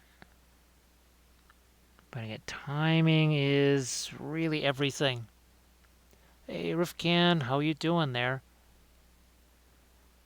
Rifkan, I'm glad that we could give you a little bit of boost to the whole terrain enjoyment, and then I hope you enjoy making your some terrain there. Yeah, and hopefully we'll catch you maybe tomorrow and or Saturday. There will be some. I don't know what day. I might work on some terrain when I start getting the foam cutter going. I don't know if that. I don't necessarily want to interrupt the Thursday sculpting stream. Who knows? At a certain point, maybe Monday becomes terrain night. I don't know. It could. Monday night might be a Friday night. Might be our maybe Friday. Yeah, because we otherwise we have two painting streams in a row. So maybe something like that.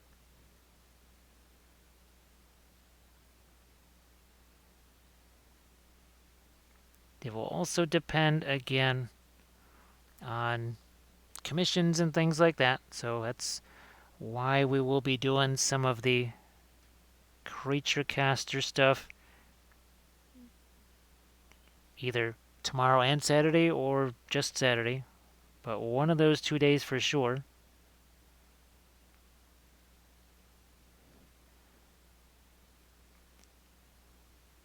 So one of the reasons why that still is on the softer side is there's been a lot of water. You see, we haven't messed around with this quite so much, so the water is not affected that as much. And the water will have a big effect on your epoxy sculpt.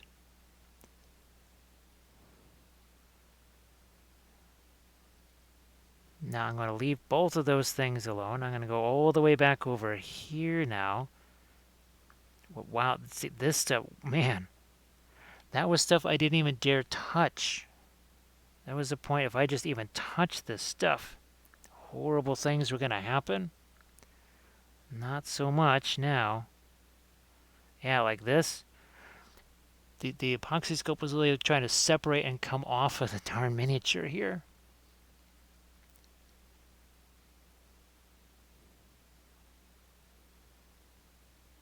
this is another case where the epoxy sculpt just not quite so thick there, so I can't get the same shape. Hey, Danny M, how are you doing? Nice to see you again. I don't know if you saw Snuffles and the progress that we made on him. So this is our big bad Easterling Troll. And there is our Snuffles right here. It's just we've been having a lot of fun using Apoxy Sculpt, and they're just going to hang out together here on the stream. Where is our...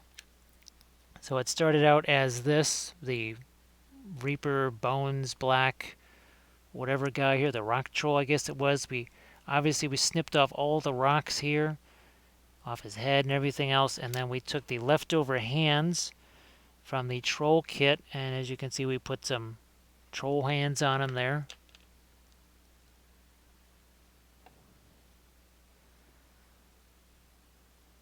And now we're just getting some Easterling armor on this guy.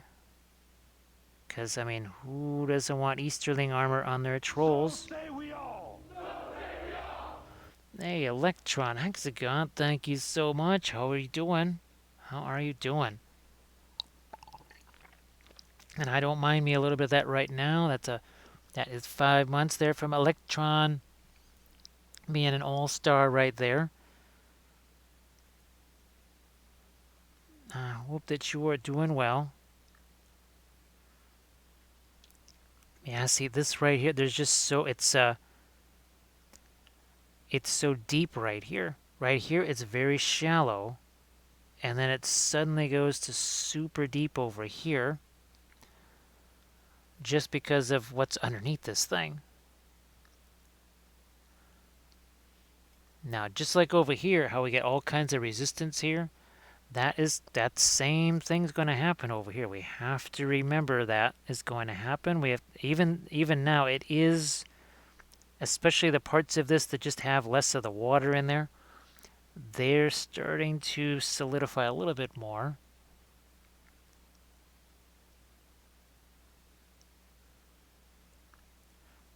So yeah, we've got a bunch of new creature caster figures that came in.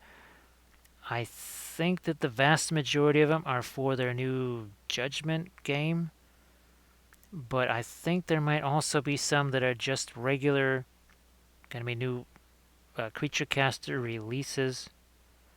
We just have to kind of get that solidified.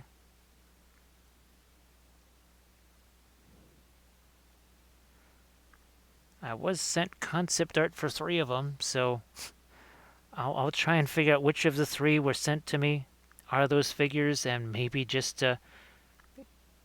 get those ready if I can by tomorrow. I don't have to worry about basing because, well, all the creature stuff does have its bases, and obviously they're going to want me to use their bases.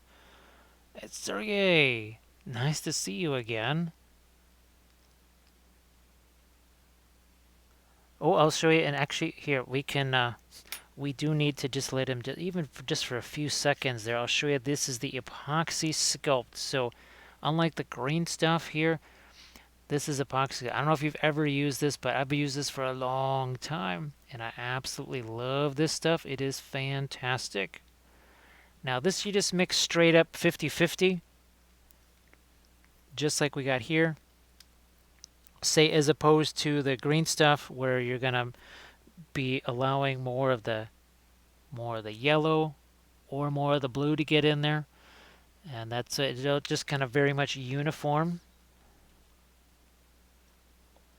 So Sergey, I hope that you've had some fun stuff going on for you in terms of miniature painting. If you've got yourself any Instagram links or something like that to some of your projects, so I can toss those into the chat if you want. Boy, it's interesting because remember down here, this is where it's weird because there's such a deep recess there. We got the same thing going on here where there's just such a huge deep recess right there. Alright, we'll do some more of this with the armor. Now, of course, the Great Beast of Gogoroth, I think you heard that the armature there is tinfoil and Sculpey clay. So that's how that started out.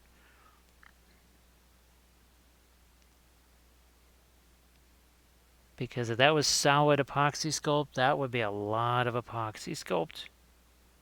And there's just really, you don't gain anything by it, except you make it a billion times more expensive and you make it super heavy. And neither of those is really very good. Yeah, you can see over here where it's a little bit, where I haven't been able to work at it as much. It's solidifying even faster over here.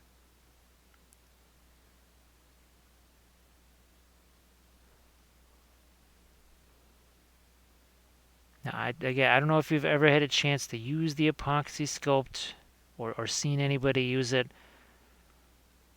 The nice thing is, just like over here, where we could continue to work this, even though it's mostly cured, it's incredibly strong, and unlike green stuff, you can file it, sand it, do all kinds of fun stuff with it.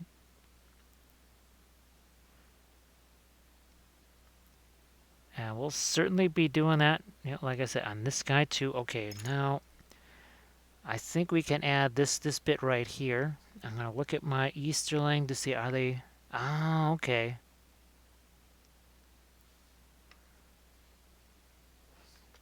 Um, let's just use his base. Wish we had seen that the very first time. Alright, now I don't want to get too much water on this, because again, see how it gets all kind of slimy there right away? So here, let's get some of that water off my hands and off of the Apoxy Sculpt there.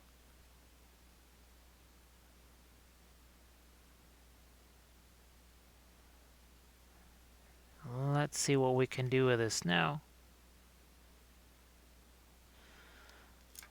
I'm going to cut this right here.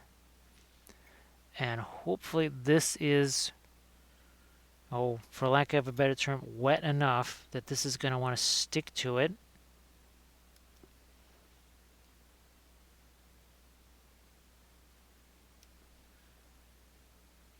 I might use this tool instead, because it's got a bit of a finer point to it.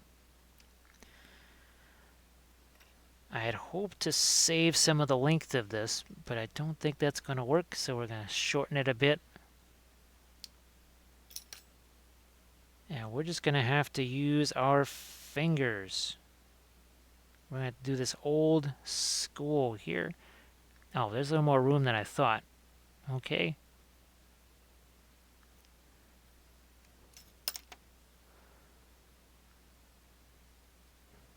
I'm going to have to get some water on my fingers. Not too much, though. Ah, contact. Thank you. That's what we're looking for. That was tricky. That was very tricky.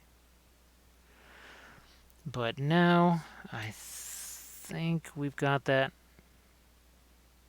pretty close to where we want it. Yeah, we're going to make sure that's attached here.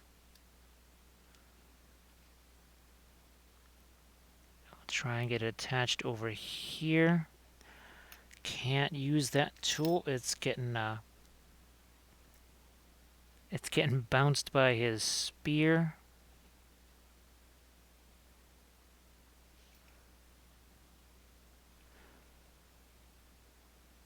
And now the even trickier part is to get both of these pieces to join here somehow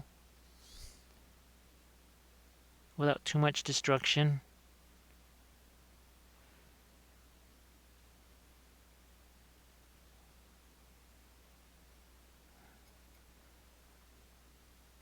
Now, of course, does this have to... I mean, it is a troll after all. Would it be super perfectly metalworked armor? Maybe not. I think that's going to have to be a troll chieftain there. That's going to have to be a beefy chiefy there. to get the status of using this armor here. Boy, that spear is in an inopportune place. I'm just trying to move this on over here to make it center up with his head somewhat.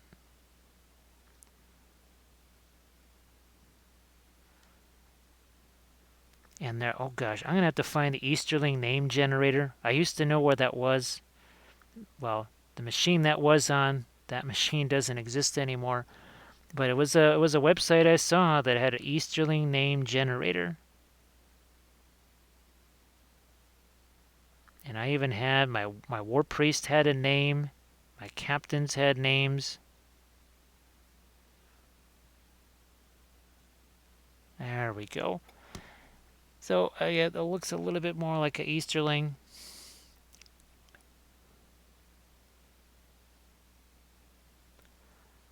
Well, the reason why I always loved the Easterlings, at least in the kind of, this is why in the Lord of the Rings strategy battle game, they have the highest courage and the best armor, pretty much the best weapons, all that kind of stuff of all of the evil armies, because they are true believers in Sauron as opposed to, say, Khand and Harad, who basically just follow Sauron because they're scared of him. But the Easterlings are just like, this is good, we're all good. And that's, they have the best kind of training, the best weapons. Oh, it's easy. I don't even have an Instagram, but here's a link to my latest work, a Reaper Vampire in Oils. So Sergey, yeah, if you wanted to maybe do a private message or something like that, shoot me your picture there or something like that, so I can get a chance to see what that looks like. That would be great.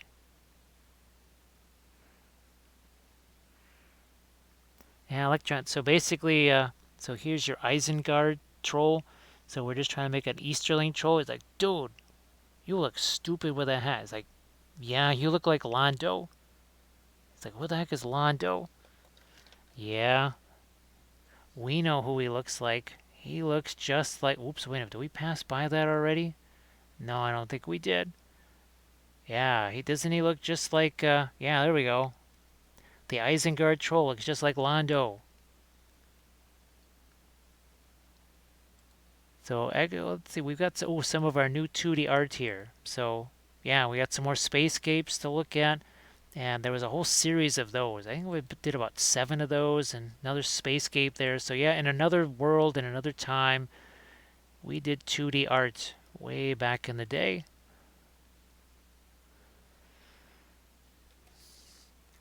Yeah, Electron, I wanted to have something a little bit different as far as my Easterling armies go. Now, the people who know me and have actually played the game with me, they know how much I love my Easterling cavalry / cataphract army, with all the black dragons and such. But people might get a little bit sick of seeing that over and over again. And I do have Easterling infantry, and I thought, if I have a beefy chiefy like this with his warband of ground troops, that could be very interesting. Just, again, a little something different army-wise. I've never actually played with a monster.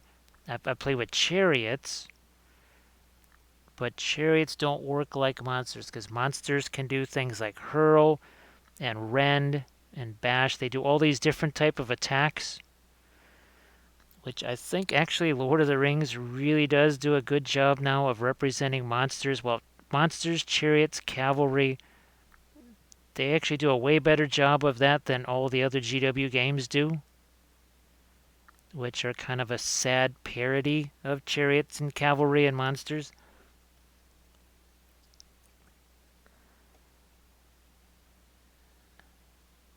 And this, we'll do a quick little push back here. So again, that has just more flexibility to it because we did have more water get into that. where we had less. Well, not that. And here, who knows, maybe we even have some chips on this thing or whatever because, well, it's so huge. So I'm feeling definitely better about what's going on with this armor right here now, and that's starting to solidify a little bit.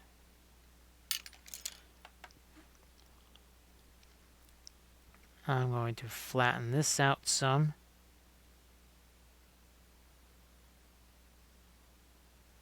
A little, not too much.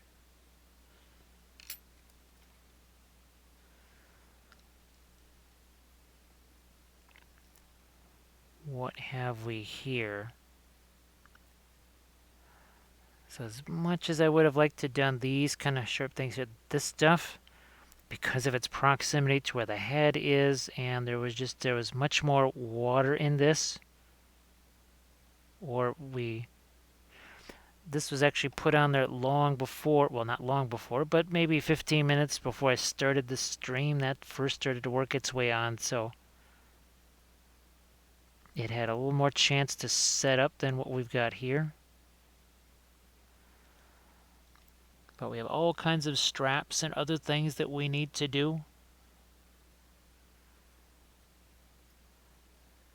Now, I don't think that I can do...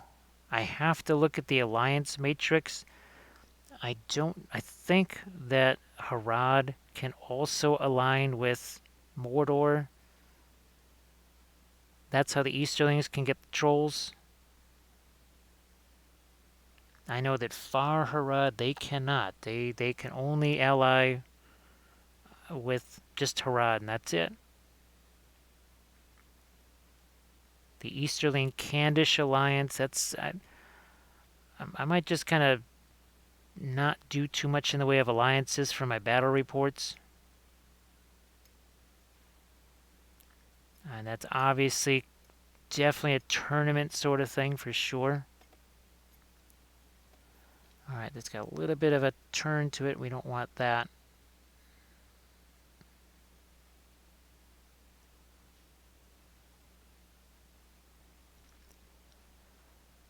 Again, if that is not totally flat there, I'm just gonna file that. I am not even gonna try and screw around with sculpting that. There's just no point to it. It's kind of a waste of effort and time to do something that's gonna be a lot easier to do with some carving.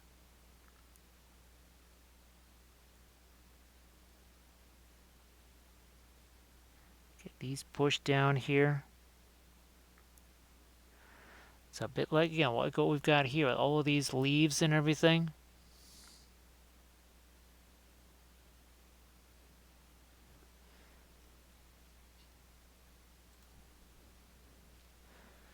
And now, if I can let all this cure, we can do a whole nother arm here like we did.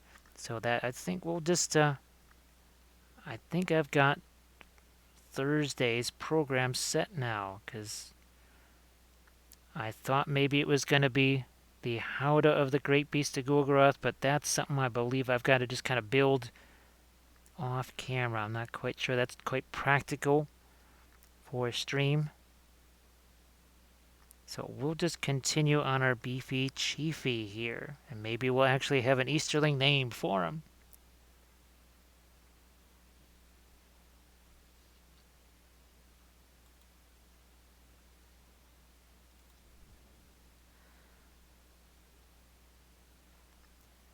Alright, I'm going to try and get the same sort of, see the separation we've got here? I'm going to try and do the same thing here. And this, we're going to have a little bit bigger cloth right here, right? Because we don't want him looking like he's wearing some kind of tall pants or something. Uh-oh, been doing a hard look at all the Lord of the Rings miniatures sitting in foam. Boy, Electron, it's so weird that, I mean, I had to basically, unfortunately, sell off almost basically every single Lord of the Rings figures that I had. Wasn't sure it ever was going to get to play again. And it just happened to work out that we had a some portion of unpainted stuff left. I didn't think we did. And then Armored Wolf was very generous to send some more Lord of the Rings stuff to make even more things possible. And well, and then the streaming started happening, and then the army painting for the Patreon, and next thing you know, Lord of the Rings was kind of back. Let's see. So you got the 300 Mimes of Moria, and you got dragons, trolls, spiders. Oh wow! It sounds like you have a whole ton of stuff there. You got yourself some work to do. Now, do you have the? Well, you don't have the Smaug, right? But there's the Drake. Do you have things like Gulliver and some of the Angmar stuff too? The other thing I'm going to have to be sculpting myself probably is Black Numenorians, Castilians. Well, the Blackguard of Barad-dûr, we're going to have to sculpt those. Probably going to have to be sculpting half-trolls. Now when you said 300 goblins, I'm thinking, I mean, I like to play big games of Lord of the Rings, but that's a biggin. So you got all the movement trays and all that sort of stuff. Who knows? Maybe that comes back. Just well, like they're talking about certain other square basing systems coming back.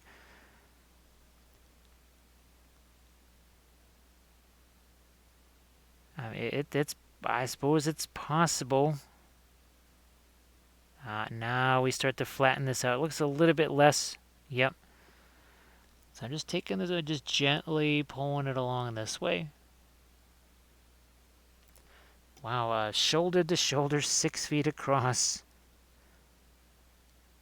I never actually got a chance to play that. It died almost as fast as it came out. And even at the GW store, they basically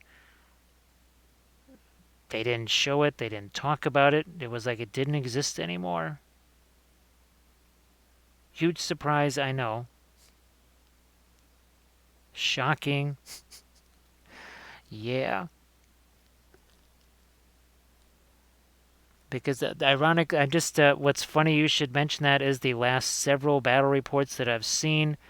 I guess it's the legendary Legion list, the Moria list based on the Balrog. And the Balrog does the fiery lash kind of slingshot thing. And he basically keeps the goblins from ever running away. As long as he's there, I guess the goblins just never go away. Well, he does have a leadership bubble. It's still only 12 inches, but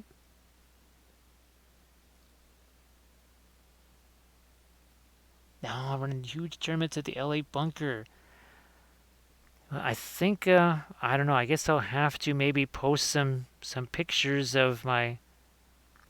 It was the one Lord of the Rings tournament I ever got to do. It was Bilbo's Bash, and that was where I had my Easterling Candish alliance for my evil army, and my good army was my Galadrim elves with some eagles. And yeah, it was nice because you played 3 games with good armies and 3 games with evil armies. So there was no like Easterlings versus Easterlings or something crazy like that. Because that's kind of just too weird. Yeah, the way, if I remember right, and this is actually at the time, it was going like gangbusters. Someone or several someones figured out some kind of broken thing with the rules, and it just, instead of trying to just FAQ something, it blew up the game, and then everybody stopped playing it. Literally just almost overnight. Do I need to make this side a little bit bigger, perhaps? So I can still move this around. Remember how long ago we put that side of his helmet on there.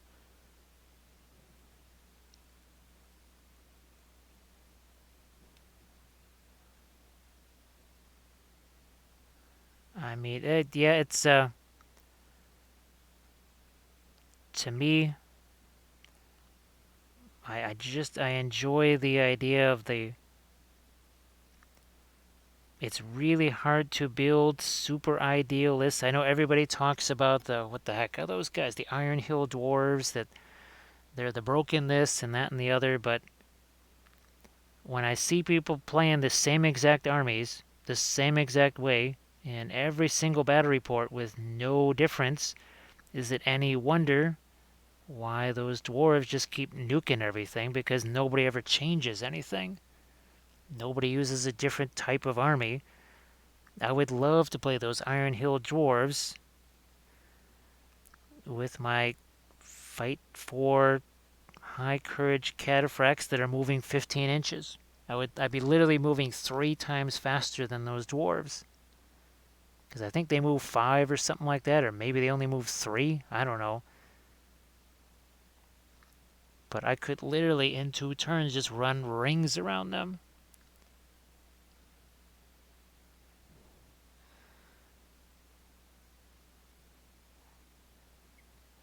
Yeah, that. I was almost wondering if I was trying to spot any Lord of the Rings rules in Warcry, but in some ways, Warcry is like fantasy Lord of the Rings in the way some of the dual roles work, right? Stuff doesn't necessarily die right away. It's harder to kill things. They have wounds. I don't know if they necessarily have fate, but when I watched a few of those Warcry battle reports, it seemed a bit like Lord of the Rings, but for fantasy. Lady B, how are you doing? Geez, I just saw your. I think I just saw your last couple of posts there on Instagrams. Are you still having luck with your printer there? Because I think one of the last things I saw on Instagrams was something you had printed out.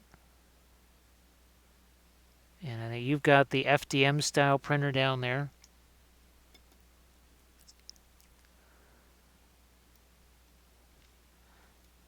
So yeah, this stuff is starting to solidify a little bit more.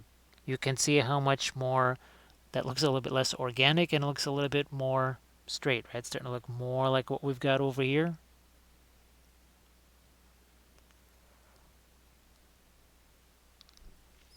And okay, we're starting to get that sort of separation that I've been wanting. Now, what's going on with this? Can we still modify this? Yeah, we can. I'm actually just going to use my fingernail here. This is going to be real interesting to paint him in the gold. Like we did. Oh, we got to give him gemstones too, man. We got to give him quite the little loincloth here and give him some gemstone stuff. So I'm actually going to maybe throw that cloth on here, at least the initial part of it. I got this sitting out here. This is the last all mixed up right here. Oh, he's definitely here, Lady B. He's been here the whole time. Actually, well, 4 hours, 43 minutes in.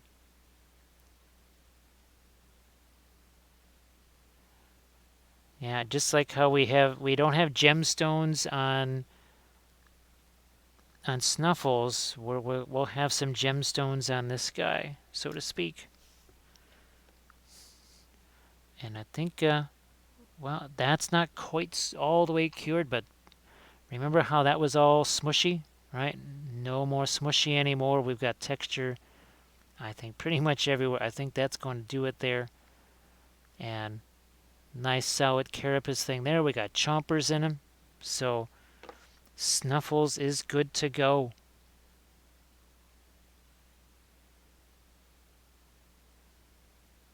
And I'm just going to look at this guy again.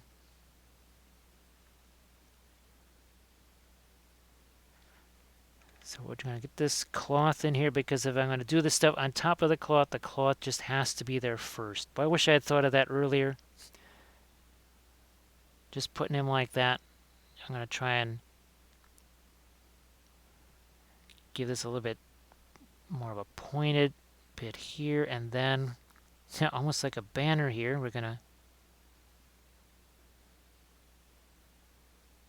give that some folds in advance. There we go. Ah, look at that. Now he's more modest. I'm looking for my... There it is. That's the tool I want. Gonna go a little bit softer here with this.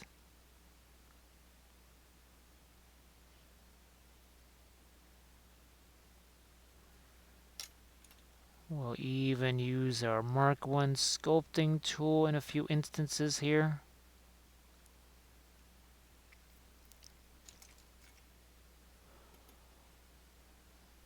Let me see.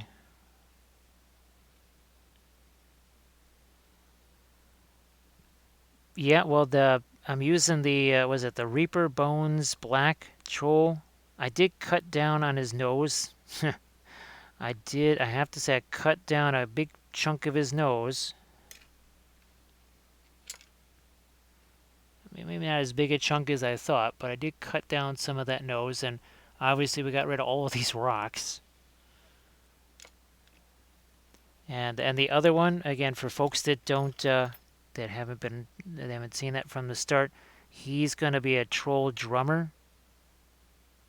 So I kind of wanted the Troll Chieftan, the Isengard Troll. He'll just literally be for the Isengard army because, as it turns out, I forgot that we had the Two Towers, the old Two Towers box set, which has a bunch of the Urukai and such. So, and of course we do have Saruman. So I just figured I'd build that one as the Isengard and then take these two guys and then just kind of convert them into a Troll Chieftain. That's why this guy has all the armor here, the beefy chiefy.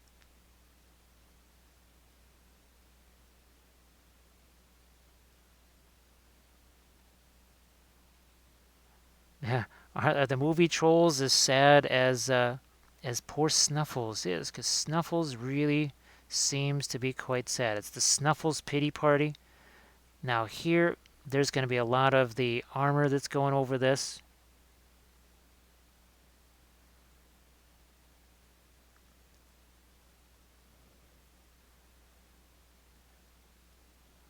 And let me see if I can just...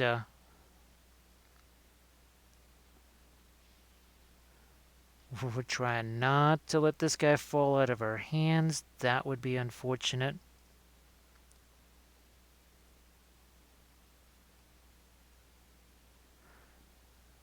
I'm looking for this tool now.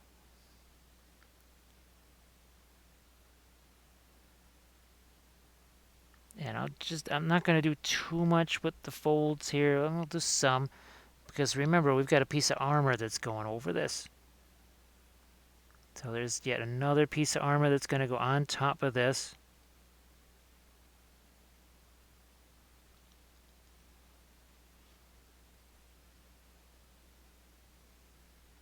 Yep, it is 4:08 a.m. here, and I see that Stila has started her stream, and I think she's got a few folks there watching her too. So that, I figured, is where we would head. Once we've got our cloth and a few other things here settled. We're not going to give him shoes for whatever reason. He's not going to have shoes. He'll still be a barefoot troll, but he'll have plenty of armor on him.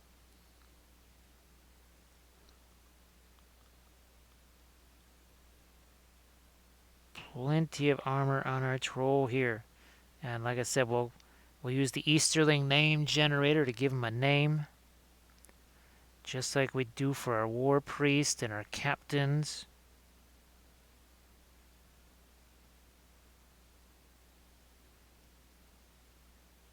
Where is... There it is. I need this guy. And I would like this to kind of fall. There we go. Yeah. It's like that's falling in a weird place on his leg.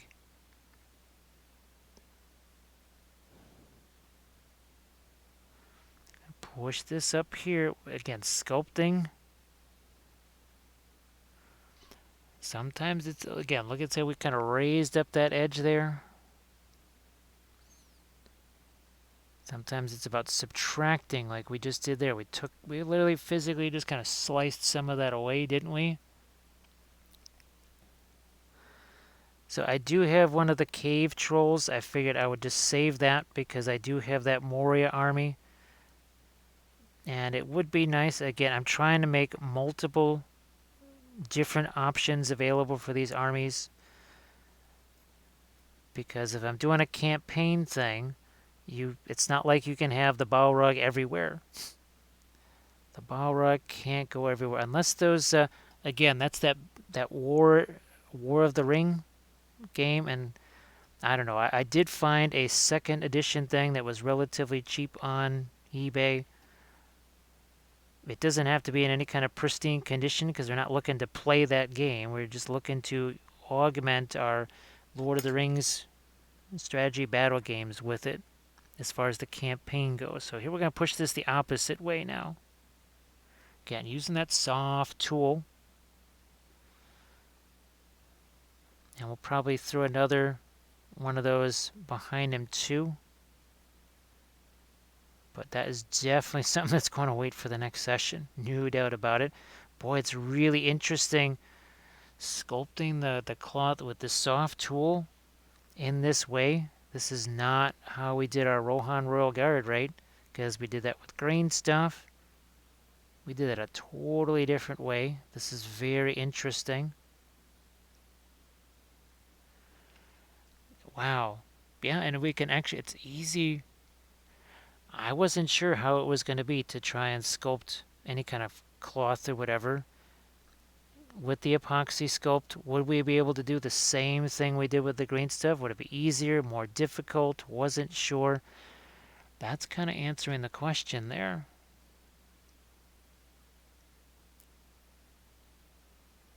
There was definitely, I've seen some, maybe if they're for like the computer games or whatever, but there's actually some really interesting armored trolls.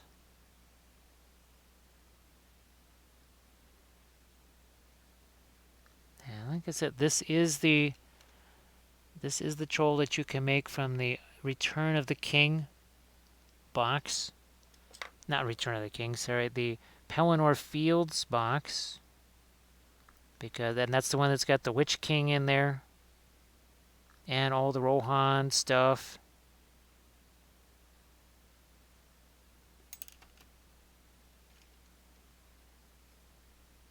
Both of those cats snuck into them. That's what those cats do. Stealth cats. And they, of course, are assassins, too.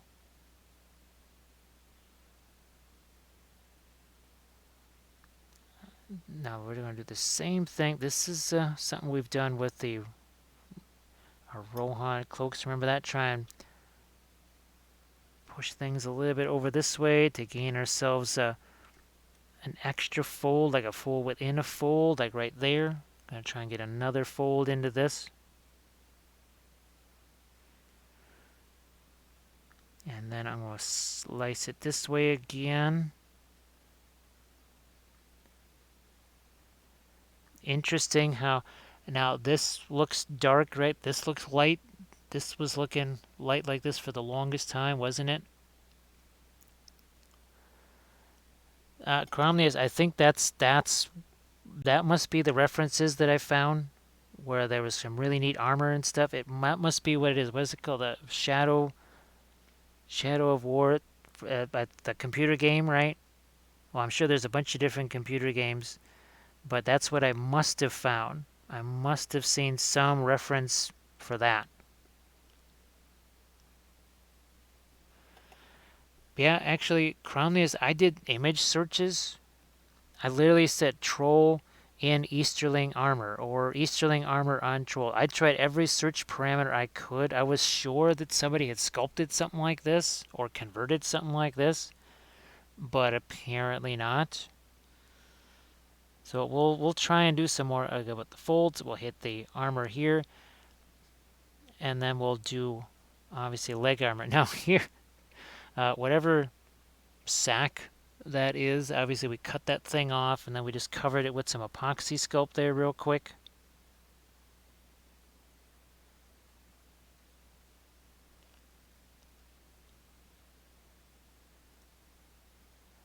Here, let's see if this is any. That's.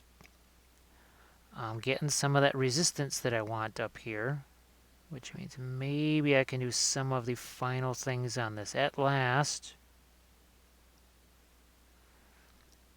Yep, if I tried doing that a half an hour ago, that would not have been the result. And I think I can now do my, there it is. That's what I've been looking to do here forever. And now I can just do my little one push, done. A little push there. I've been waiting a long time to be able to do those. Excellent. Now that one, okay, we'll approach it from this side.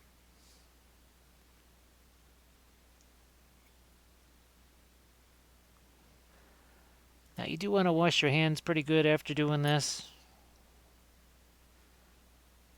It kind of gets everywhere on your hands.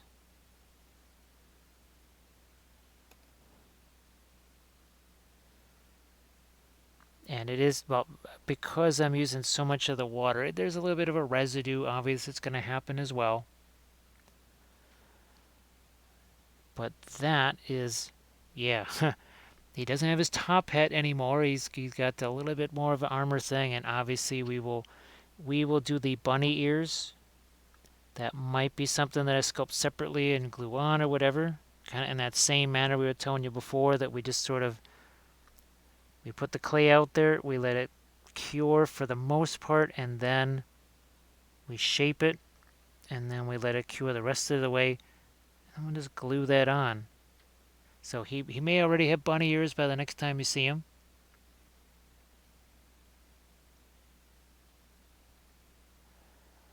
So actually, I think I am going to send you on over to steal it, because the stream seems to be doing some wacky things here. So I will, here, let me get this raid going before we get zonked here. And Steela should be painting. Yeah, she is painting. So folks, I will be doing my next sculpting stream on Thursday, where we'll be finishing up this guy and probably doing some more stuff right there. And I don't think we'll be painting this tomorrow. I think we're going to be trying to paint some of the creature caster stuff, but we will be painting on Friday, 6 p.m. Central, and then again on Saturday. I'll catch you later, Chromius and Adamantium, and let's thank our moderator, Armored Wolf. And folks, be sure to go check out Armored Wolf's Etsy page. And I love sculpting so much. I hope you guys enjoy the sculpting too, because I really do love it. Spark my ganja. Well, thank you so much, Karaduk, for that follow. And hopefully we will see you tomorrow as well, and Saturday. Thanks, Sergey. Here, let's get the countdown going here. We haven't got the countdown started yet. So yeah, this was really a blast, and now Snuffles is done, so they can hang out together and have lots of fun. Because this could be an Easterling army. It's Mordor, I believe. I think so. And we are ready to go right now.